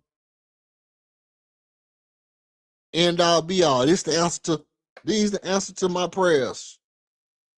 These the answer to my prayer. Bogdan Bogdanovic. When I bend my knees at night and I say, Hail Mary, or whatever your prayer is, you know what I mean? Jesus wept, now to lay me, whatever your prayer is, and I say, man, I really don't want to wake up tomorrow and watch these Rockets get beat by 15 points tomorrow. You know, I never think about Bogdan Bogdanovic. I never think about Bogdan Bogdanovic. Bogdan Bogdanovic is Dorian Finney-Smith recap. Bogey is the Dorian Finney-Smith rerun. You getting Bogdan Bogdanovic is the same thing as you getting Dorian Finney-Smith. It's a guy that people say could shoot that I never was scared of. He's had some good games, but he's not like Luke Kennard. Let's just be clear. Bogdan Bogdanovic is nowhere near a Luke Kennard. And if I was going to sweat somebody, I'm trying to pull Luke Kennard off that Lakers team because they're not going to be able to play Luke Kennard, Austin Reeves, Luka Doncic, Walker Kessler. You're not going to have no defense, bro. And I believe you'd have been well served trying to get Luke Kennard instead of Marcus Smart. I mean, if that's the case, just get Luke Kennard and Marcus Smart and leave Bogey where the hell he was. And I'm saying do it like it's just automatic that it could be done. Right? Not like it's automatic that it could be done. Because I don't know for a fact that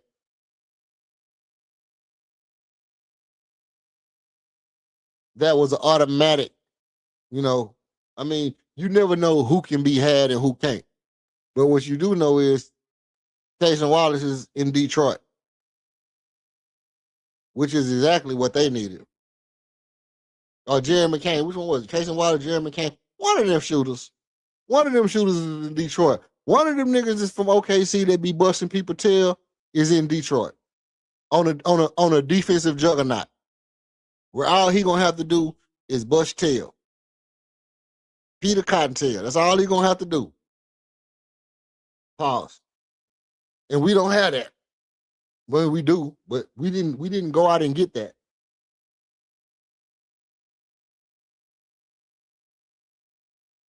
So if I'm looking at the team and I'm saying, how do I feel about the team? I have to take that into account. While I can't knock Raphael Stone for the way he's been, I can't knock Raphael Stone for the way that he has went about not acquiring talent, but acquiring talent as well, because he has gotten players here and there when they was cheap and he was able to get them. But the way he's handled the contract, it's been masterful. You know, hats off to you for that. You know, I tip my cap. You're a one-of-a-kind contract negotiator. I'm not gonna at all knock you for the way you negotiate contract. What I'll look at and I'll say is, I have to say, like, how aggressive are you at getting, like, Daryl Moore was really aggressive at diamond in the rough. If there's anything anything that I feel like is a diamond in the rough that I can try to get, I'm gonna go get it. Oh, we're gonna end up with James Harden. Oh, we're gonna end up with Jeremy Lin. Oh, James White, Troy Daniels. You see what I'm saying? All these little players like this that Daryl Morey was like, oh shoot, oh, this dude here look like he was good. Oh man, shoot, this dude here. Well, we had players that's coming out of the G League, lighting it up, coming out the G League, lighting it up. And you mean to tell me that it's nobody like that in the G League this year? It's nobody in the G League that is just a dead-eye knockdown, a marksman that's in the G League that we could have got besides, or it's nobody in the G League that we can replace Clint Capella with. And then you look over on another person's team, here they come with a 7'3", 7'4" center, dribbling the ball down the court looking like Bo. And you like, where he come from? Oh, he was in the G League just chilling.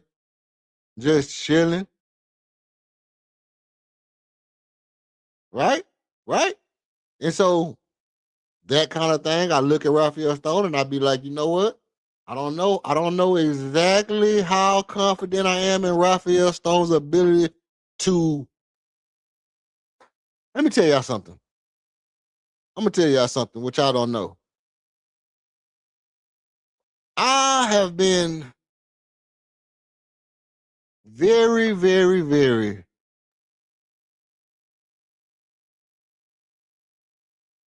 tempted to see about scouting for on a higher level.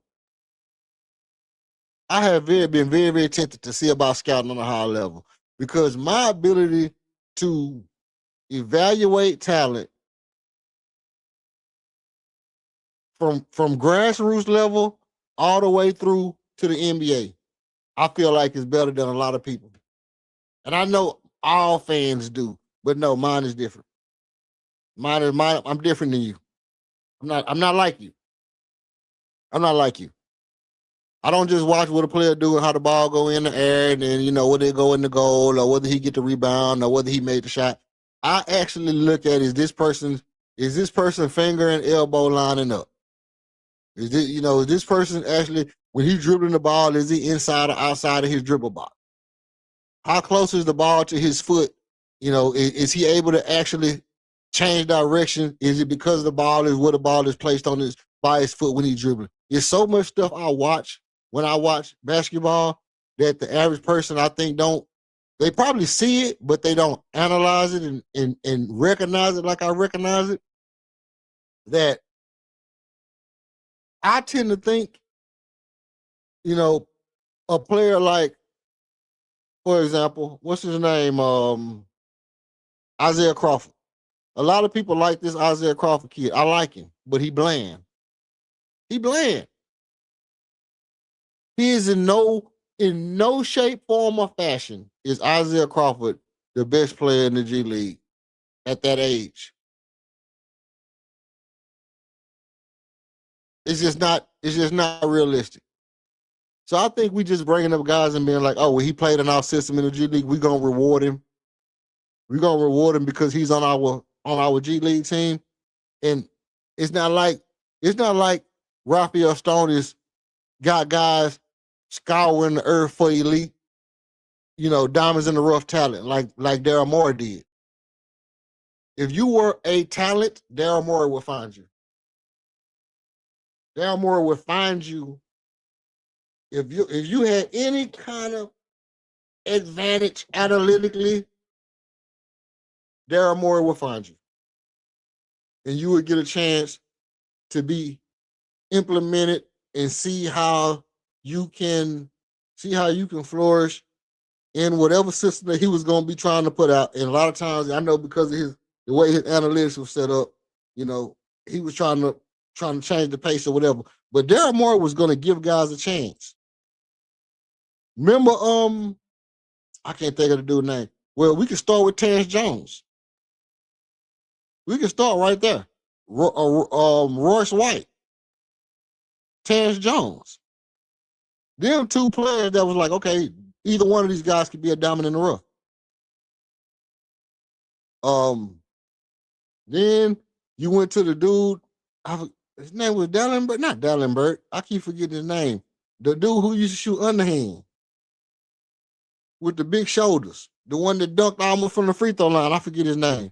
You know, we had Ahmed Al-Sheikh. I think Morey drafted Dylan Brooks, did he not? You see what I'm saying? So it's like Darren Moore was very good at looking for those little diamond in the rough type players. I don't at all think that Raphael Stone has that level of passion about finding special players. I think Stone is more about we're just gonna build solid. We're gonna build solid with the numbers based off of what a good solid player is, and we're gonna get them on good contracts, and we're gonna build a well-structured team. That's it. We're not trying to find no Daniel House or no PJ Tucker, and hope that they turn into something that they should or shouldn't be, or none of that. We're not doing none of that. Stone is just getting players. It's a structured organization. Bring you in, you do the 1-2 step, everybody step. By the way, shout out to Uncle Step.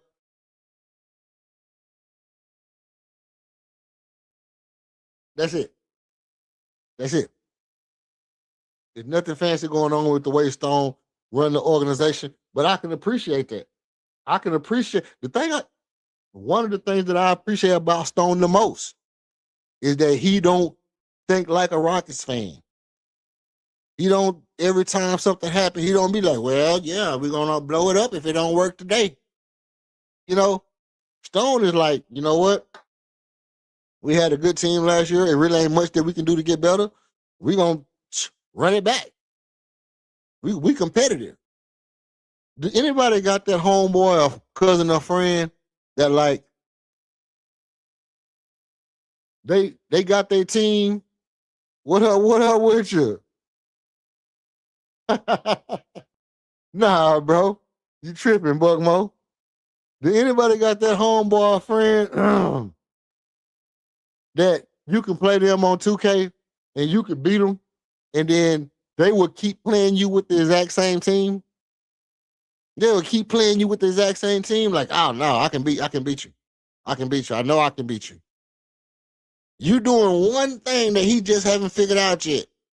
Maybe your mid-range jumper is good and he haven't really got the thumbstick down yet, and you just busting his ass. But he feel like, I got the team that can beat you if I can just get this thumbstick to work.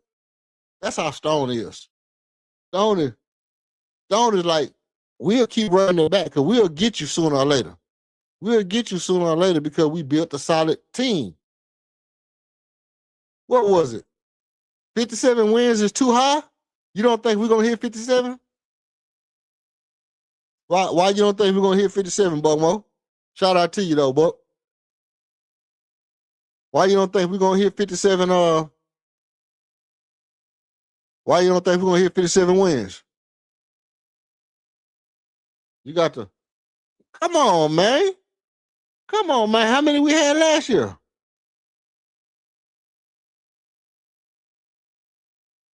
How many wins we had last year? Come on, Weed, man. Come on, Weed, man.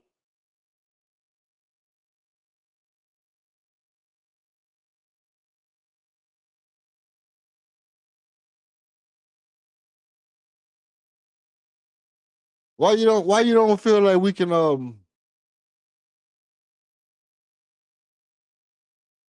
went through the thing, man. I went through the whole schedule. Lack of offense. Hold on, I thought Fred VanVleet, I thought because we didn't have a point guard, when Fred VanVleet got back, everything was gonna be all right.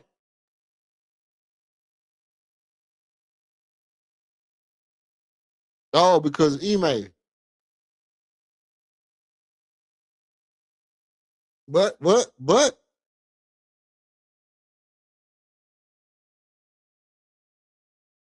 come on, man. Y'all gotta give me a break. Well, LP gonna get us there where we need to be. It ain't LP fault if we don't get to where we need to be, bro. It is not gonna be LP fault if we don't get to where we need to be. One thing I know. One thing I know. Two things for certain. Three things for sure. One thing I know. One thing I know. LP will get us where we need to be. Don't be alarmed. We need.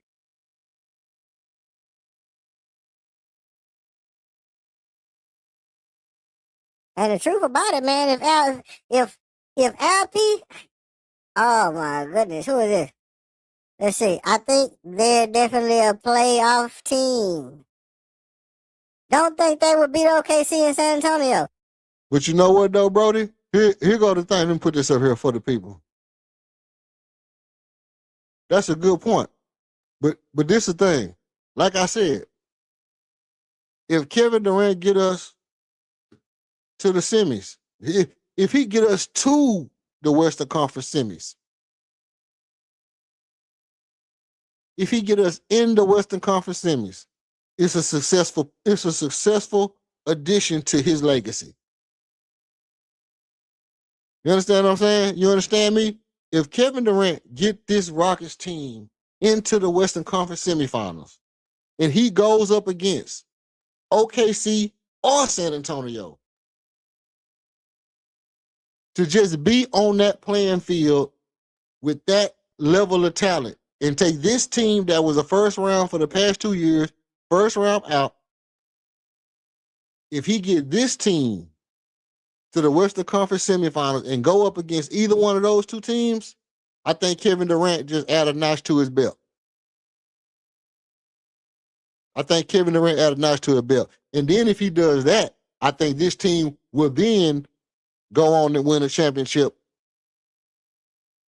I think then after this year, if Kevin Durant just get us to the Western Conference semifinals this year, I think LP and Amin Thompson will go on to win a championship with the Houston Rockets within the next 3 or 4 years.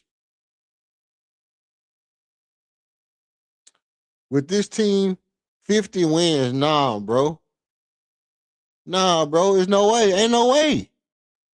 It ain't no way you can go 50 wins because we getting Fred VanVleet back. We added Marcus Smart. Each one of them, and we got a shooting coach. Each one of them additions got to at least account for 2 wins. If we get Steven Adams back, Fred VanVleet back, and we bring in Marcus Smart, that got to at least count for 4 wins, bro. You got to at least give us 4 wins. But for Fred and Steven Adams coming back, you gotta boost us up at least 4 wins.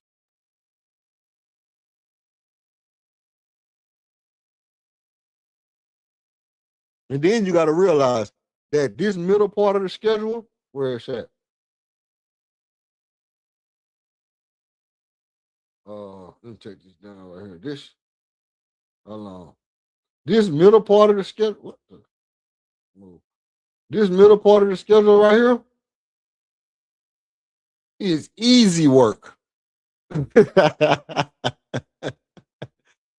middle part of the schedule was easy work, bro. Like games,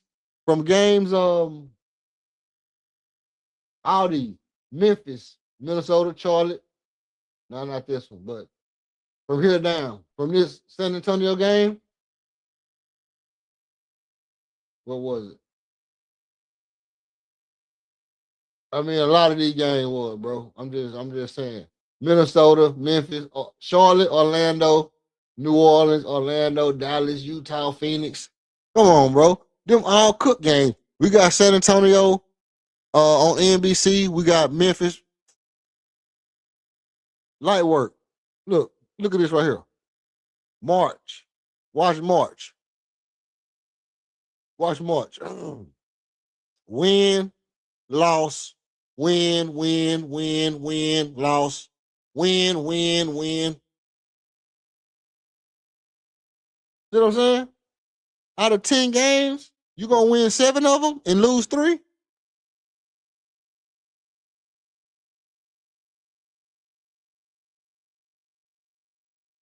If healthy. If healthy. If healthy. If healthy. That's the thing. Like I said earlier. Barring 2 things.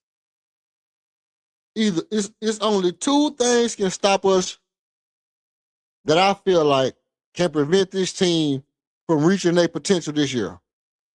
One is health, one is injury, and one is incompetence. Them the only 2 things that can stop us from reaching our potential: injury or incompetence. Right? When y'all put that in anybody chat, put hashtag injury or incompetence. Them the only 2 things that I think stop these Rockets from reaching their potential this year. Man, y'all hit the like button.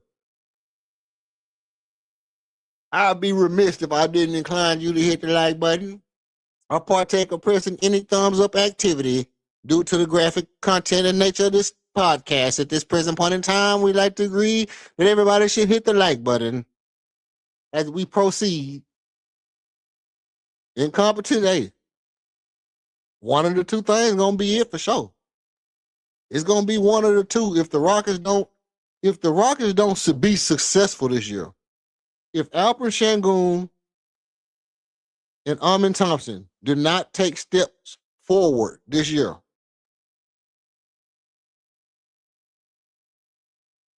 that's going to be because of incompetence. If Alperen Sengun and Amin Thompson don't take steps forward this year, that's going to be because of incompetence. If we don't get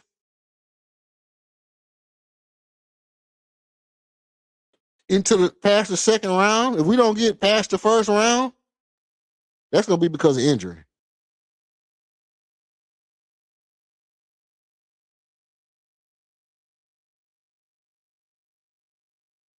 Hey, no, it's not. Let me tell you something. Michael Irvin. Let me tell you something, playmaker. Don't sleep on my boy LaMelo Ball, man. Don't sleep on LaMelo Ball. The West ain't wide open no more, man. Anthony Edwards and LaMelo Ball are going to be out there like Vince Carter and Jason Kidd. They're going to be out there like Vince Carter and Jason Kidd. They're going to be smacking shit. They're going to be smacking shit all year long. They still got Rudy Gobert, a dominant big man who ain't really been catching no lobs. We don't even know if Rudy can jump, but he gonna get them lobs right at the rim because LaMelo gonna get right to the rim and put them right above the rim for you. LaMelo's such a good passer and ball handler. He don't gotta do the take you way over here and then throw the ball across with nobody there. LaMelo can do the James Harden. I can bang you all the way down to the goal, and as soon as you take a step up, throw the ball over right to the rim and let Rudy catch it right over the top. So Rudy gonna be a whole different force with LaMelo on the court. I expect Rudy points average to go up. I asked somebody in this chat, somebody that's in this chat right now, I asked them, would they want LaMelo Ball on our team? And they said, hell no. I ain't gonna say no names, so who it is.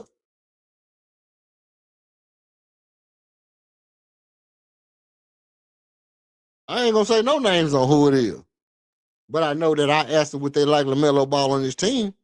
Would they trade for LaMelo Ball? And they said no.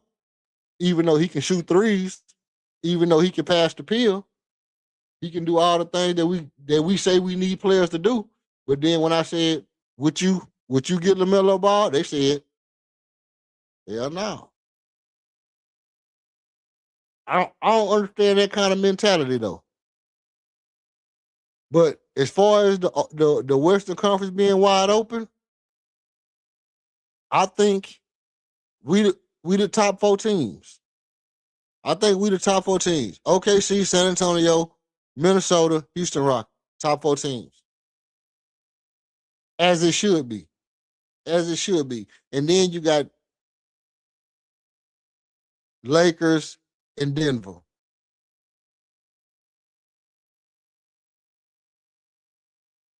Hey, hey. But you gotta realize this. This is what you gotta realize.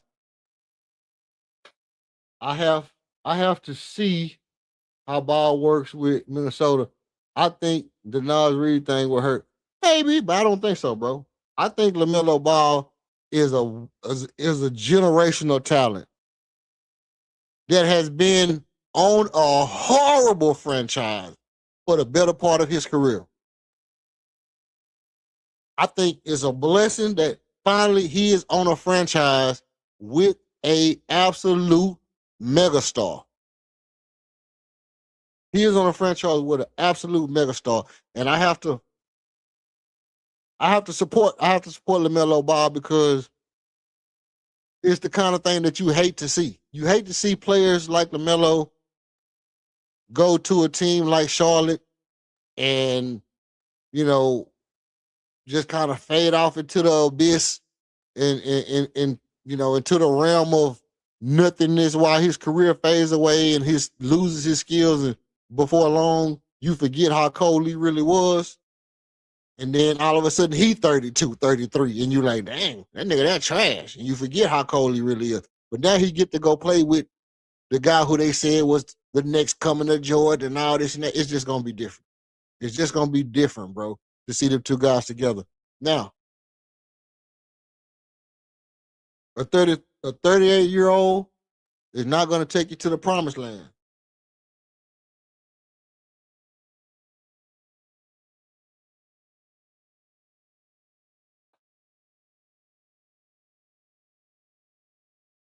How old was LeBron when they went to the championship in 20?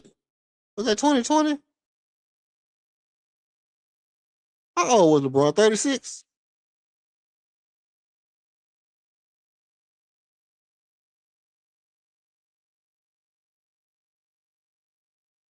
And not only that, can't sleep on Utah. That's hey. I gave him some extra wins too when I was doing my predictions. I gave Utah some extra wins when I was doing my predictions because that team they got over there with Jaren Jackson Jr., Larry Markin, Ace Bailey, Darren Peterson, Keontae George, um, Little Shifty. I forgot what his name is. They got some heat over there in Utah. They got some heat over there in Utah. KD, the same player as LeBron. You mean right now, or are you saying is he the same player as LeBron? Because hell to the now, he's not the same player as LeBron. But KD might needs to be the number one shooting option, but he don't have to be the number one scoring option. He might need to be the person who gets the open shot the most, or the person who takes the tough shots. But I don't think KD has to take. KD is not. He didn't take the most shots on our team last year. KD doesn't take more shots than Jalen Green. KD don't take more shots than he shouldn't take more shots than Armin or Shangoon. Right? I don't think KD should take more shots than Armin or Shangoon.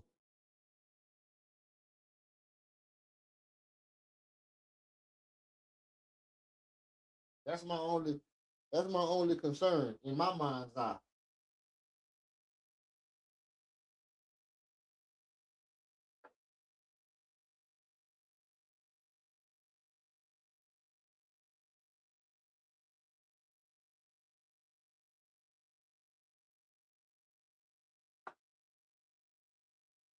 From what I feel,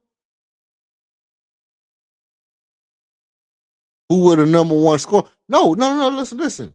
He might be the number one scoring option. He might score the more points, but I don't think he should shoot the most shots. See, okay. I'll run it back. I'll run it back to you again. Okay. So I don't got my note. I'll get it later. I don't got my notepad. But listen at this. KD shoots 18. He for the last 3 years, KD averages 18 shots a game. He shot 19, 19, and 18 with us. So he basically averages 19, 18 shots a game. Alper Sengun averages 19, between 19 and 20 shots a game.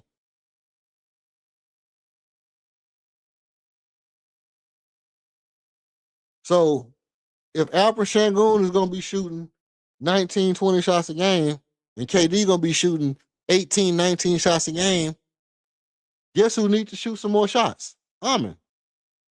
I think Amin should be shooting 22, 23 shots a game. He's shooting 50%.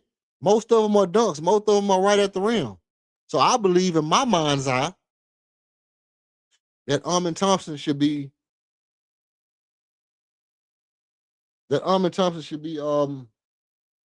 taking more shots per game.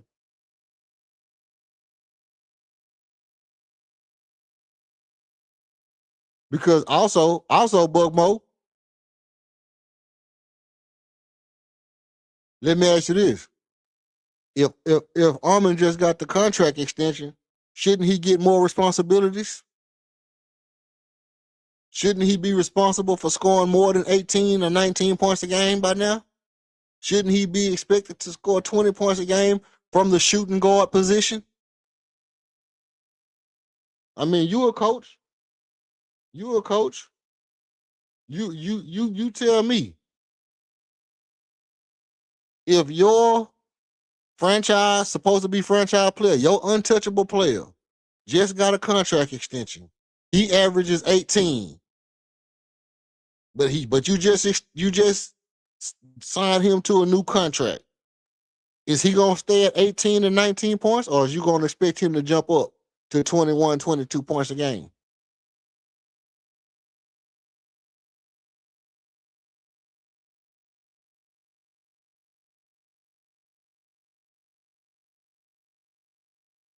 And so that's my thing.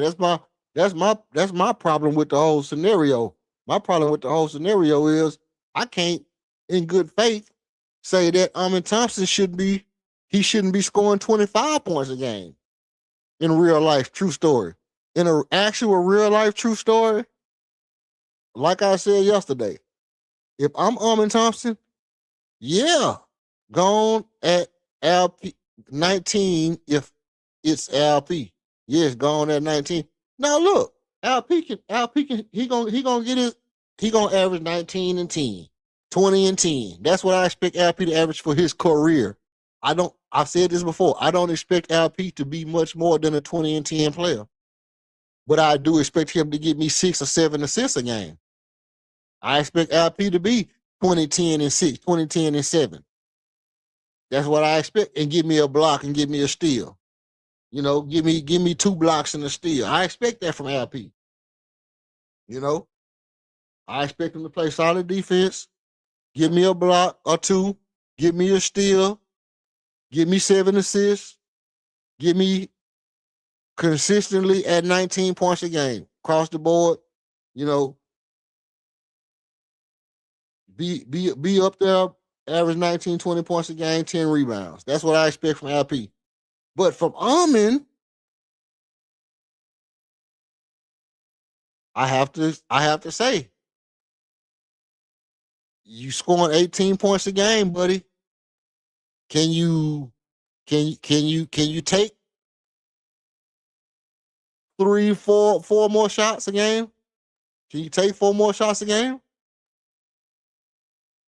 Are you shooting 18 shots a game 18, 19, 20, 21, 22. Can you shoot 22, 23 shots a game? Because remember, when Armin shot 27 shots, I think he shot 27 shots one time, he had 32 points. When Armin shot high 20s, 20, whatever it was, between 24 and 27 shots. When Armin shot high volume shots, he had 30 points. And consistently, when he took a lot of shots, he was up there 27 and 30 point games.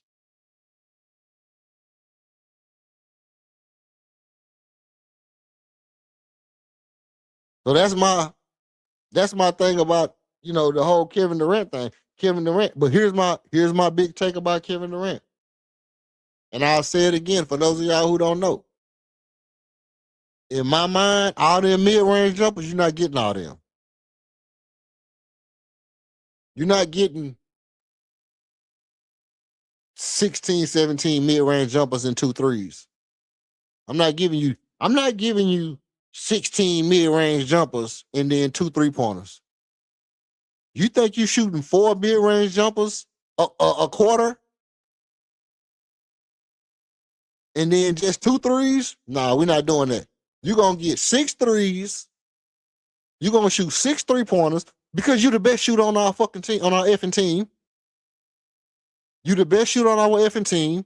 You got bad knees, bad ankles. You don't need to be doing all that dribbling. You turn the ball over too much. You catch and shoot this daggone ball from where I tell you to be at.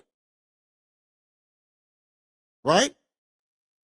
Right? You catch and shoot the ball from where I tell you to be at. So you're going to be shooting 6 threes. You're going to shoot your 12 mid-range jumpers. That's basically, 3 mid-range a quarter, 2 or 1 3 a quarter, 1.5 threes a quarter, basically, in a nutshell.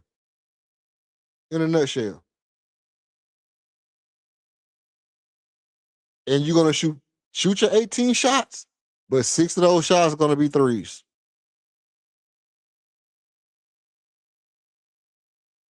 And if I'm Ime and I'm Raphael Stone, I got to have this sit down with Kevin Durant. I know this is the way you like to play the game. I know you're trying to keep your legacy at 50, 40, 90. But nobody's going to forget that you were 50, 40, 90 if your stats don't necessarily say it at the end of this year. And if you scared, call the dog catcher. If you scared, call the dog catcher. Call the pastor. Call the pope. You scared to shoot 6 threes? You cannot claim to be the greatest scorer of all time if you're scared to shoot 6 threes a game. You scared to commit to 6 threes a game and 12 twos a game. You scared to commit to that? I can't call you the best scorer of all time. Our people need to get off the gas. Because this is what our team needs you to do. And then people will say, man, he one of the best mid-range shooters of all time. So what? I don't care if he's one of the best mid-range shooters of all time. We don't need a bunch of mid-range shots. We need the middle of the court to be open because all the Rockets fans I talk to cry about spacing. And what we're not gonna do, is not crash the boards. So it's gonna be some spacing issues. But I need the court open for Armin to slash. I want Armin getting to the basket. I need Armin to get to the basket as much as possible. And so in order for Armin to get to the basket as much as possible, I need that pick and roll to be precise between whoever the point guard is and LP getting the ball. And if they double team LP, he kicking it to Armin diving to the goal not just from the dunker spot. I heard somebody say that earlier today too. Armin gonna be back in the dunker spot. Man, get the hell out of here. Get out of here with that dunker spot nonsense. That's only like 30, 45% of the game for Armin to be in the dunker. He gonna be back over there a lot. I'm not gonna lie, because him and Jabbar gonna be over in the dunker a lot. But on that baseline corner and then back into the dunker spot. But I just think that takes away a lot of space from LP. I don't know, man. Armin in the dunker spot is cool. Armin in the dunker spot is cool, but Armin slashing to the basket is way cooler. Because, see, this is my thing. It's just like I said earlier. For everybody who feel like Armin should be in the dunker spot, think about this. Is your franchise player Amari Stoudemire, Steve Nash, or is your franchise player Sean Marion and Boris Diaw? Because what people are saying to me is our franchise player is Sean Marion. He gonna get his 20 points,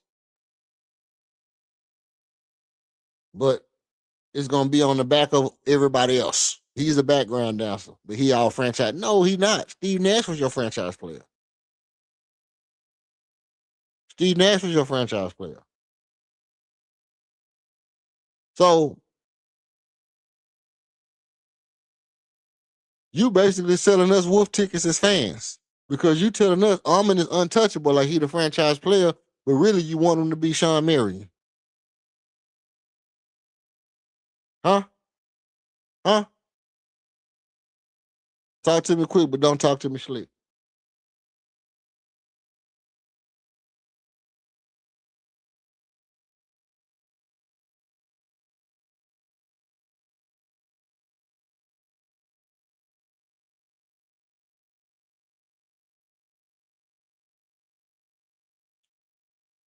I don't know. I ain't with it. I ain't with it. I don't want my franchise player being the background dancer. I want my franchise player to be Gladys Knight, not the Pips. I want my franchise player to be David Ruffin, not Otis. You know what I mean? I want my franchise player to be OJ. I mean, not the Gerald Levert, not Sean Levert. You feel where I'm coming from? You understand me? So in order for Armin to really be what he's supposed to be now, unless it's something they're not telling us, unless they're going to come out one day, or unless we're going to all come to the revelation that they really don't have their stock in Armin like we think they got their stock in Armin.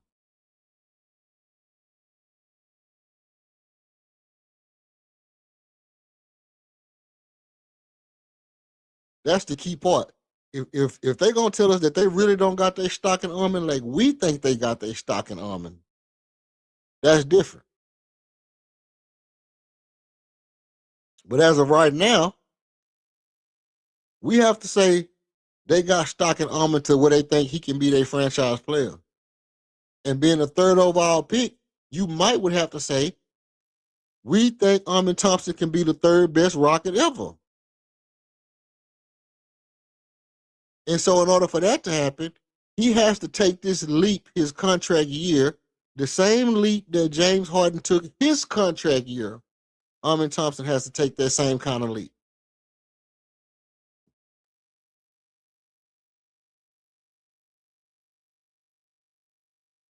Which simply means if he's supposed to be the franchise player at the end of this year, he need to be identifiably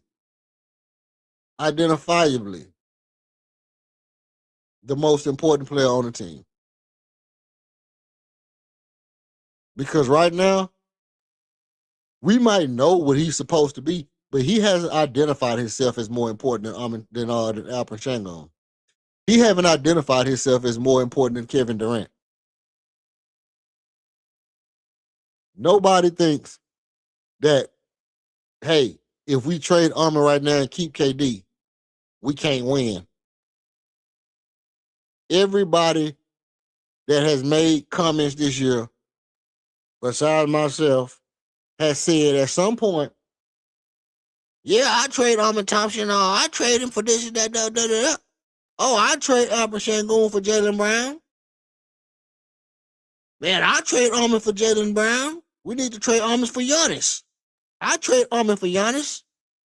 But at a point, if it's your franchise player, you're supposed to eventually get to a point to where it's like, he is the most important part of the team. I can't trade him for nobody. Unless it's Anthony Edwards. Unless it's Wemby. Unless it's Shai Gilgeous-Alexander. And those players not going nowhere. Unless Anthony Edwards gets to the point where it's like, hey, contract year, I'm not going to re-sign. Trade me, I'm not going to re-sign. Then you would look at saying, okay, maybe I'll trade an Armin. But for the fact that Anthony Edwards has been more injured than Armin, I don't even know if you can do that.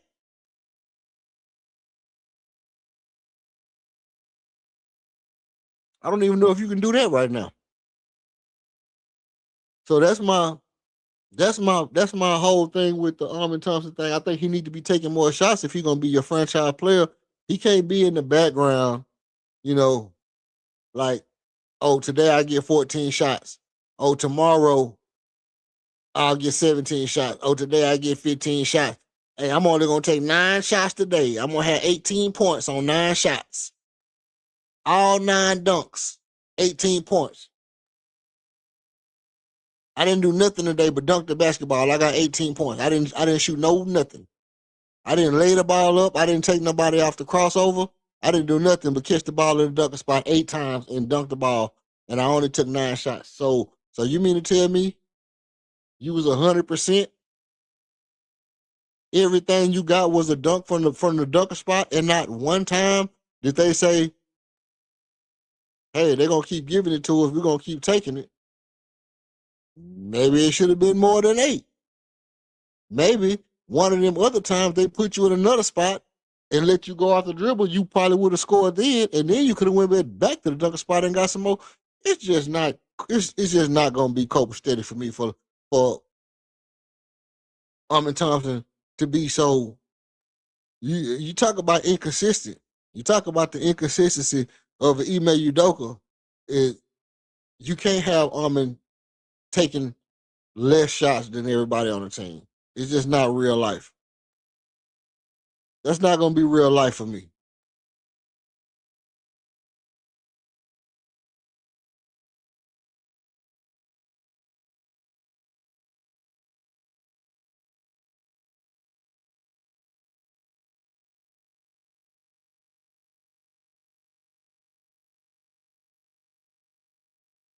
All right.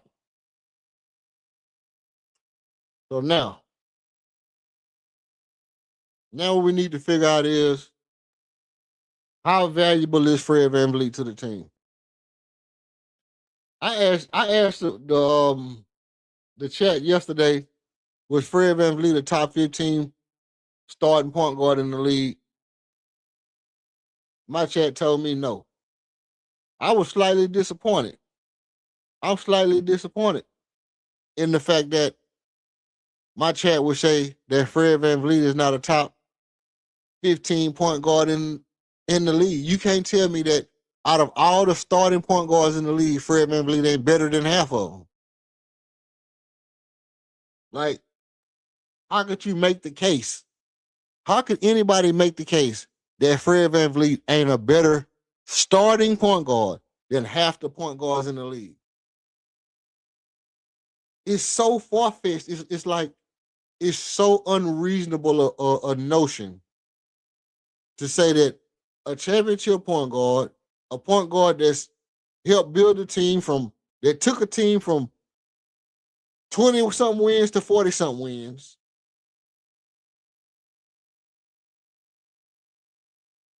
is not a better starting point guard than point guards that's been on team for years and they ain't got no better. Or point guards that used to be good and they're not good no more.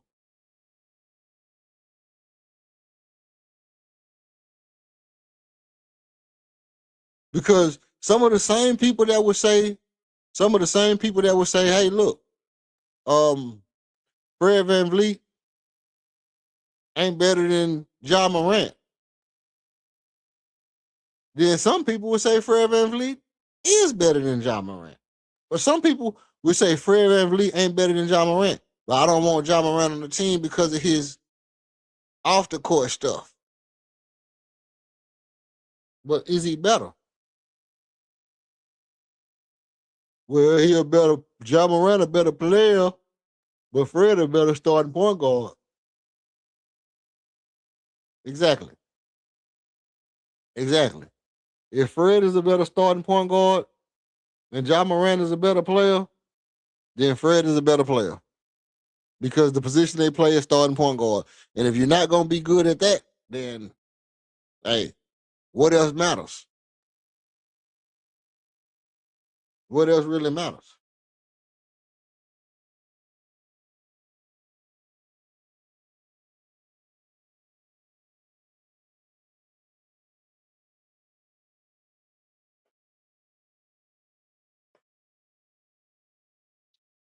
I don't know. Let's see what let's look at the poll. Let's look at the poll to see what the poll say.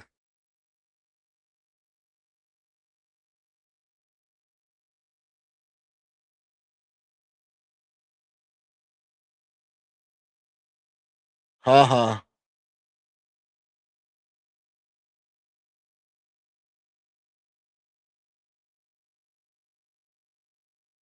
I don't see how y'all can say that 57 wins is too high. I think 57 wins is right on par.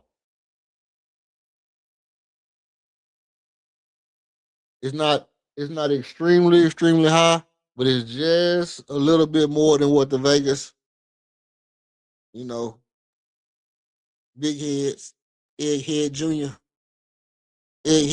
scientists looking niggas up in Vegas say that we're gonna have 53, 54 wins. So I'm gonna take it up to 57 and say, go ahead and smack that bet if you want to smack that bet. I'm gonna give it to Fred VanVleet to say he stay healthy. And between him and Marcus Smart, they can put together a successful point guard year for us. Also, we don't really know what's gonna happen at the trade deadline. Because let me tell you the real deal Holyfield. Let's say that would you trade Kevin Durrant for Steph Curry? Hey, would you trade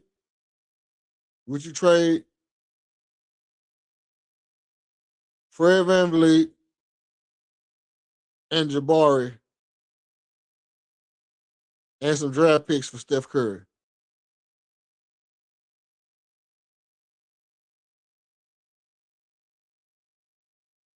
Would you trade that? Is that a good package? Fred VanVleet, Jabari, and some draft picks?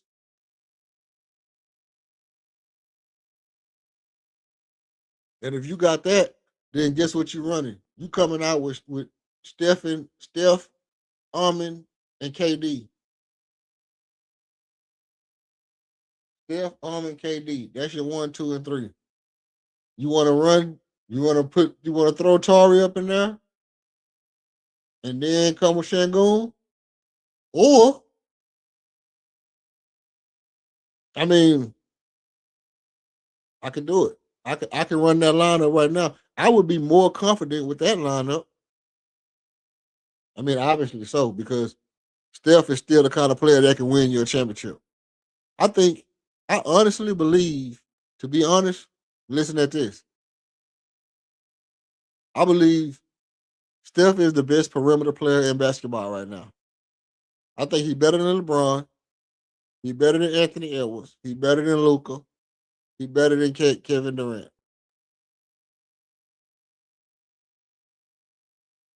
If I have to take any perimeter player in the league, out of all the perimeter players in the league, for 1 year, healthy, is Steph Curry. 1 year healthy, out of all the perimeter players in the league, I'm taking Steph. Especially to put on this team that we got. Shit. Hey, let me tell you something.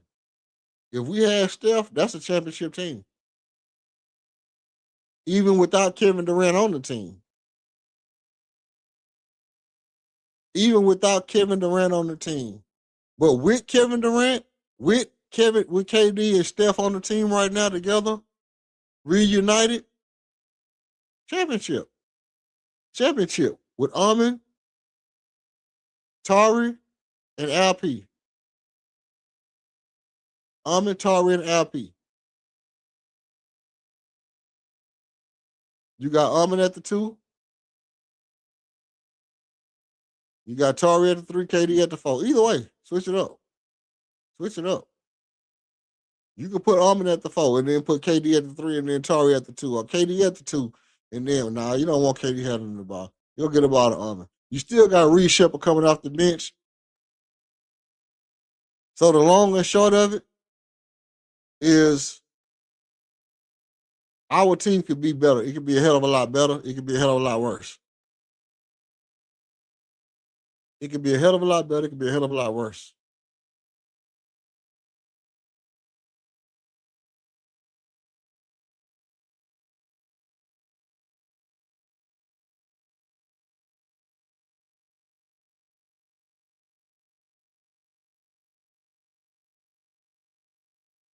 All right, let's see what the like button's at. Let's see how many likes we got. We're going to go over here and look at the likes, man. I just want to make sure that everybody hitting that like button and the subscribe.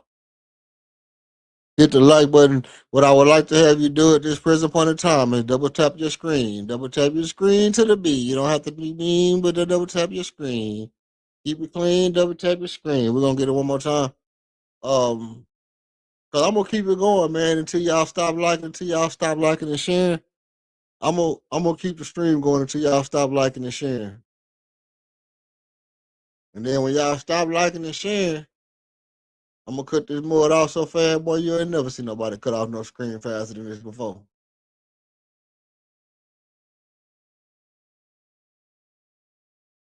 But you ain't gonna never see nobody.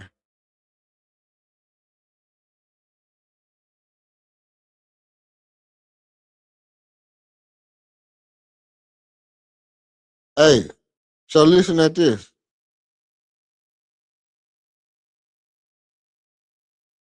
I'm talking right now about, I know it seems like I'm all over the place, but if you really correlate it all to what it, all into one funnel, you see how I put the words together? You correlate it into a funnel, right? So if you really put it all together and you say, how valuable is Fred VanVleet to the team? Right? See, I've been watching the president, and he do the weave. You know how our president, he make America great again, because if you pay attention, see, he lead by example. So if you learn how to do the weave when you're talking, you can start on one thing, and you can touch all the topics and end up back on the same thing. So that's kind of, you know what I mean? That's my, that's how we doing it. So this is the thing. this is the thing. We're gonna weave it back around. How valuable is Fred VanVleet to the team?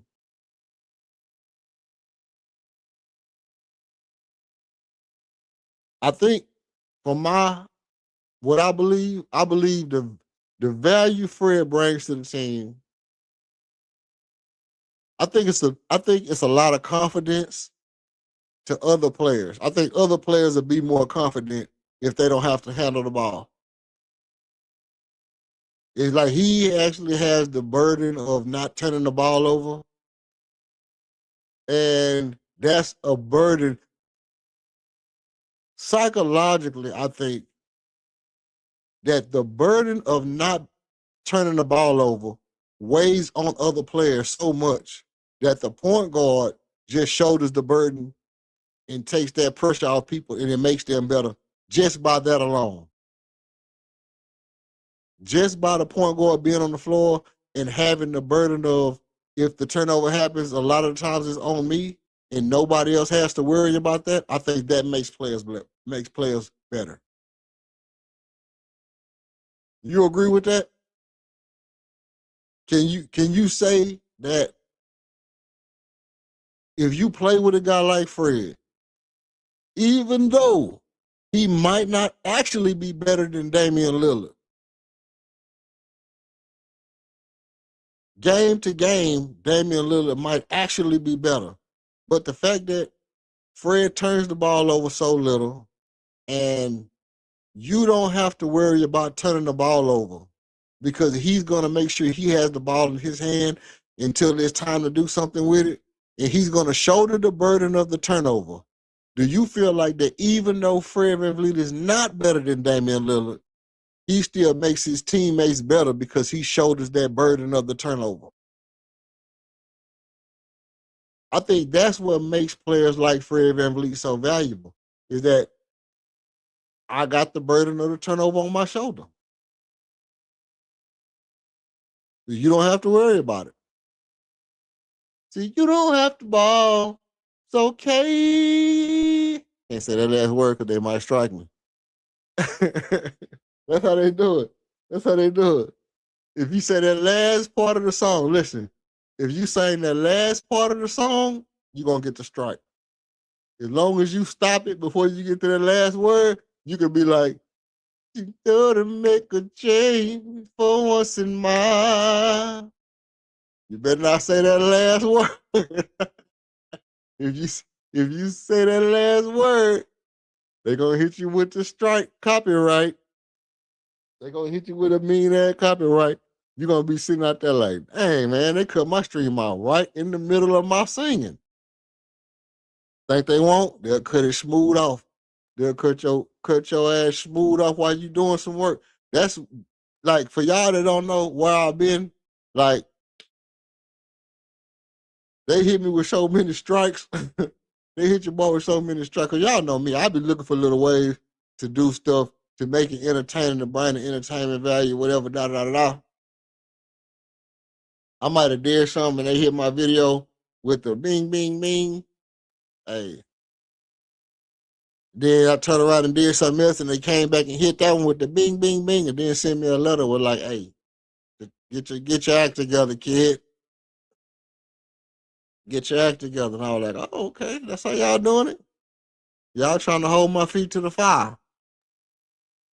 But one thing about it, see, like I say, I started out like this. I started out with just me and a microphone. Just me and a microphone. I don't got no OBS. I don't got no, you know what I mean? No, none of that. I just started out with just me and the microphone and just getting it in, get it out the mud. So if I had to go back to that for a little while till they get off my back, then okay, that's what I got to go back to, to get off my back. I appreciate it.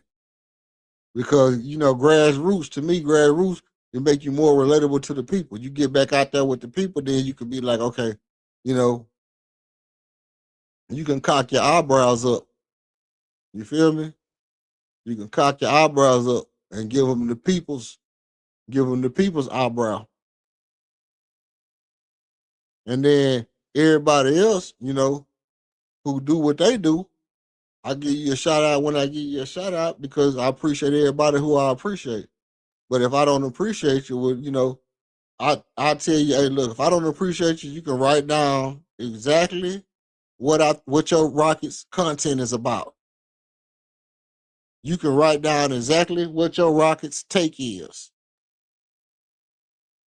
Who you want to cut, who you want to trade, why you should blow it up, why Ime not a good coach, this and that. You can write all that stuff down. You can fold it up.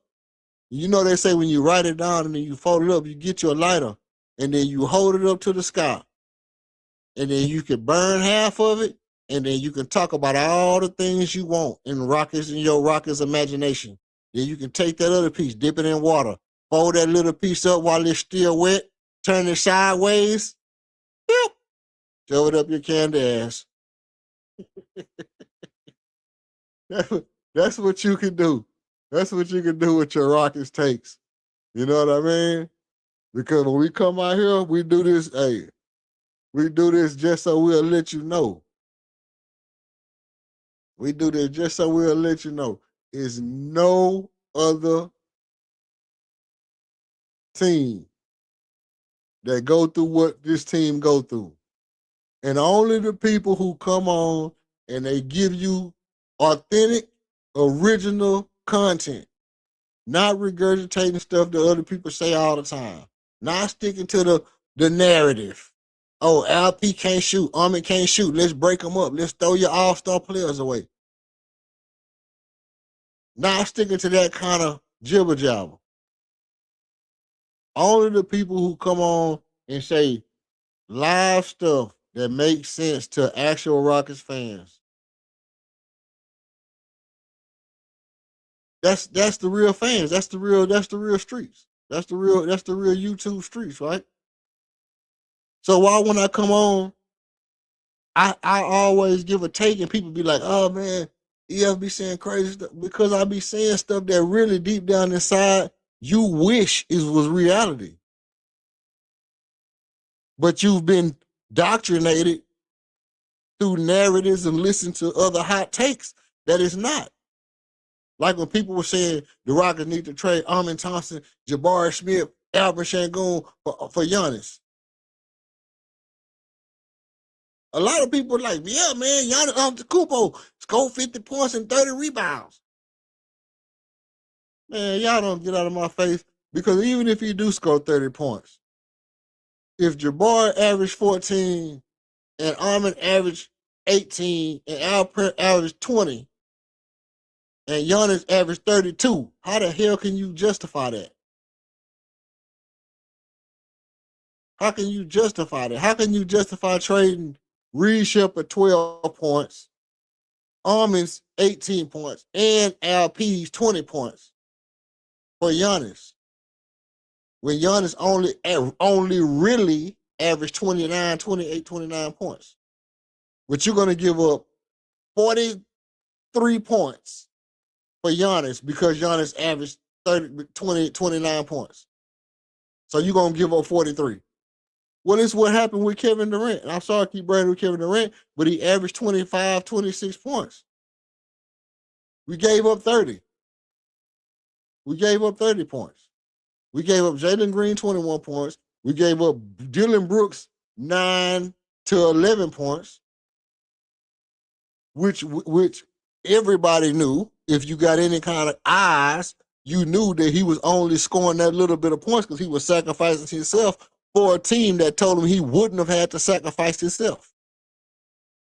Because when he left Memphis, he wanted a bigger role. And we brought him to Houston and gave him a bigger role for like a year, and then reduced his role on year 2, and then traded him on year 3. And he was the glue to the team. He was the glue to the team. Hit that like button. He was the glue to the team, and we traded him. And we traded to 30 points for 25 points. Do it make sense? Okay. My mama, your mama hanging out clothes. My mama sock your mama in the nose. Do it hurt? Right? Right. You got 2 players that scored 29 points there together. They also handle the ball, rebound, good teammates, 29 points. You trade them for a player that scored 25 points. Did it hurt? See? Now, by the same token, you got Albert Shangoon, Amin Thompson. People running around town talking about they can't shoot. All up in your face every day. 2 shooters. Shooters. Shooters. Shooters. Shooters. Shooters, what do you mean, non-shooters? So you mean to tell me if you had Shaquille O'Neal and Dennis Rodman in the league right now, you couldn't play them and win a championship? You mean to tell me that if you had Shaquille O'Neal and Dennis Rodman right now on the same team, you wouldn't play them because they two non-shooters, right? No, just answer the question. Just answer the question. If you got Shaq and Dennis Rodman on the same team, are you telling me you're not gonna play them because it's two non-shooters? So why do you keep telling me two non-shooters can't win? That's all I'm saying. All I'm saying is why you keep telling me two non-shooters can't win when I know if you had Shaquille O'Neal and Dennis Rodman on one team, you play them. But your answer is, well, that's Shaq and Dennis Rodman. Well, they wasn't always Shaq and Dennis Rodman. They wasn't Shaq and Dennis Rodman in year one. But Shaq got his ass busted in year one, and Dennis Rodman got his ass busted in year one.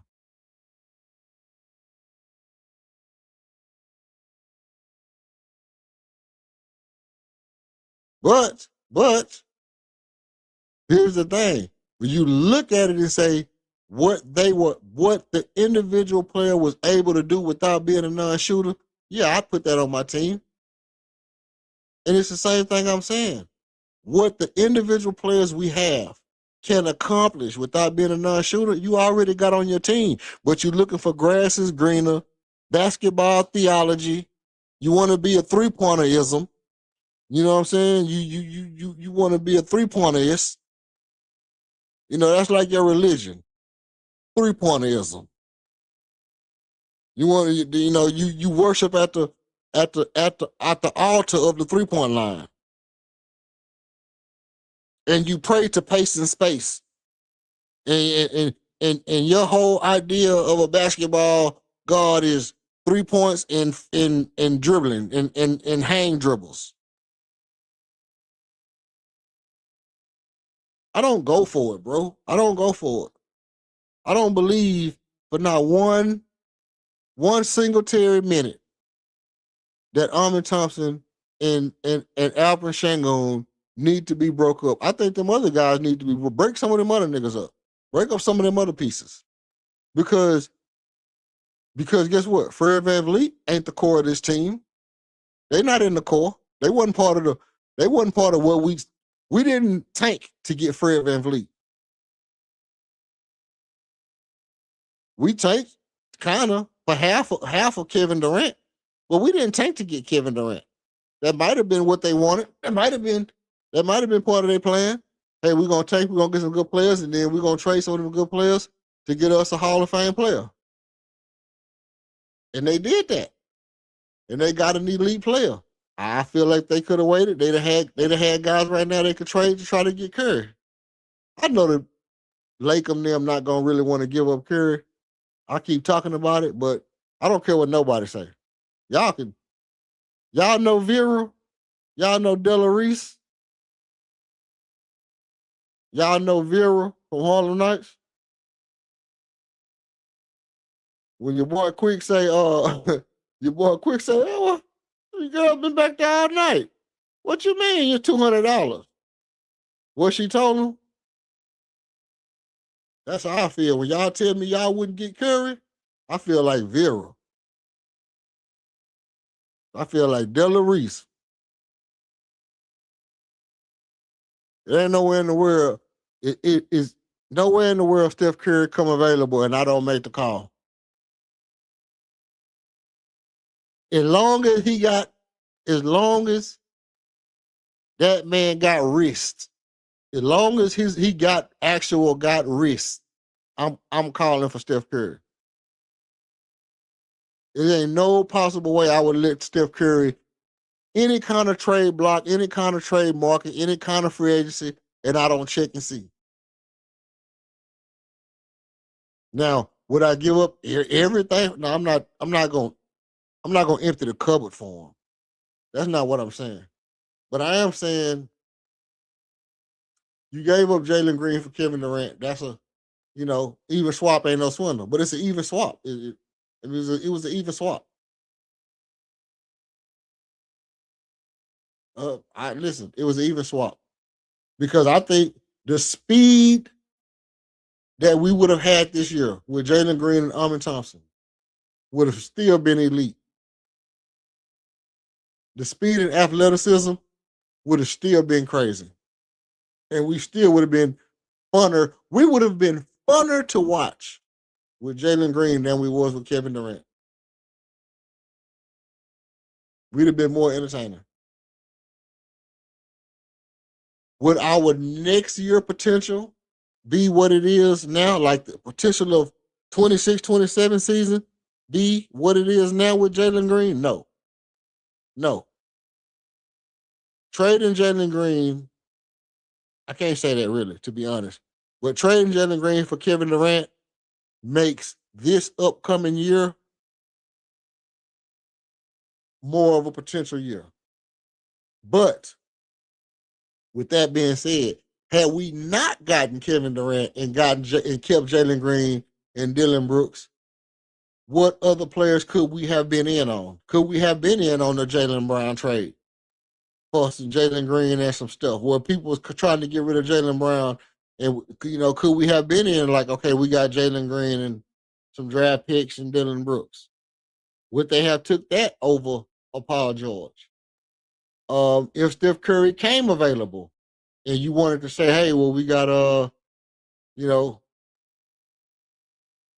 Jalen Green and we got Amin Thompson, and because let me tell you the truth. If Curry came available and we had Jalen Green on the team, I'm not gonna cry about that team, bro. With Curry, Jalen Green, and Dylan Brooks at the 1, 2, and 3, I wouldn't cry about that team. I wouldn't cry about that team with Curry, Jalen Green, Dylan Brooks, Jabari Smith Jr., Alvin Sengun. I wouldn't cry.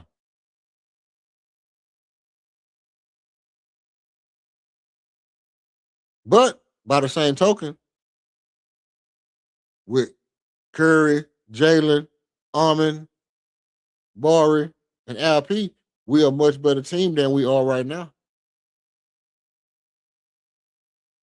We are a much better team than we are right now.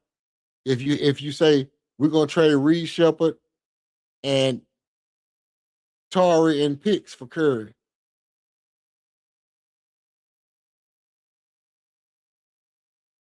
much better team than we are right now. Now, the big question is, if a player like that comes available, does it make sense to get him when the proper order is Kevin Durant, Alvin Sengun?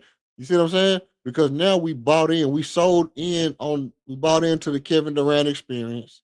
And unless Kevin Durant is going out for a person coming in, well, we already kind of strapped. We already kind of strapped into this whole idea of Kevin Durant ball. It's some mid-range jumpers. We're gonna shoot some mid-range jumpers. We're gonna get some offensive rebounds. What kind of player fits that? What kind of player fits that scheme? Right?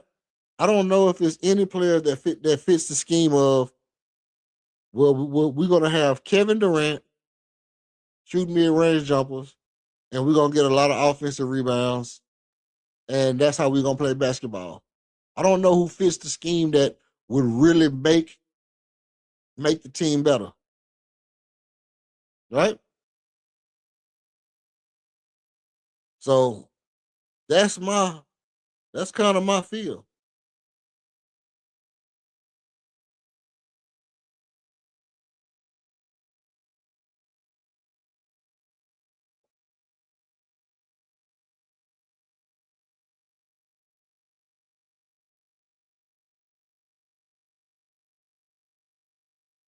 Hmm. It, it would be a little bit different for me okay, let's look at it like this. Out of all the teams we got to play next year, who do I feel like is going to beat us automatically? If you feel like you have to go up against a team and you have no answer for that team, that's on the general manager. That's on the general manager. Right? So if you look at a team and you say, hey, we have to play San Antonio. We got absolutely no answer for Wemby. That's on the general manager. That's the GM fault. If you go up a team and you say, hey, we got pieces, but our pieces don't, they usually don't play well against this team. That's on the coach. That's on the coach. Now, if you do this right here, if you look at a team, let's say like San Antonio, and you say, man, we should be beating this team, and you're not, that's on the players. That's on the players. And I don't think right now we can pin it on. I don't think right now we can pin it on Stone. But I think let me say this. As far as the top echelon teams, yeah, it's on Stone. But not finding ways to deal with the matchup problems on teams like San Antonio.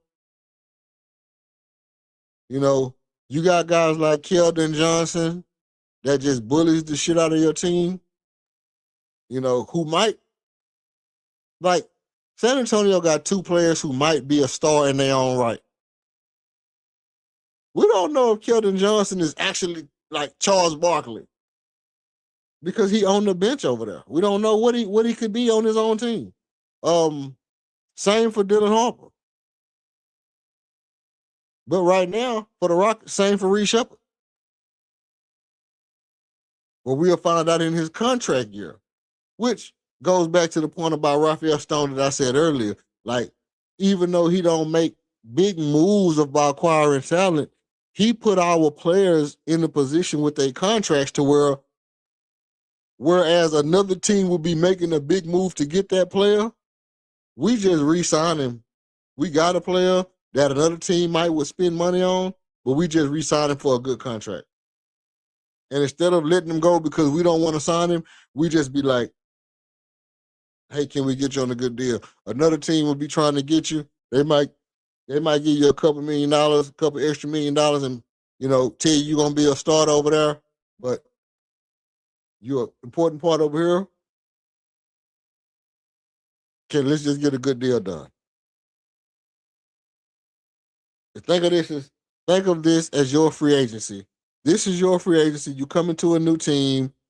You got more responsibilities. We're going to give you the same responsibilities you will get if you go to the Springfield Sunfish or whatever team it is. You know what I mean? The same amount of facts, Harvey. Harper is a beast. He might be like the next James Harden.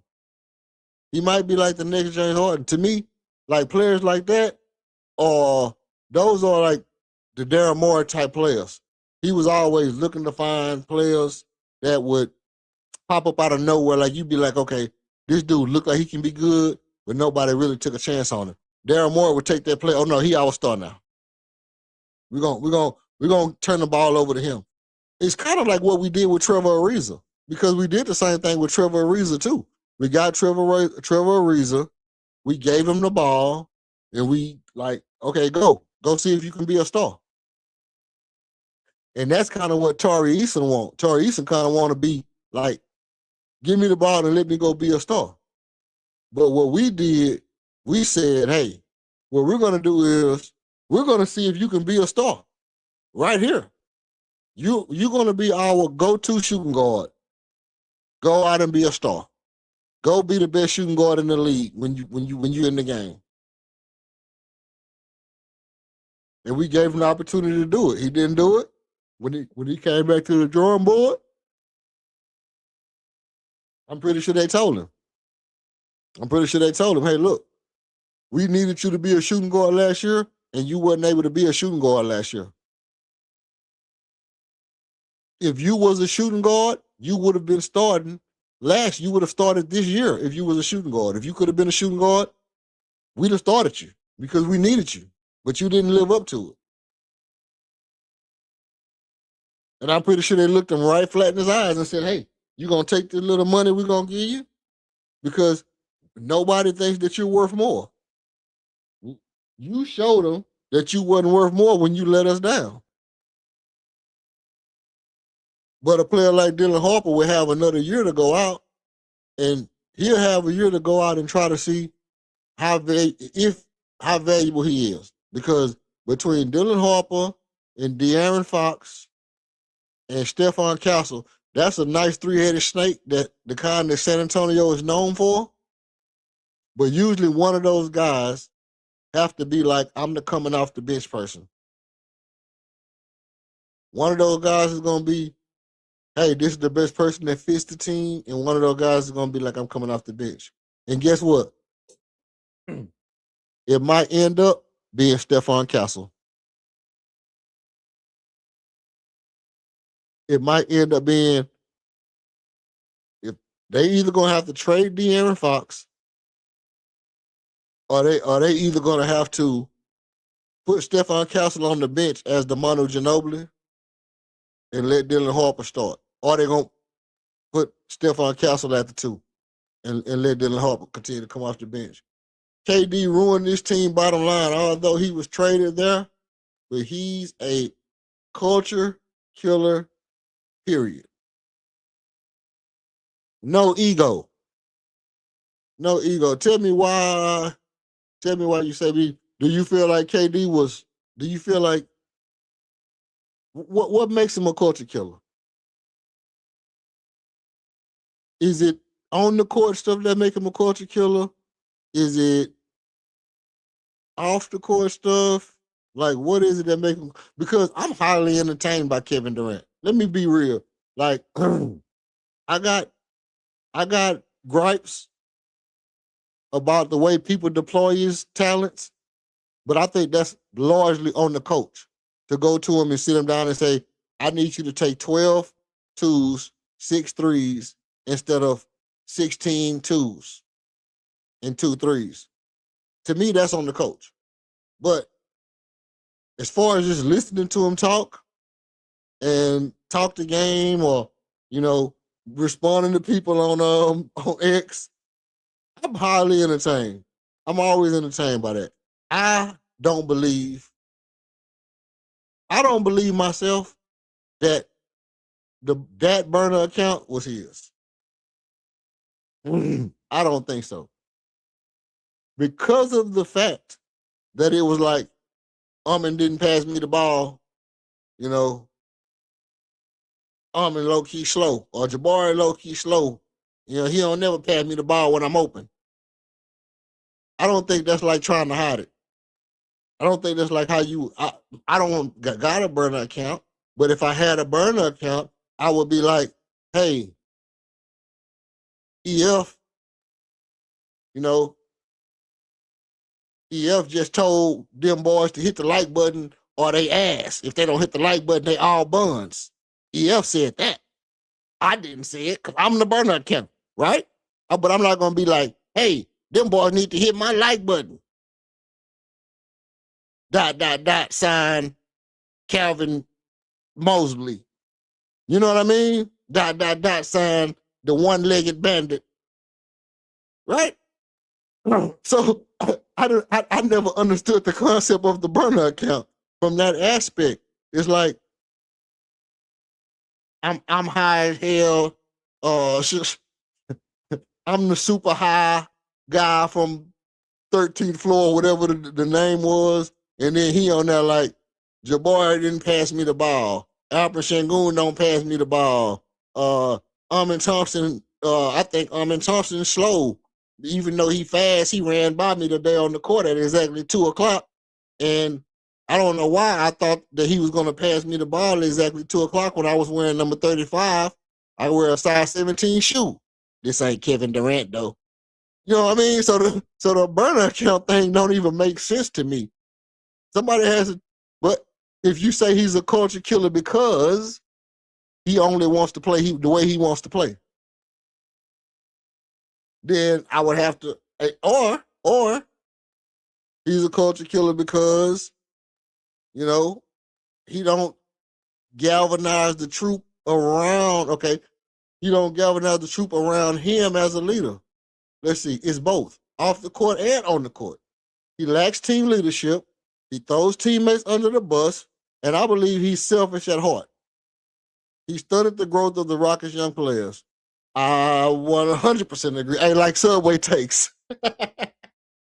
This is Subway takes. I 100% agree. I 100%, especially the last part. Let me tell you this right here. No truer words have been spoken. That last part, with the exception of talking about Jabari and talking about Tari, he made Jabari and Tari and Reed, he made them three players better. He made Jabari, Tari, and Reed Shepherd better. For different reasons. Jabari, because they so much alike that Jabari started to be like, you know what? Damn this shit, I can do it. Nigga ain't gonna talk about me when we damn near the same player. I'm gonna show you what I can do. He made Tari better because Tari was out there like, oh no, you know.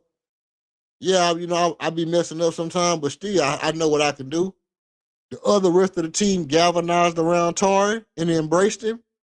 And then, based off of the fact that Tari was downtrodden about his contract, the guys who galvanized around Tari, who gathered around him and pumped him up and was like, hey, man, look, don't worry about the contract stuff. Don't worry about KD talking trash. We need you to be Tari. We need you to be the Chaos Engine. Go see the mini doc on my channel, the Chaos Engine, Tari Eason. We need you to be Tari. We need you to be Tari. And then he kind of turned it around, and his three-point shooting was bad. Reed, on the other hand, Reed is a tough-skinned, thick-skinned player. One thing about thick-skinned people is they don't break emotionally easy. And so the stuff that you say kind of roll off their back.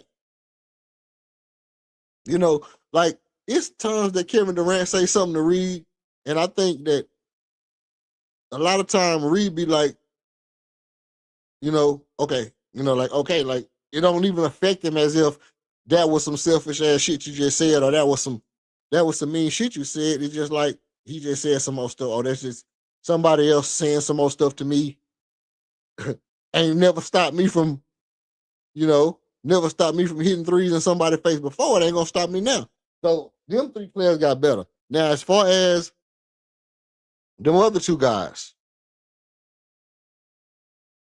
it set Alperen Şengün back pre-dynastically.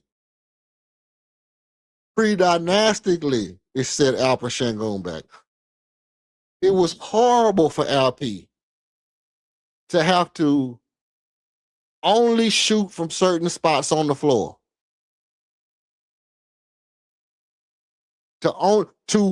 For a certain spot on the floor to be occupied at all times. I talked earlier about people who complain about Alperen Şengün's mid-range shooting. And I make the point that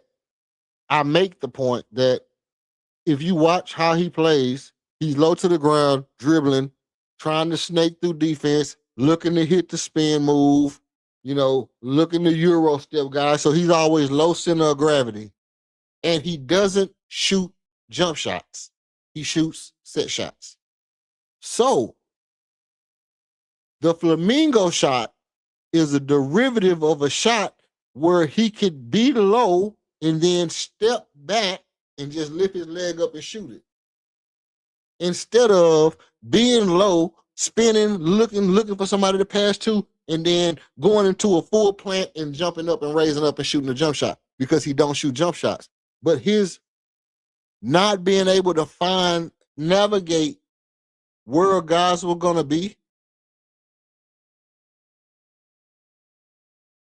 not being able to navigate where guys are going to be, I think it changes the way Alperen Sengun could have been last year. It changed the kind of player he could have been, and it changes, the fluidity of his game. Again, Kevin Durrant for my team, 12 twos, 6 threes. I need to open up the floor to where Ahmed can get downhill. I think if you're Kevin, at some point you know the basketball game better than the guy on YouTube. You understand me? At some point you know basketball better than the guy that's on YouTube. So at some point you have to go and say, hey, email. I understand that Ahmed is good in the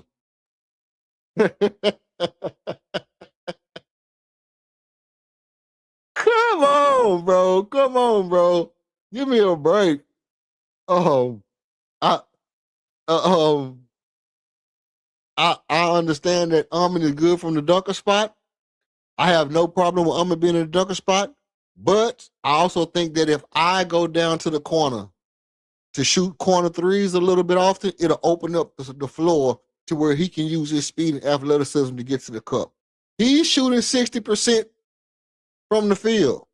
He's shooting center, he's shooting big man numbers from the field. He's the highest percent shooter on the team. He shoots a higher percent than me. But I think if I go in the corners instead of just catching the ball and trying to get to my own little bag, if I space out in the corners, I think I'm going to have a clear path to the goal. In that mode, I think absolutely he hindered the growth and development of Alperen Sengun and Amin Thompson. My selfish at heart comment. Someone asked KD who's the best players he's played with, and he left Westbrook off the list outside of Steph. Off the list. Outside of Steph, has never played with a better player than Russ. Oh, you saying that outside of Steph, he never played with a better player than Russ, so he's selfish because when somebody asked him about who he played with, the best players he played with, he didn't mention Russ. Well,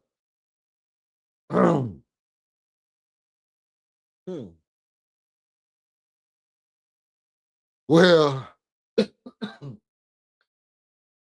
here's the thing about when him and Russ played together, they obviously, I talked about this yesterday too. Hit the like and subscribe so you don't miss any content going forward. I talked about this yesterday too when I did my Russ retirement breakdown. The thing about KD and Russ was Russ looked at the game different than KD in this aspect. KD would say playing basketball the right way is giving the basketball to the high 50, 40, 90, 7-foot sniper that's going to shoot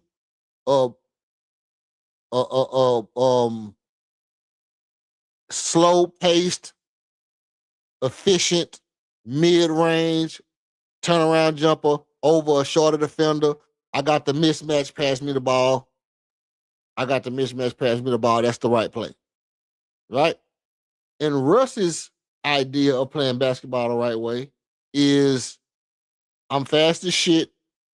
I'm going to play harder than everybody on the court, including you. Nobody's playing harder than me right now. I know how Kobe was great. I know what made Jordan great. You're not doing that shit. I'm trying to do that shit. I'm going to run full speed down the court, and if this dude don't jump higher than me, I'm finna jump and shoot this ball. That's the right play for Russ. And their conflict came slightly from stuff like that. Like KD, like, hey, give me the ball. I'm 7 foot. I can shoot over this person. I got a mismatch. I'm gonna do a little boom boom dribble. I'm gonna get in my bag and I'm gonna hit this little jumper. We're gonna get the automatic 2. And Russ is like, yeah, but you're not gonna be trying harder than me to win this game.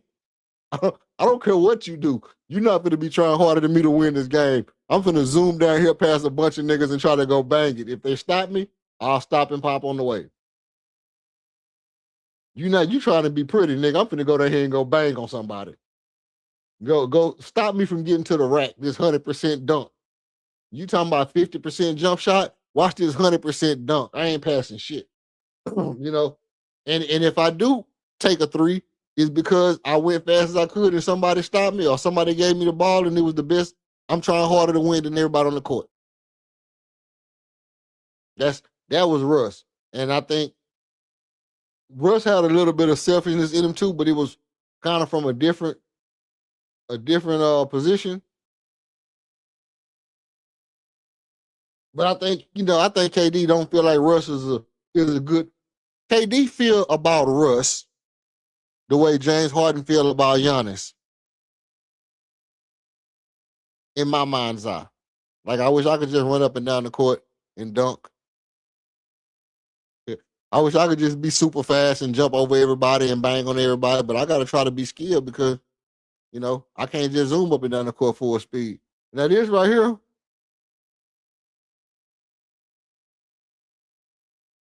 Şengün looked worse than the dudes in the Big 3 last year in the post. Hey, man. You gotta give Alfie some love though. Alfie,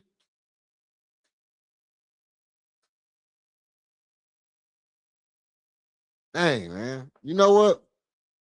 Alfie played good last year, man. Alfie played. He has some games that upset me. Alfred Şengün has some games that flat out ticked me off, and I ain't gonna lie. But I attribute a lot of his woes last year to playing overseas in that Euro League. And I just feel like if you play in Euro League and you played in the playoff the year before that, and then you come back, and you get 20 games in, you ain't got no legs, bro. You ain't got no legs. You ain't got no legs. Right? And that's what I think happened to Alfie. KLD got me calling this boy Alfie, man. Got me calling this boy Alfie, man. Alpha, goddamn. But no, but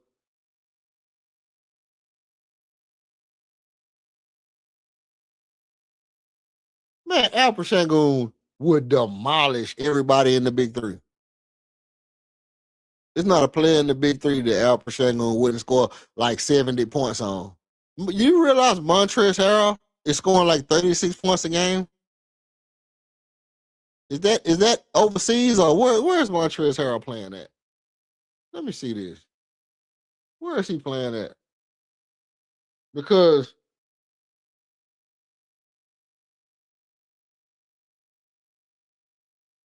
let me see. Montrezl Harrell. Where is he playing? Let's see. If we can find out what Montrezl playing. Montrezl is playing right now.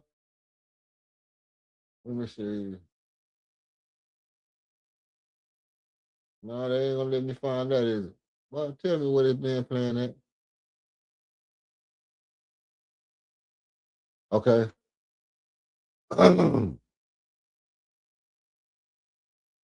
German playing for Germany. He playing in Germany, Australia, 25, 20, 24, 20, 24, 25. He played in Germany, I mean, in Australia.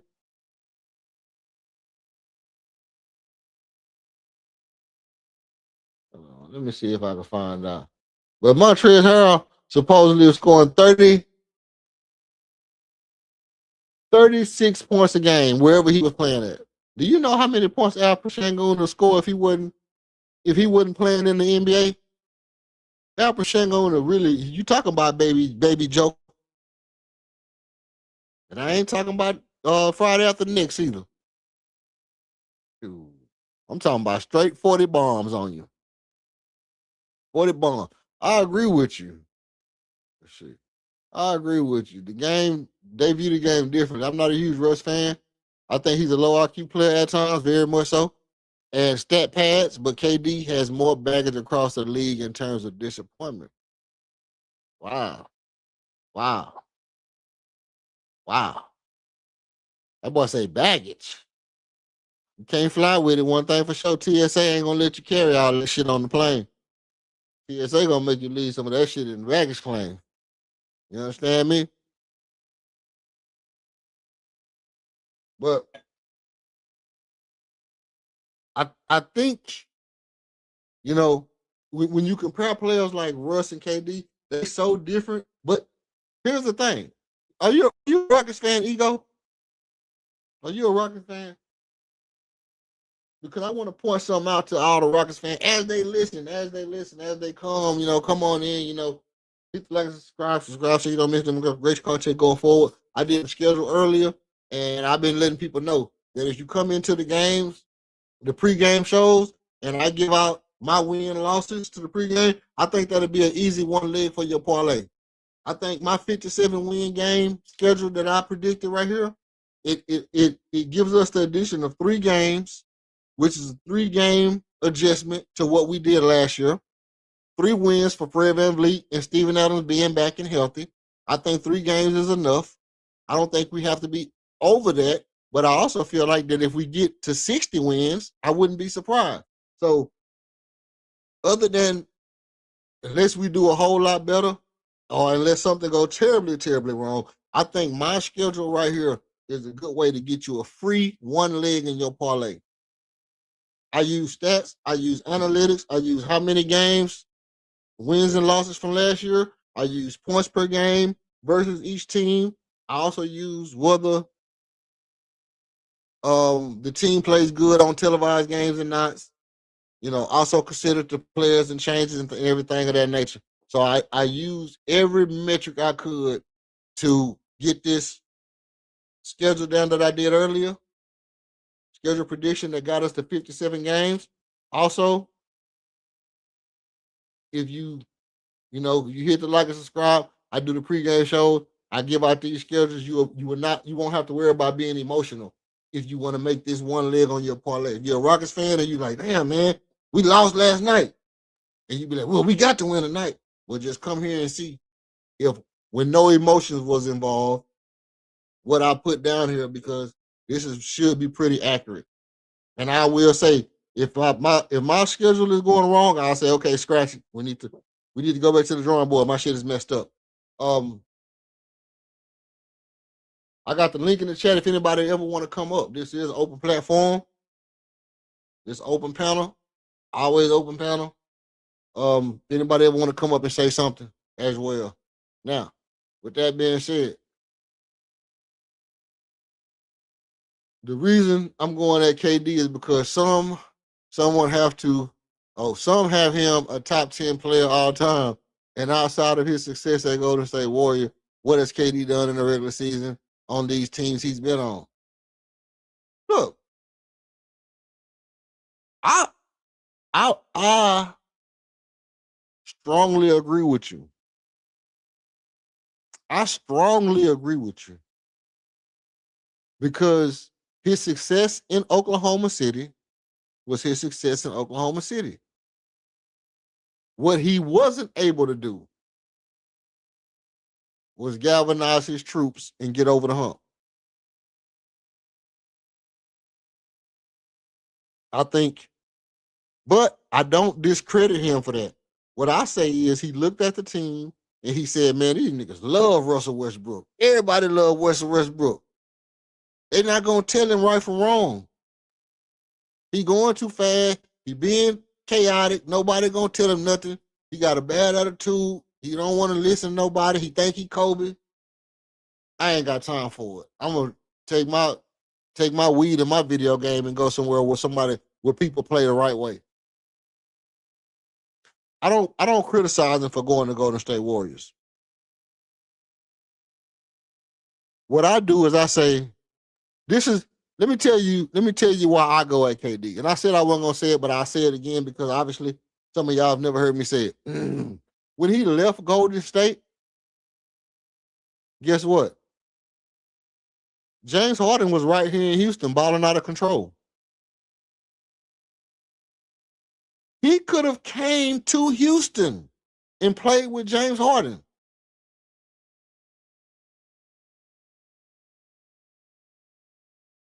He could have came to Houston, played with James Harden, recovered from his ACL, because remember he had the ACL, but he could have came to Houston, recovered from his ACL while James Harden was going crazy. And if he wanted to convince Kyrie to come to Houston, you could have did that. But you could have came to Houston and played with Harden. Instead, you go to New Jersey, still gonna be New Jersey to me. Go play with James Harden in New Jersey, and then after you old, you go to Phoenix and still didn't come back to Houston. You still didn't want to come back to Houston. You still wanted to go to Phoenix. No. Not on the time where KD could have came. On the time KD could have came, we didn't have, we technically had like Chris Paul.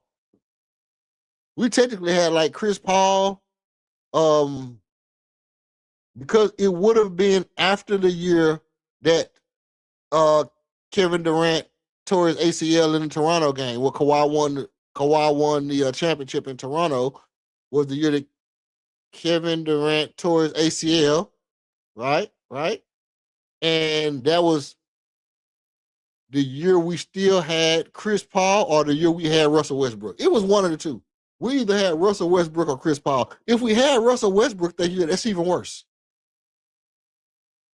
That's even worse. If we had Russ that year, and Kevin Durant could have came back and reunited with Harden and Russ, and he chose not to, and then he turned around and came to Houston. Oh, I want to go to Houston and play with Ime, but you didn't want to go to Houston and play with the two MVPs?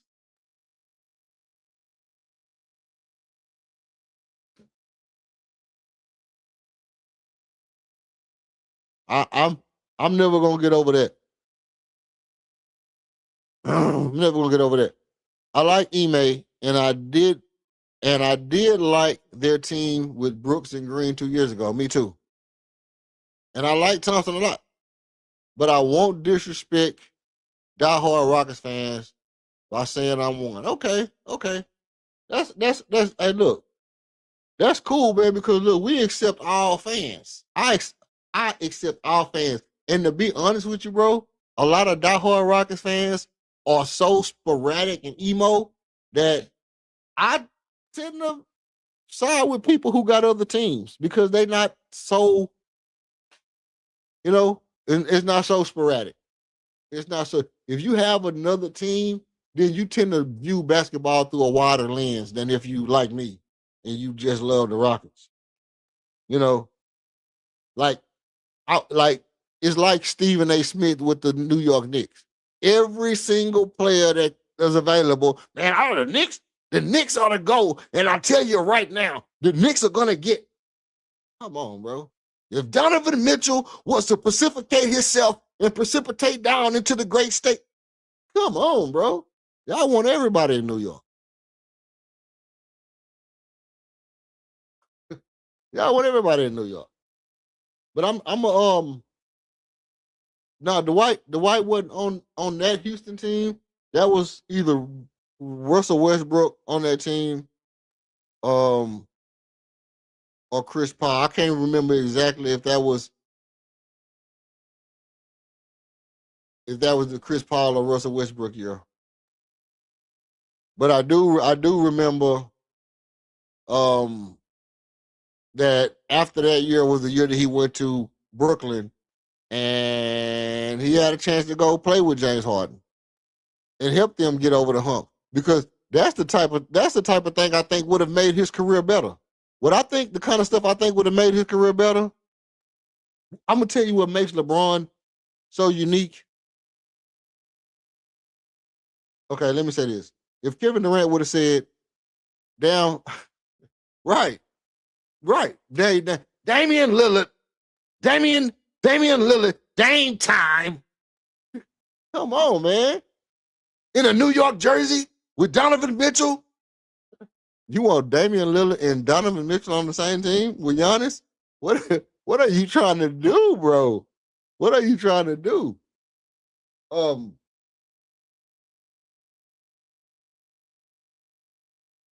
don't know, man. It's just like, to me, like if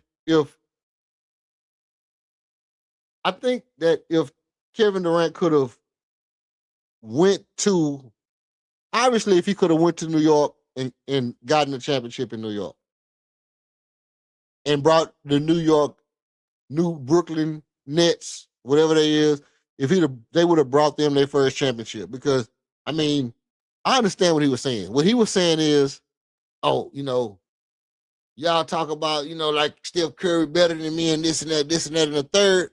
I'm going to go get the best point guard in the league, and we're going to go, and I'm going to show you how good I am. Right? Right? That's basically what it boiled down to. What it basically boiled down to is he was going to go get the best point guard in the league and show that he could build a Golden State Warriors type franchise and still be just as good. And he could not. He could not. For one, the way Steph play and Kyrie play, the usage rating is different. The usage rating is different. And Kyrie played off ball and let James Harden handle the ball. When really it's sketchy, because you have to look at it and say, who's the catch and shooter? Who's the guy that's not going to have to dribble the ball 2, 3, 4, 5 times to get off a shot? Right? That became an issue. And then the injuries and then the ankles and the hamstrings and the COVID and all that stuff. And when everything happened, this is the thing. When everything happened and the ownership of the team started acting funny, they both were like, man, we out. We thought y'all was finna be real. We coming over here trying to make y'all franchise better. We out. So now what you notice is, and I'm not even saying that it's a bad thing, because listen, I always tell this story.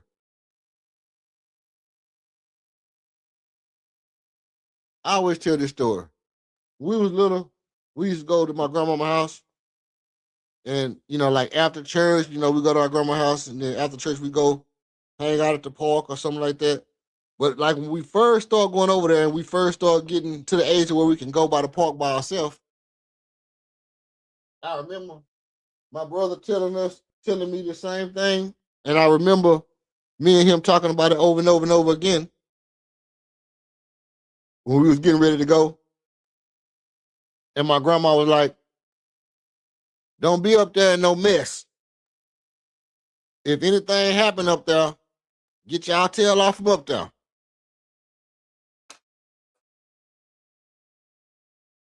And it's one of the few life lessons I take with me every day. I'm watching to see when stuff is getting weird, and then when stuff starts to get weird, I might just go ahead and bounce, bro. I might just go ahead and bounce. I'm not gonna hang around I'm not gonna hang around your organization when I realize that, for one, we over here trying to get better. We trying to get better, and you not respecting what it is we bring to the table. We trying to build up stuff. We done brought Kyrie Irving and James Harden, all three to your organization. And here you is harassing Kyrie about a daggone shot and talking about he should be taking a shot and putting out little stupid notes about him and his, posting the book on his X page and all that stuff. So yeah, just go ahead, just look, trade me, man. Yeah, y'all can't get your act together, trade me.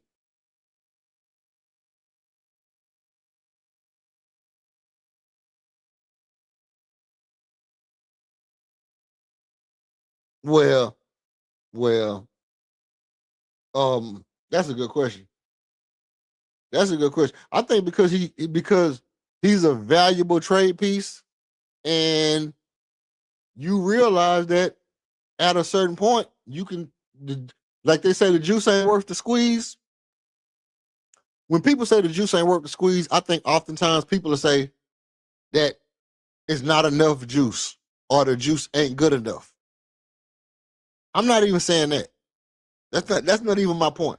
I'm saying even if it's a whole cup of juice for the exact right amount of lemons, and these are sun-kissed lemons, hella juicy, with the exact right amount of bitterness in them. The juice ain't worth the squeeze because I really don't want lemon juice. I wanted orange juice. You know what I mean? I wanted orange juice. I wanted a great shooter. And I think ultimately that's what it boils down to. I think when you, at the end of the day, when you look at it, you get KD because you want a great shooter. And he's supposed to be a great shooter. 50, 40, 90 don't mean shit if you're not shooting these shots from where we need you to shoot them from in offense.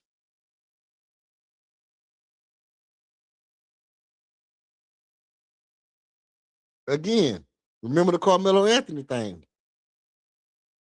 When Carmelo Anthony was a Rocket, he said they brought him into the meeting, and they were like, "Hey, look, we only gonna be taking 12 mid-range shots a game." And he said his first mind frame was like, "Okay, cool, boom, I'll take my 4. CP can take CP can take 8. Chris can take 8. I'll take 4." And they were like, "No, basically, Chris is gonna take all 12. You just get yours on the perimeter."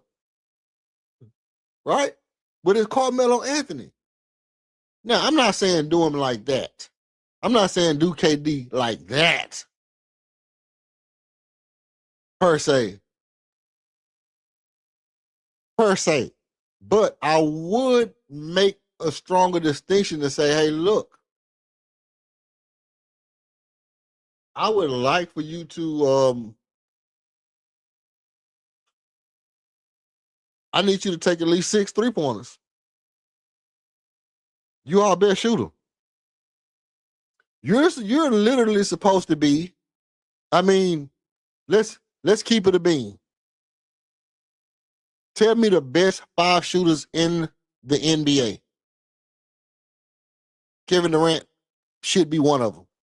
It should be like Steph, Luka, right? Some random white boy that can shoot the hell out the ball that we not thinking about. A Conker nipple. But eventually you're going to have to say Kevin Durant should be a top 5 shooter in this league. And if you're a top 5 shooter and you don't shoot 6 threes in this league, I got a problem. I'm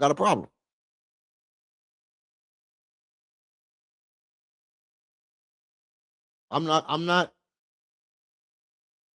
going to be able to get off that soapbox.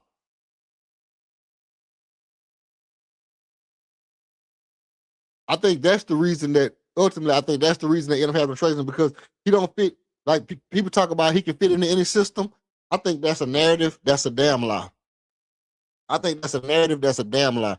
He can't fit into any system because my system don't involve 16 mid-range jumpers. My system don't got 16 mid-range jumpers in it. It's just not there.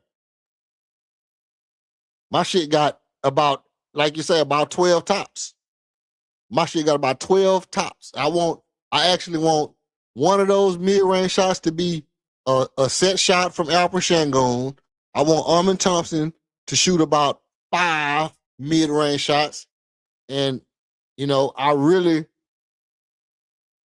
could squeeze KD in 8 if I wanted to be realistic of what I really wanted to have happen.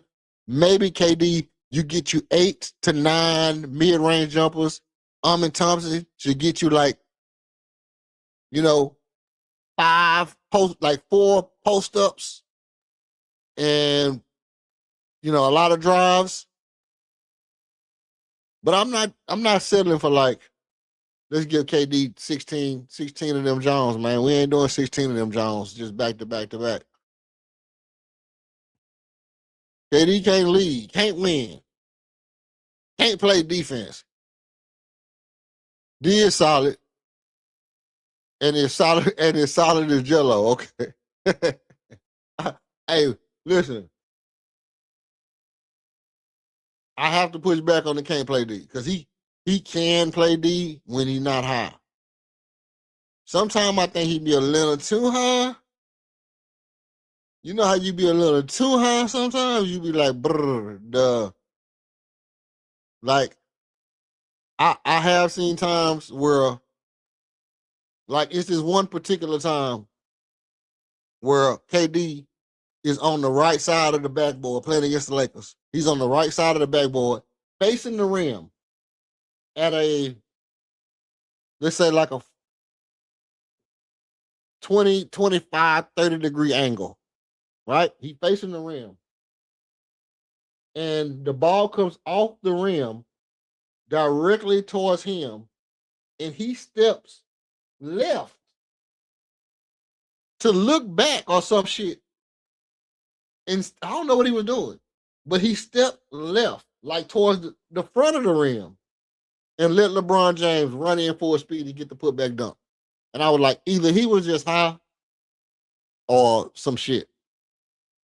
Right? But he is a good defender, he can block some shots. He can play D. He will block some shots. He can't really lock up on the perimeter, but he can make himself wide, and he can use his hands to get in the passing lane. I've seen games where KD go crazy on defense and just go to stealing the ball and blocking shots and doing all kind of shit. I just don't understand why he don't do it all the time. Maybe because he's trying to preserve his sexy. I agree. He's a valuable trade piece. But like I mentioned, I think he brings no true leadership. He's passive aggressive, much like LeBron, and organizations feel like he's a bit toxic in the locker room. I can agree with the last part. I can agree with the second. I can agree with this whole thing, to be honest. I can agree with this. I agree with this whole statement. I actually mentioned earlier that I last year. Yeah, you did. You boy said solid as Jello. That's crazy work.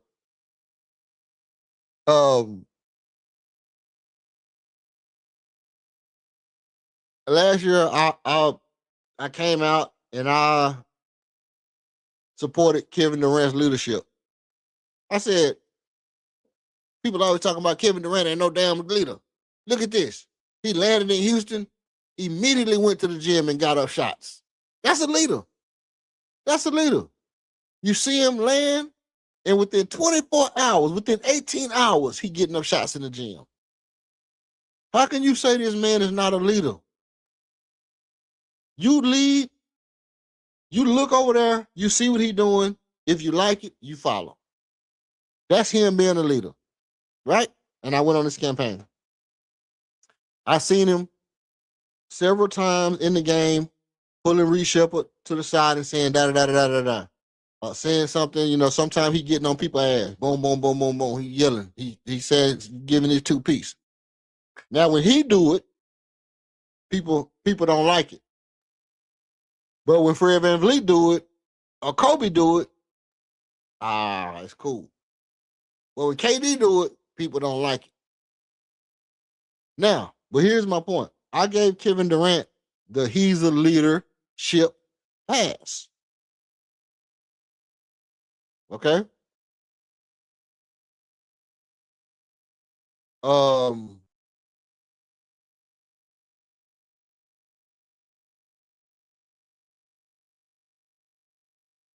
Let's see.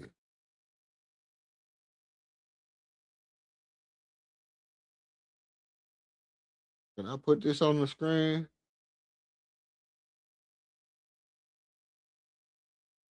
And then I was saying that, you know what? I can't, after this year, I won't be able to extend him the same he's a leadership pass, you know, after this year. After this year. And the reason I won't be able to extend that pass to him so much is because if you're a leadership that leads by example, and this was my thing, like, oh, he lead by example. He lead by example. No, you can't do because he lead by example, you know. Follow his lead. You know, that's the kind of leader he is. He don't have to be all in your face talking and da. So I gave him that pass most of last year. And so this year, because it was so much Fred VanVleet, everything was Fred VanVleet's fault. Last year, you know, everything happened was because of Fred VanVleet. You know, somebody got mucus in their throat, had a sore throat, Fred VanVleet did it. It's Fred VanVleet's fault. The nacho man made the cheese too hot. Oh, Fred VanVleet ain't here. Beers went up 25 cents. Oh, because Fred VanVleet. It's Fred VanVleet's fault. The dude that be dancing, that be doing the little backpack dance, he did it wrong 2 times last year. It's because of Fred VanVleet's fault. The old lady that be in the Rockets, the black lady that be wearing the cowboy outfit, one of her buttons came off, and they were like, yo, because Fred VanVleet ain't here. Everything that happened last year, it was because Fred VanVleet was hurt. So I couldn't really blame everything on the players on the floor because it was so much Fred VanVleet's fault that I had to eventually say, okay, maybe it's just me. Maybe it's just me not taking Fred VanVleet's important as serious as I should. I accept. I humbly admonish my own ideology that Fred VanVleet is not the total destruction of this team like people are making it out to be. And I relinquish that idea, and I accept that because Fred VanVleet ain't there, that Alperen Sengun got worse. Armin Thomas defense sucks. Not as good as it was. Kevin Durant had 8 turnovers a game and not shoot the ball. Tari Eason all of a sudden become a better 3-point shooter, but you know, still make bonehead plays. Steven Adams got hurt because Fred VanVleet. I accept. It's all because of Fred VanVleet. I'll give it to you. But now Fred VanVleet is coming back. And now if Fred VanVleet comes back, guess what that means? That means all the excuses that we accounted to Fred VanVleet, we can't account them all to Fred VanVleet no more. Now we have to start looking at the hierarchy of what's going on. So it's either Fertitta fault, it's either Stone fault, it's either Kevin Durant fault, it's either Alperen Sengun fault, it's either Armin Thompson fault. Or since Fred VanVleet is supposed to be the leader, I can tell you that I'm gonna have to put Fred VanVleet up in here by KD. But I'm gonna put him under LP and above Armin. No, I'm gonna put him right below Armin. You know what? I'm gonna put him above Armin. Fault don't fall on Armin until you give Armin full responsibility. Until I see you give Armin full responsibility, Fred VanVleet, fault fall on you before Armin. You his gyra. You his protector. You his protector. What up with the Outer Banks? Pistons need to trade for KD. Absolutely. You a Pistons fan? Let me know if you're a Pistons fan. If you're a Pistons fan, you tell Locked On Pistons. You tell Locked On Pistons that the Rockets Nation have a trade for you. You give us Usher Thompson and Cason Wallace. You give us a Seward Thompson and Cason Wallace, and we'll send you KD. You give us a Seward and Cason, and we'll send you KD.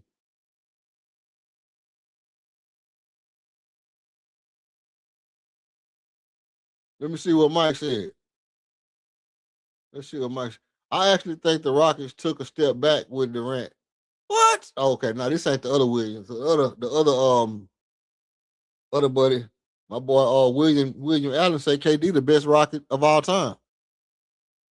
Is he on here? Y'all look at this right here, my boy right here. My boy right here say Kevin Durant is the best Houston Rocket of all time. Where you go? Here you go right here. Bang. KD is the greatest Rocket.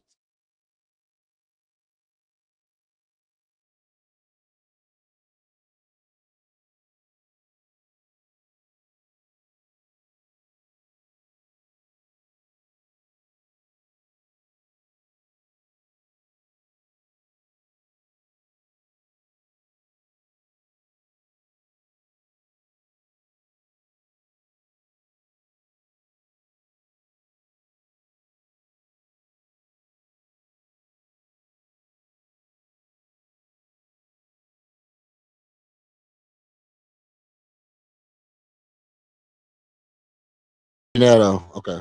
Cool. Fred was there. Pistons need to trade for KD. Let me put my.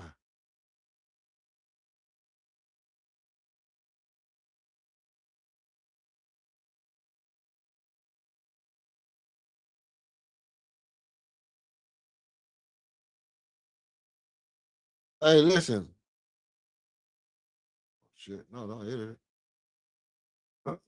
All right. I can't tell which one of me is up here. Let me take this one down. Okay. Fred was there 2 seasons. Michael, totally agree with you. Hey, listen. The Rockets took a step back. Absolutely. They took no. The team took a step forward.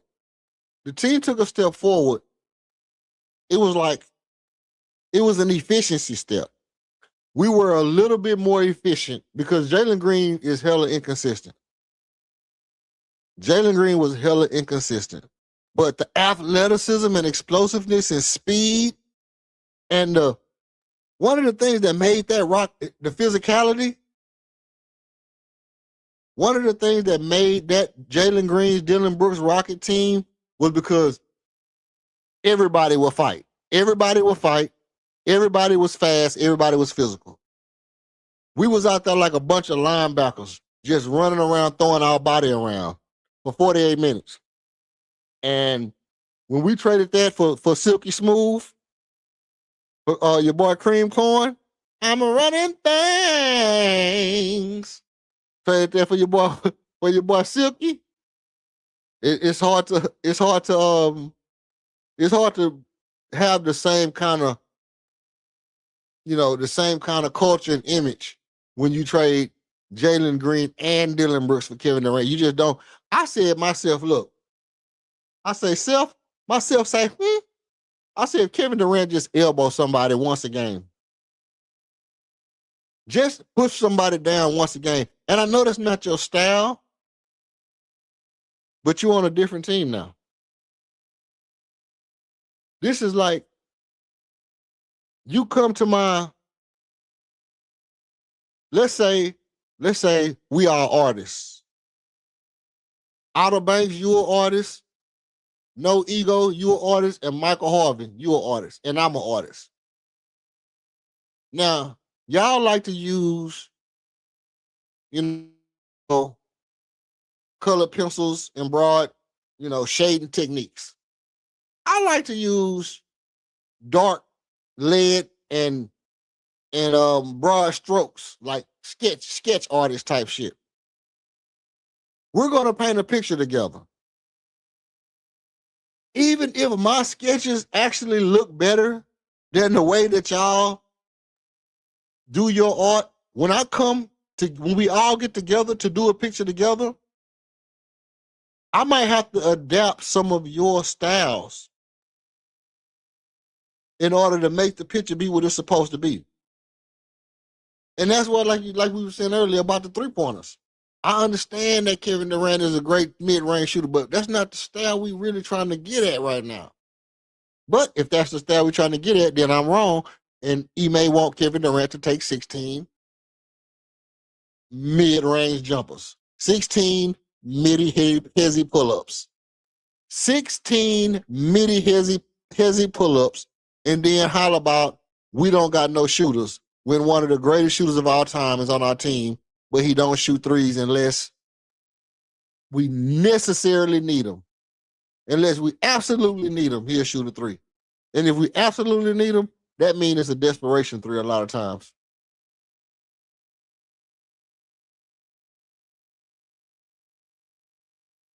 Right. Right, exactly. And you know but here we go. I have to point this out to you. Fred was that I can go back and show you how many times I said this exact same thing.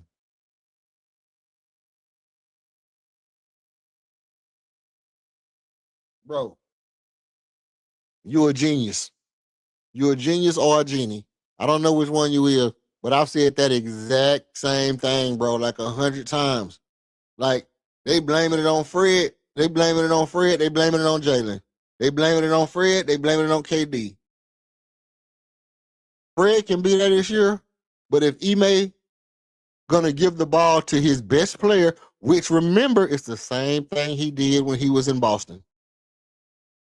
It's the same thing he did when he was in Boston. Marcus Smart come down, get a ball to Jason Tatum, and be in the post up somewhere passing the ball to Jason Tatum. And Jason Tatum get double team, blitzing the ball out of his hand at the top of the key as soon as he make his move and turning the ball over. Because they understand that all Ime is going to do is the same old 1-2 punch.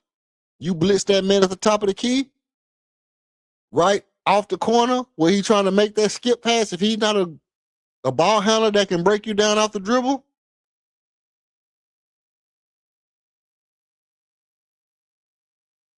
and in the game that we won, they had to put Jalen Green in the corner. They had to put Jalen Green in the corner, which is why I've been saying Kevin Durant would be more valuable to this team if he would play out of the corner some. If he would play out of the corners, space the floor out for other players to get they chicken.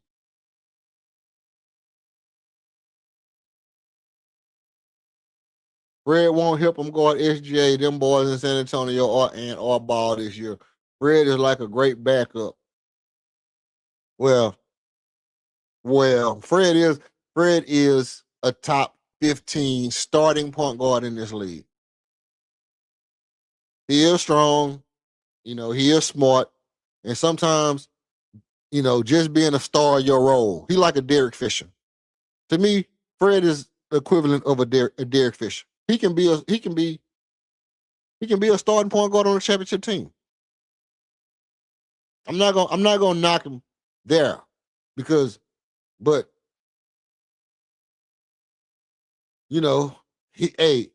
if he healthy, he might not help you stop him, but it ain't gonna be no pushover.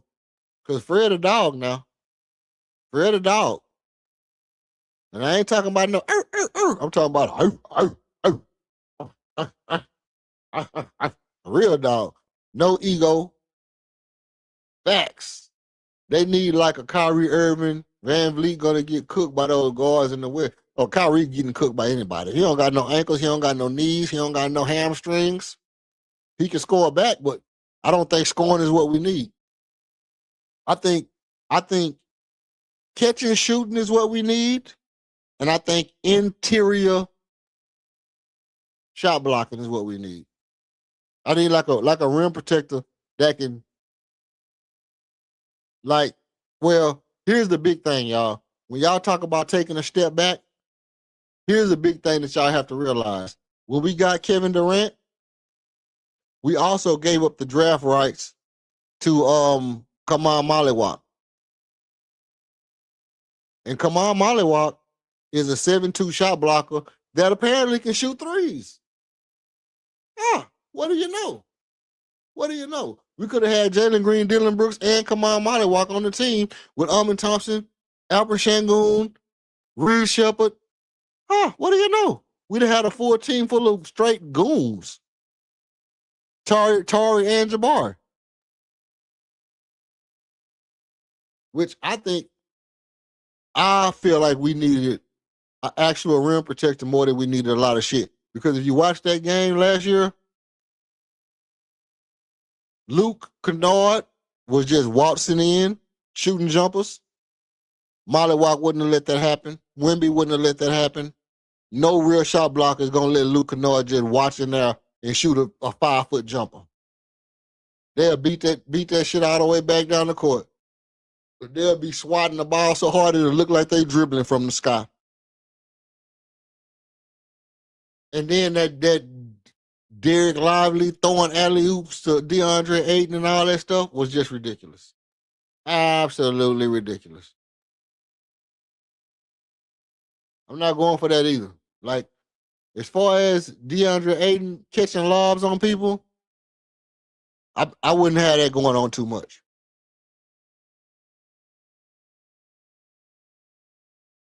So no. Let's see where y'all at. Let's keep up.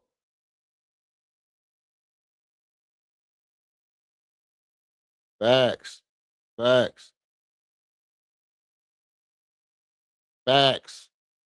They were number 2 seed the year before they did. Facts. Nah, man, nah. Great minds think alike, bro. Great minds think alike. You literally said the exact same thing I've been saying on my stream all last year. While people were saying Fred VanVleet was, I was like, well, Fred VanVleet was here when they did the same thing to Jalen Green the year before. They put Jalen Green in the exact same predicament that they had Kevin Durant in last year, and Jalen Green turned the ball over and got shit down just like Kevin Durant did in the playoff, and Fred VanVleet was on the court. That's an Ime thing. But Raphael Stone gonna figure that out this year.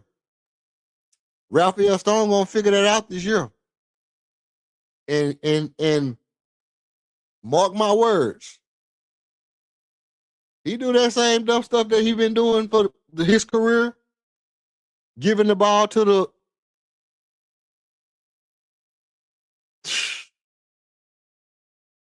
everybody, not Jason Tatum and Jaylen Brown. You better come up with a new strategy, man. Because they're gonna blitz you at the 3-point line because they know where all your players gonna be. You don't got nobody moving, ain't nobody coming off the baseline. The pick ain't coming out high enough. They know exactly where your players at. They know exactly. They got like they say, scouting report is out on you. Scouting report is out on Ime Udoka, man. You got to come on with something. You got to cook up something in the lab. And I hope that it's better than what we've been seeing. If it's not better than what we've been seeing these last couple of years, I can tell you what, that little $10 million or whatever that they paying you, they gonna tell you to take that shit home. Look, these $20 million, you take that $20 million and go home. Let me get me a new coach. Because let me tell you something. As any Rockets fan in the world right now, there's 9 people in this chat, right? There's 9 people in this chat. I'm gonna tell y'all something. Let me look at y'all face.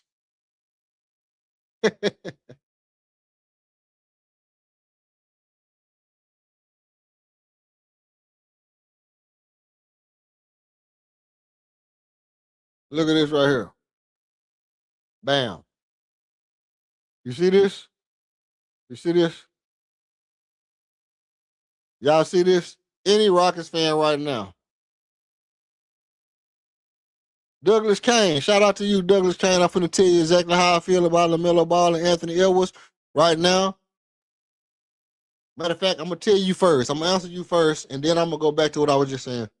What I feel about Anthony Edwards and LaMelo Ball is, if you would have came here earlier, hit the like and subscribe button so you don't miss any information about what I'm finna tell you. Because I did the schedule for the Houston Rockets today. I did the predictions. Wins and losses all the way down the board. I went through every single team, and every single time I saw Minnesota on the schedule, I put an L by it. You understand me?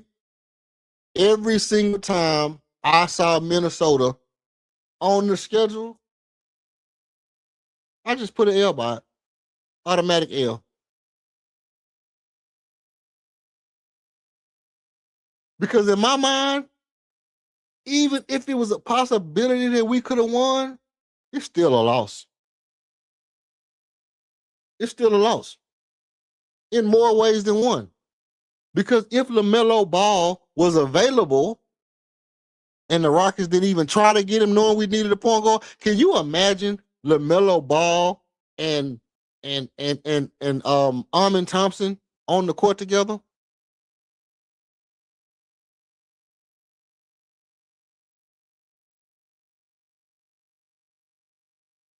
I mean, it wouldn't have been as good as LaMelo Ball and Anthony Edwards. But I feel like LaMelo Ball and Anthony Edwards on the team together, for one, they're going to be hella immature. They're going to be like, but they hella immature, but both of them dudes is crazy, goofy, and cool. This is like going to be the new wave of basketball. They're about to literally change the face of basketball.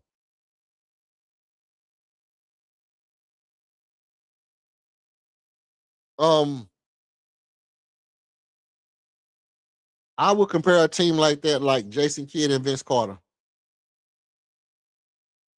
I would say Anthony Edwards got his version of a Scottie Pippen. If you would consider Anthony Edwards to be a Jordan-esque player, I would say he got his version of a Scottie Pippen. But mind you, he already got Jaden McDaniels over there with him. Right? So they got Jaden McDaniels, LaMelo Ball, Anthony Edwards, all L's. I put an L by every other spot that had a Minnesota Timberwolf emblem by it. And I didn't even hesitate. Right when I saw Minnesota at the first time, I said, oh yeah, I'm finna put all L's. Because, hold on, let me look at my statistics.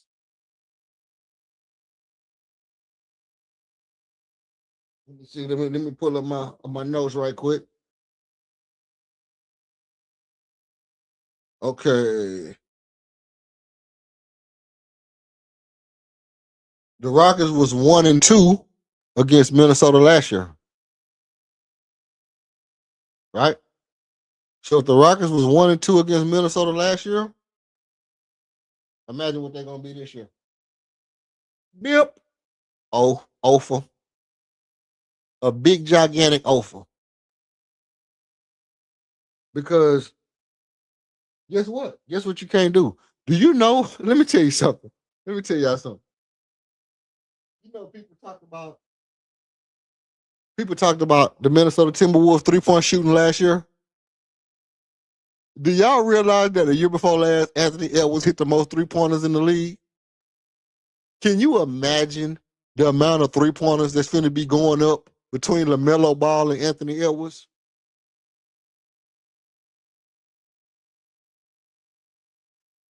Yo,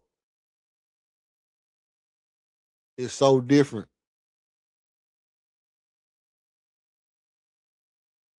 It's so different right now.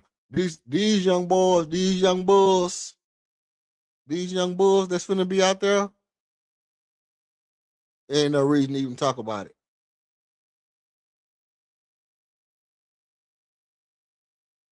It ain't no reason to even talk about it. They finna go dummy all year long. And I said that's gonna be my second team to watch.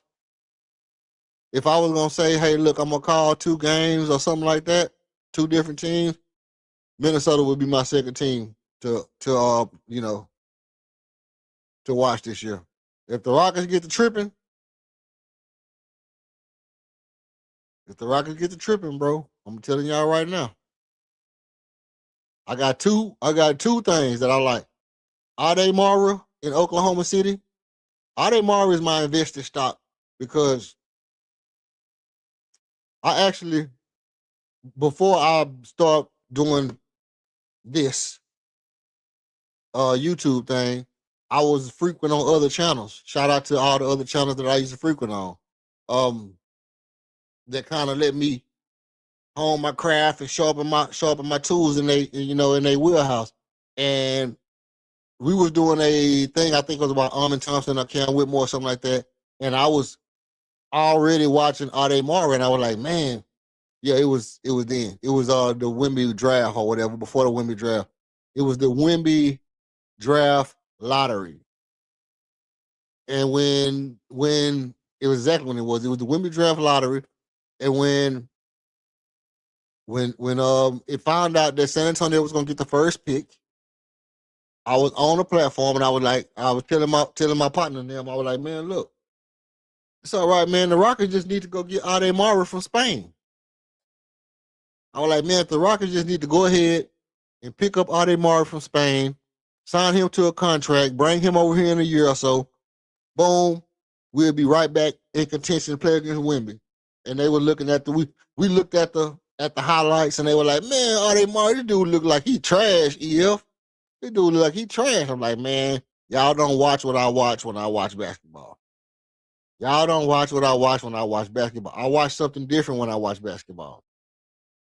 Now look, why come Oklahoma City drafted Ade Mara this year? Why y'all think they drafted Ade Mara?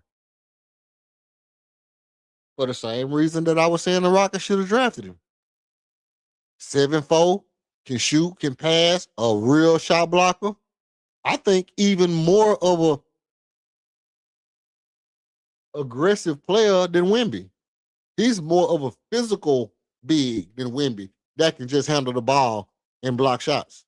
Like, he don't play soft and sexy like Wemby like to be soft and sexy, doing hang dribbles and sham guard crossovers. Nah, Ade Mara gonna try to put you in a body bag. He gonna try to spin off for you and bang you if he can. He'll cross you and pull up on you. He'll block your shot, but if he can get you down around that rim and bang you, he gonna put you in the rim. And he got that. He's an actual got that. Kind of You know what I mean? He kind of got that rough to him, and so I like the Oklahoma City Thunder. I also like the Minnesota Timberwolves. Those are the things that I was looking at, and I said, the Rockets could have did some things better. A couple of years in a row, if they could have drafted Kamal Mollywatch, if they could have found a way to get Ade Mara, I would have been way more happier keeping Jalen Green and drafting Kamal Mollywatch. But there's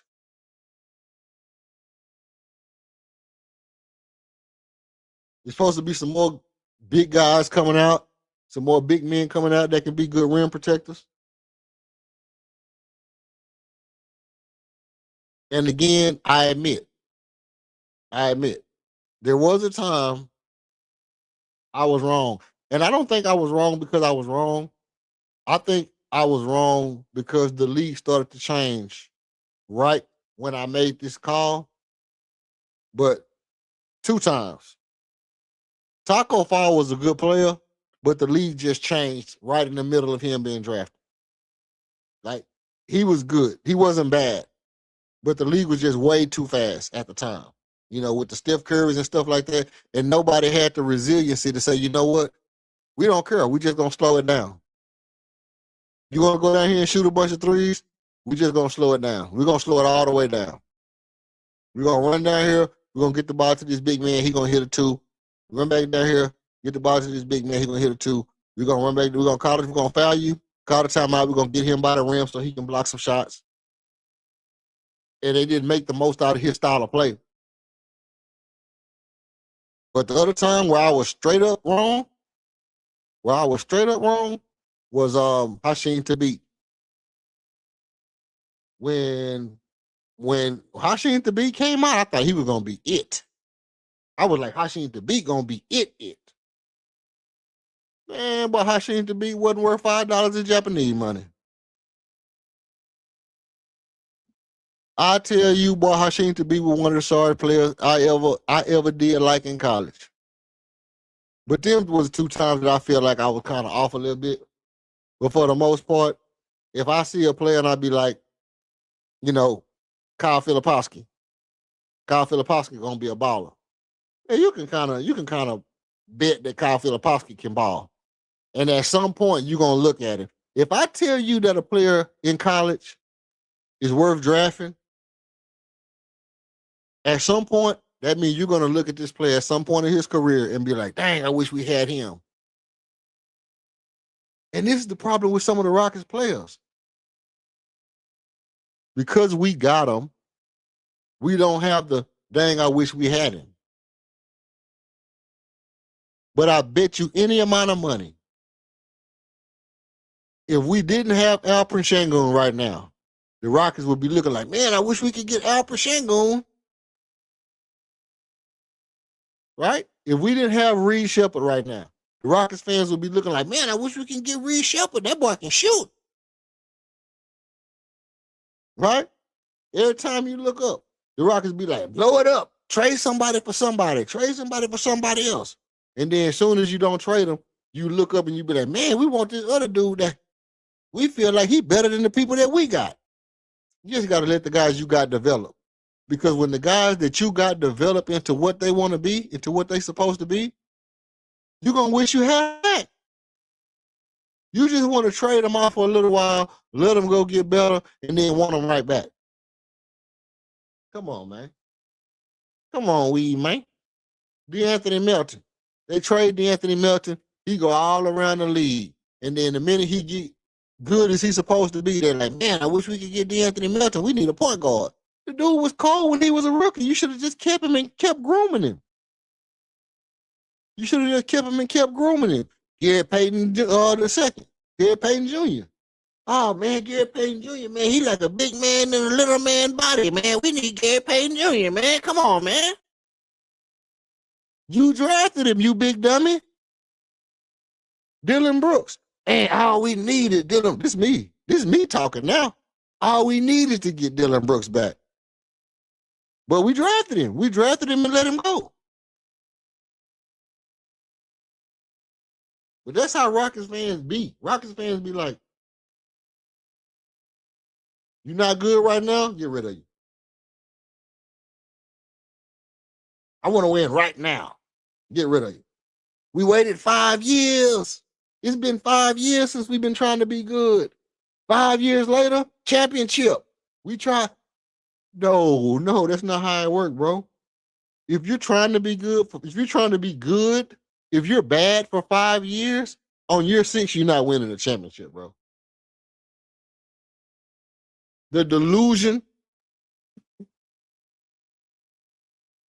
the absolute delusion of Rockets fans is hysterical. It's hysterical. We tanked for 5 complete years. On year 6 and 7, like, we don't expect to win. On year 8, championship. Championship or bust. Blow it up. Blow it up. Oh, we're not blowing it up, bro. It's, we this is only our 2nd year from tanking, bro. We just stopped tanking 2 years ago. We just stopped tanking 2 years ago. 3 years. We had Fred VanVleet and Dylan for 1 year, got to the playoff. We got Kevin Durrant, got to the playoff. This is literally our 3rd year not tanking. If we don't win, ain't no blowing nothing up. Trade them busters off our team that we thought was gonna get us a championship, and let's keep going with our young core and draft some more young niggas and let them young niggas develop into who they're supposed to be. No blowing it up. You gonna blow? Only thing we blowing up is getting some of the old niggas off our team. That's it. Don't blow it up. How you gonna blow up something on year 3? It's like we like an expansion team. We basically like an expansion team. And that's another thing. The expansion teams coming into the league. When the expansion teams come into the league, both of them coming to the West Coast, isn't it? So that means New Orleans and who is going east? Gotta be New Orleans and Minnesota or New Orleans and Oklahoma, New Orleans and Memphis. New Orleans and Memphis, not Memphis. Yeah, New Orleans and Memphis going east, right? If 2 new teams come to the West, that means New Orleans and Memphis is going east.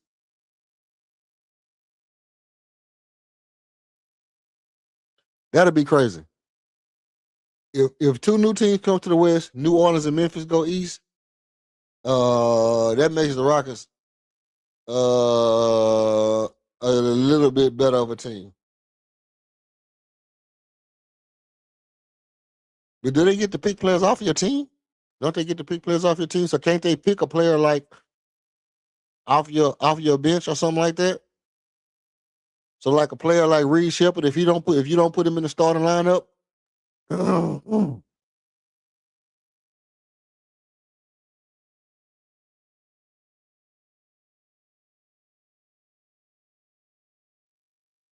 hey, I'll take that.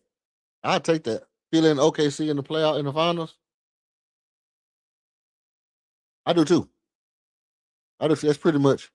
You know what? I'll go with that this year.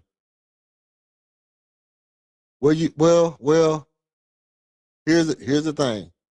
If only if Jay Will is healthy. Only if Jay Will is healthy. Because without Jay Will, they're just another team. Without Jay Williams, they're just another team.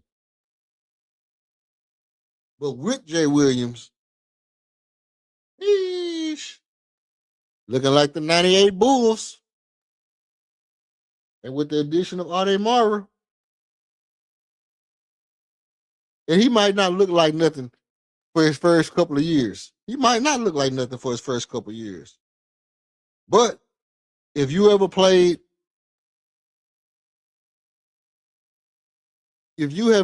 against the Memphis Grizzlies or the Portland Trailblazers and had to go up against Zach Edey or Donovan Clingan, you could imagine that Adebayo is not that big. He's not as physically imposing as those guys. But by the time he gets into his this year, let me tell you something. I think this guy is going to be an impact year 1. I actually think Adebayo is going to be an impact on that team this year. It's going to be some point in the year where people look at Adebayo and be like, how did he get all the way to 12? How did he get to 12?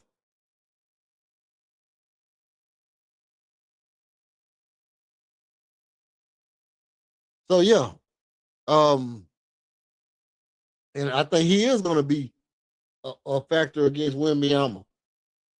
He is 100% going to be a factor against Wembanyama, and I would say that could be the deciding factor. If you got a Adebayo at 7'4" and Chet Holmgren at 7'2" on the floor, and Chet is used to playing the power forward, used to playing like KD type shit. He hungry. He mad because people talking about trading him, but now he got somebody to relieve the pressure of him. Imagine Chet shot blocking and another shot blocker along with, oh man. They're gonna stamp on some people this year. They're gonna stomp on some people this year. So yeah, I would definitely say that it's a high possibility that that Oklahoma City Thunder team is going to be in the finals because the Rockets can't do nothing with them. I don't think San Antonio is going to do nothing to get better. But you know what? Oklahoma City did trade Lou Dortz.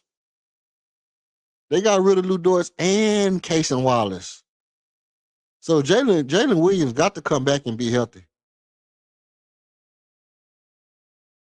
Jalen Williams got to come back and be healthy because getting rid of Casey Wallace and Lou Dort is going to hurt the depth on your team. It's going to hurt your shooting. Both of those guys hit big shots in the last 4 years. It's going to be very hard for me to see how you're going to replace them. And I haven't seen Oklahoma City make like splash trades. I don't know. You know who I would like to see go to Oklahoma City? I'm going to tell you exactly who I would like to see go to Oklahoma City.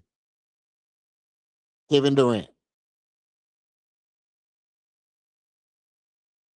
I would love to see Kevin Durant go to Oklahoma City. And not just because he, don't really fit with what I think the Rockets need, but I think that it would be a good gamble for the Rockets.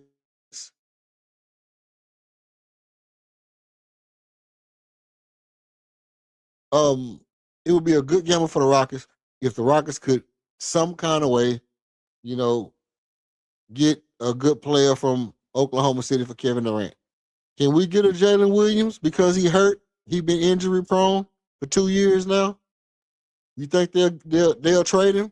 Because remember, Golden State was about to trade Steph Curry. Golden State almost traded Steph when he was having all his ankle injuries, and they decided, well, we're gonna keep Steph instead of Monte Ellis because of whatever, just the time span, because of the win now window.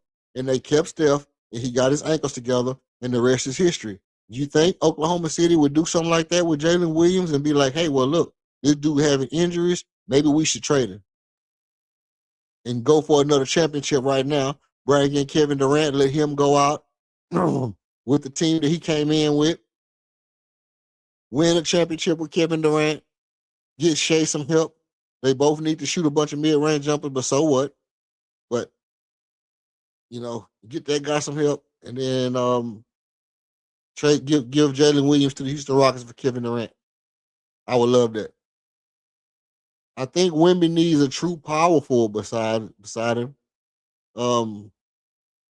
If he gets that, San Antonio will be dangerous for years to come. I'm inclined to say that is a true statement. I'm inclined to say that is a very true statement. Mainly, I think Wemby needs an actual center. Wemby needs an actual quick center that's strong and short. I'm gonna tell you the kind of player I think Wemby needs. I guess you could say a power forward. But I'm kind of thinking like a Ben Wallace type player.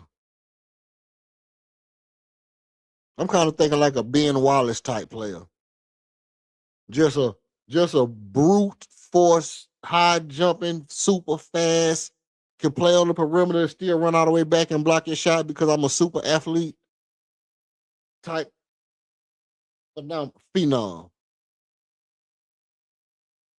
I know those they don't grow on trees, so to speak. But you know what? They drafted that this year, didn't they? Didn't San Antonio draft like a crazy shot block? Hold on, bro.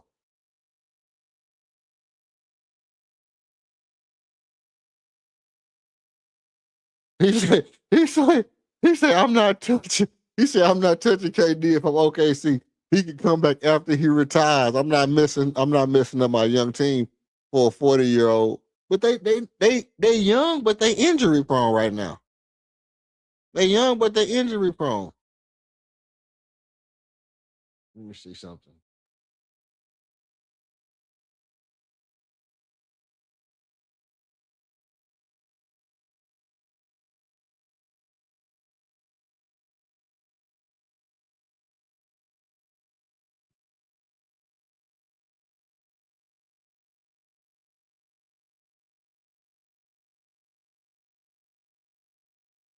Is his name Terrence Reed Jr.? Is that the dude?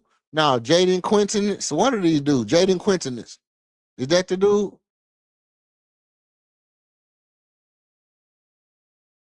I think that's him. Jaden Quinton is from Kentucky. Yeah. Crazy Hops. One of these dudes, Terrence Reed or Jaden Quinton, got the crazy house, the shot blocker.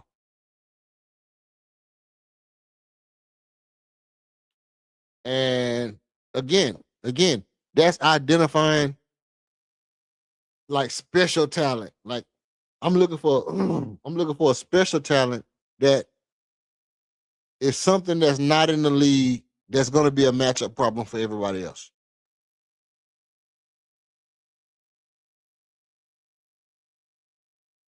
Because here's the truth.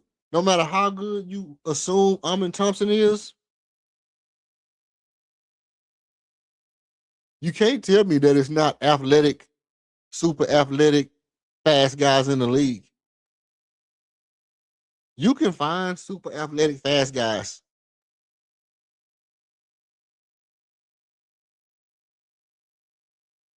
Right? You can find super athletic, fast guys. You know what you can't find? 6'11" centers that handle the ball like point guards. I don't care what you look for. You're not finding another Alpha Shangon in this league.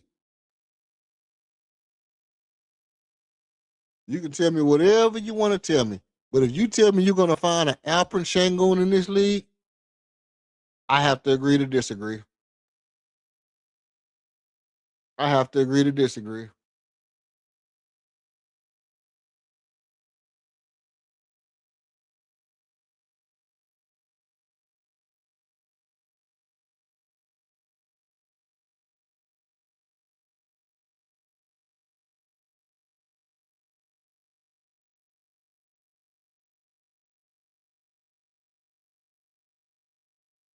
Absolutely. Absolutely. That's what I'm saying. I literally, bro, I literally said I might have to root for Oklahoma City Thunder. Ademar is a player that I've been watching for almost 4 years. I literally been watching him since he was like in Spain. When he was still in Spain, I was watching Ademar highlights and games. I want to see how good he's gonna be when he get to the league. And then he got to the league and went to UCLA and he kind of stunk it up, and nobody thought he was gonna be good. And then he went to Michigan, and then he had a breakout year in the championship season or whatever. But I never thought Ademar was not gonna be good. I always said, if you can dribble the ball at that speed and you can pass like that, you got that kind of court vision. You can still hit threes. You know when to pull up. You shoot the ball at a high arc above your head. I don't know, bro. I don't think there's no way Ademar could have not been good. I don't think there's no way Ademar could have not been good. He had to have been good. He have to be good.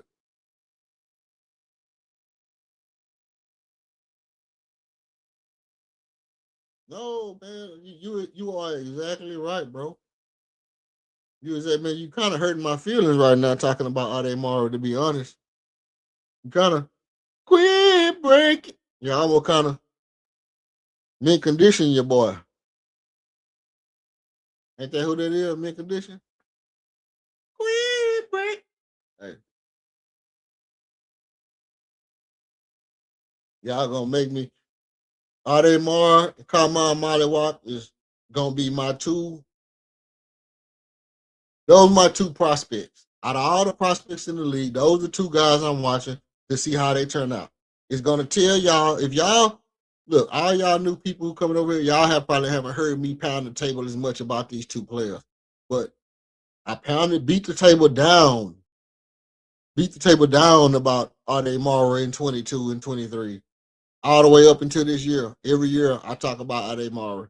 And Kaman Maliwak, I didn't really get up on him until March Madness before the draft. It was the March before 25, March of 25. Yeah, March of 25 is when I got up on Common, and same thing, same thing. And I've been pounding the table, pounding the table, pounding the table, and I'm gonna be watching those two guys because not only I like the way they play, but it I'm invested because it says a lot about my my eye, my how you say, you know, when you when you solidify yourself with your ideas, you know what I mean? Credibility. You get me? You dig what I'm saying? It says a lot about my credibility, ergo ergo I'm able to point those guys out 2 years, 3 years, 4 years when they're in high school. And even when other people don't see what I see, and I still stick by my guns and be like, no, this guy's the truth. And then they turn out to be exactly what I think. You know, exactly what I think. Because I say, come on, money watch. They say he's not a great rebounder, but that's a lot of motor and intensity. Being dedicated to it. But he can shoot. He's a decent shooter. And he's Sudanese.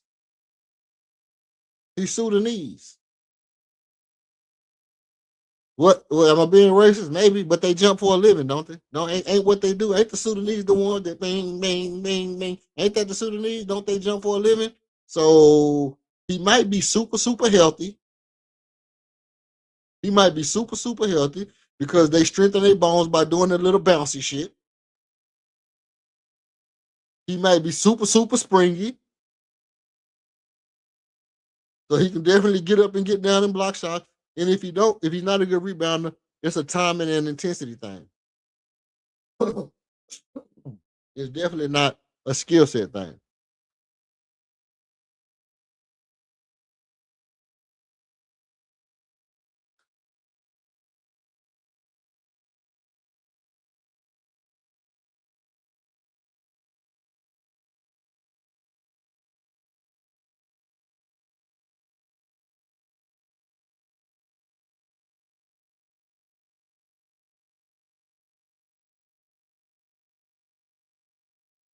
All right.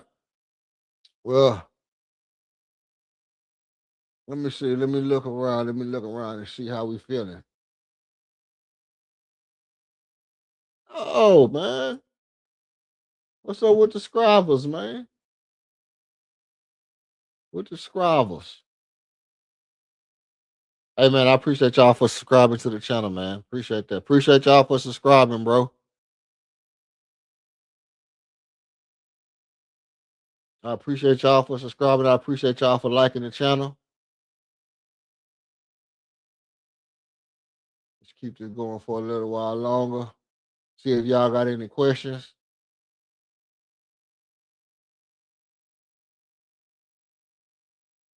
See if y'all got any questions.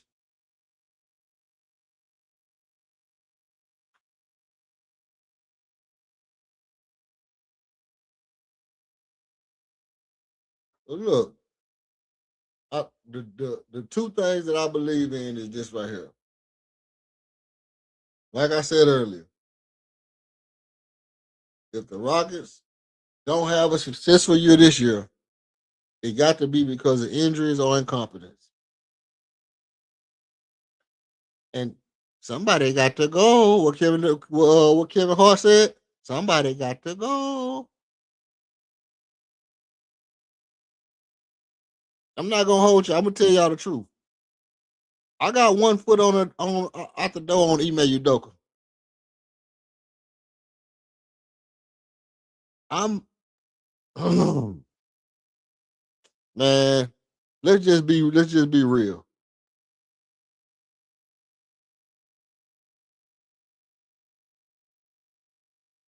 If it's one person in the entire organization that if you put them out and bring in the best person to fill in for them will get you over the hump and get you a championship, who is it?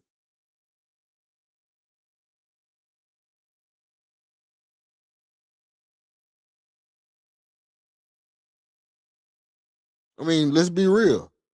Let's be 100% real. It got to be Ime Udoka. And you can say it like this. If you got rid of Ime Udoka and you brought in Steve Kerr today, if you got rid of Ime Udoka and you brought in Steve Kerr today, you would feel so much better about a championship opportunity this year.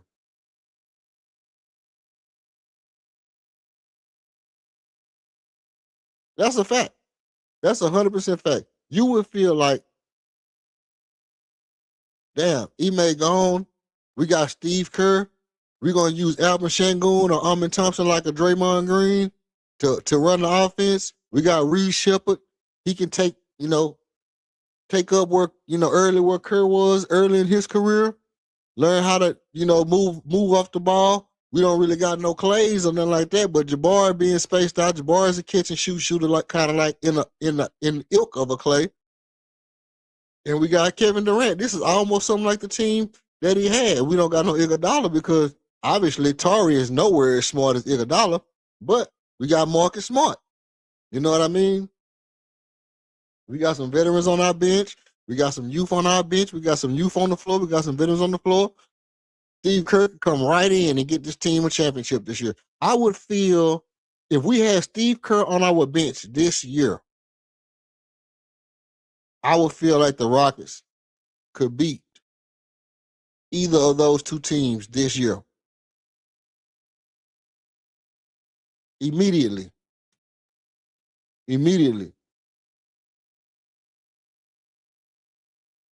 If you took Kevin Durant off the team and kept Ime, you could bring in any other player. And I wouldn't feel like we was going to win no championship unless it was like Wemby. Unless it was like Shai Gilgeous-Alexander. Like if you took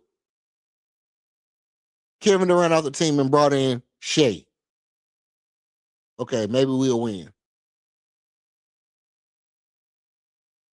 But look at the difference between those two. But it shows how important that coaching position is. And I don't think it's nothing that makes me believe that Ime Udoka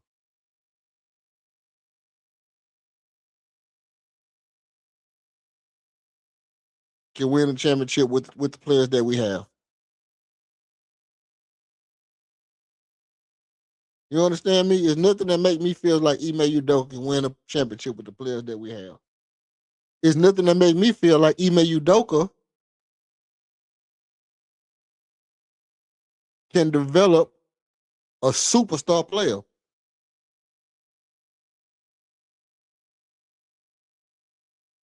I don't think that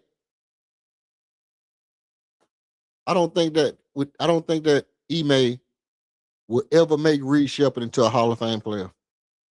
Even though he played with Tony Parker, even though he played with Tim Duncan, even though he played with Manu Ginobili, I don't think Ime can make a player be that. I don't think he has the Greg Popovich it thing that can make a player go from being that can make a player go from being I have very good potential to all of a sudden being this is an all-star type player to all of a sudden being this guy's going to be in the Hall of Fame. I don't think Ime has that.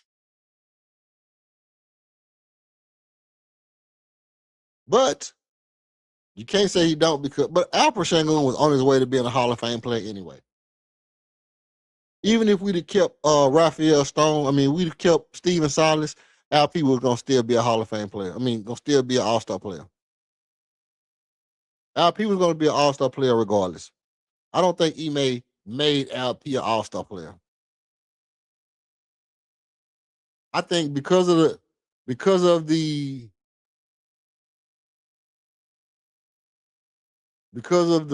lack of centers in the league, I think LP was destined to be an all-star player.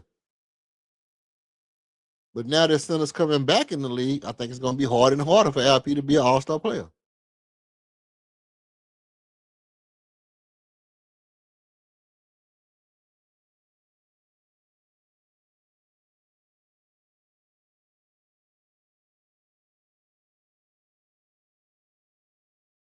So y'all tell me what y'all think. Look, I believe I truly think that Alperen Sengun, Kevin Durant, Amin Thompson can all make it to the All-Star game this year.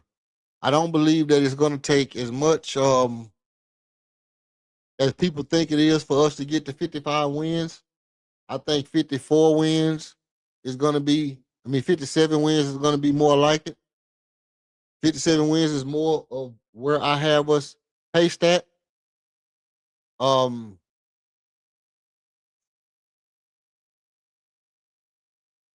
This is what I'm gonna do. On the next stream, I'm gonna be looking at on the next stream, I'm going to be looking at whether or not the what the All-Star race is really gonna look like. I'm gonna be looking at more or less what the All-Star race is gonna look like. And I'll be able to tell y'all more so, do I feel like these guys can make it to the All-Star break or not? But as far as right now, I kind of got them at, okay, they can make it regardless. That's kind of where I'm at.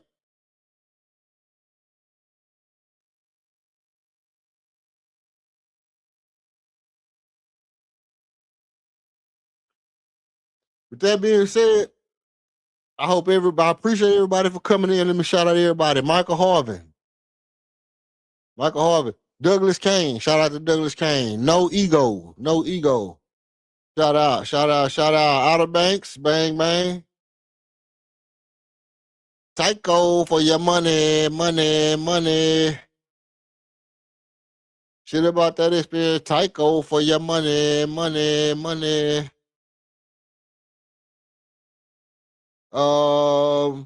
Let's see where we at. The rest of the game, Buck Mode, KOD.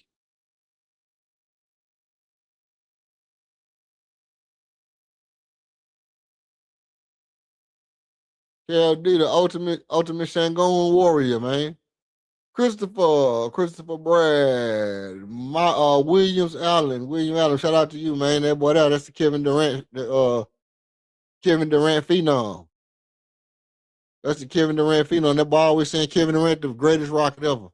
I think he come over here. It might be Kevin Durant coming over here saying Kevin Durant the greatest Kevin Durant ever. I don't got nothing against the dude, man. The dude is the dude. He do what he do. I just gotta hold him. I gotta put responsibility on him because he at the top of the food chain.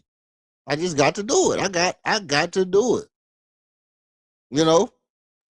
I got to do it. And only thing I'm gonna say about him is I just need you to shoot more threes and be more physical. I don't have nothing to, I don't think he did the stupid thing. I don't think he did it.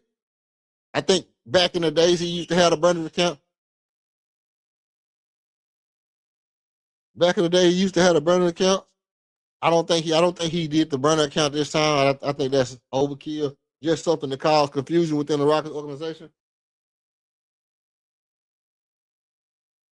But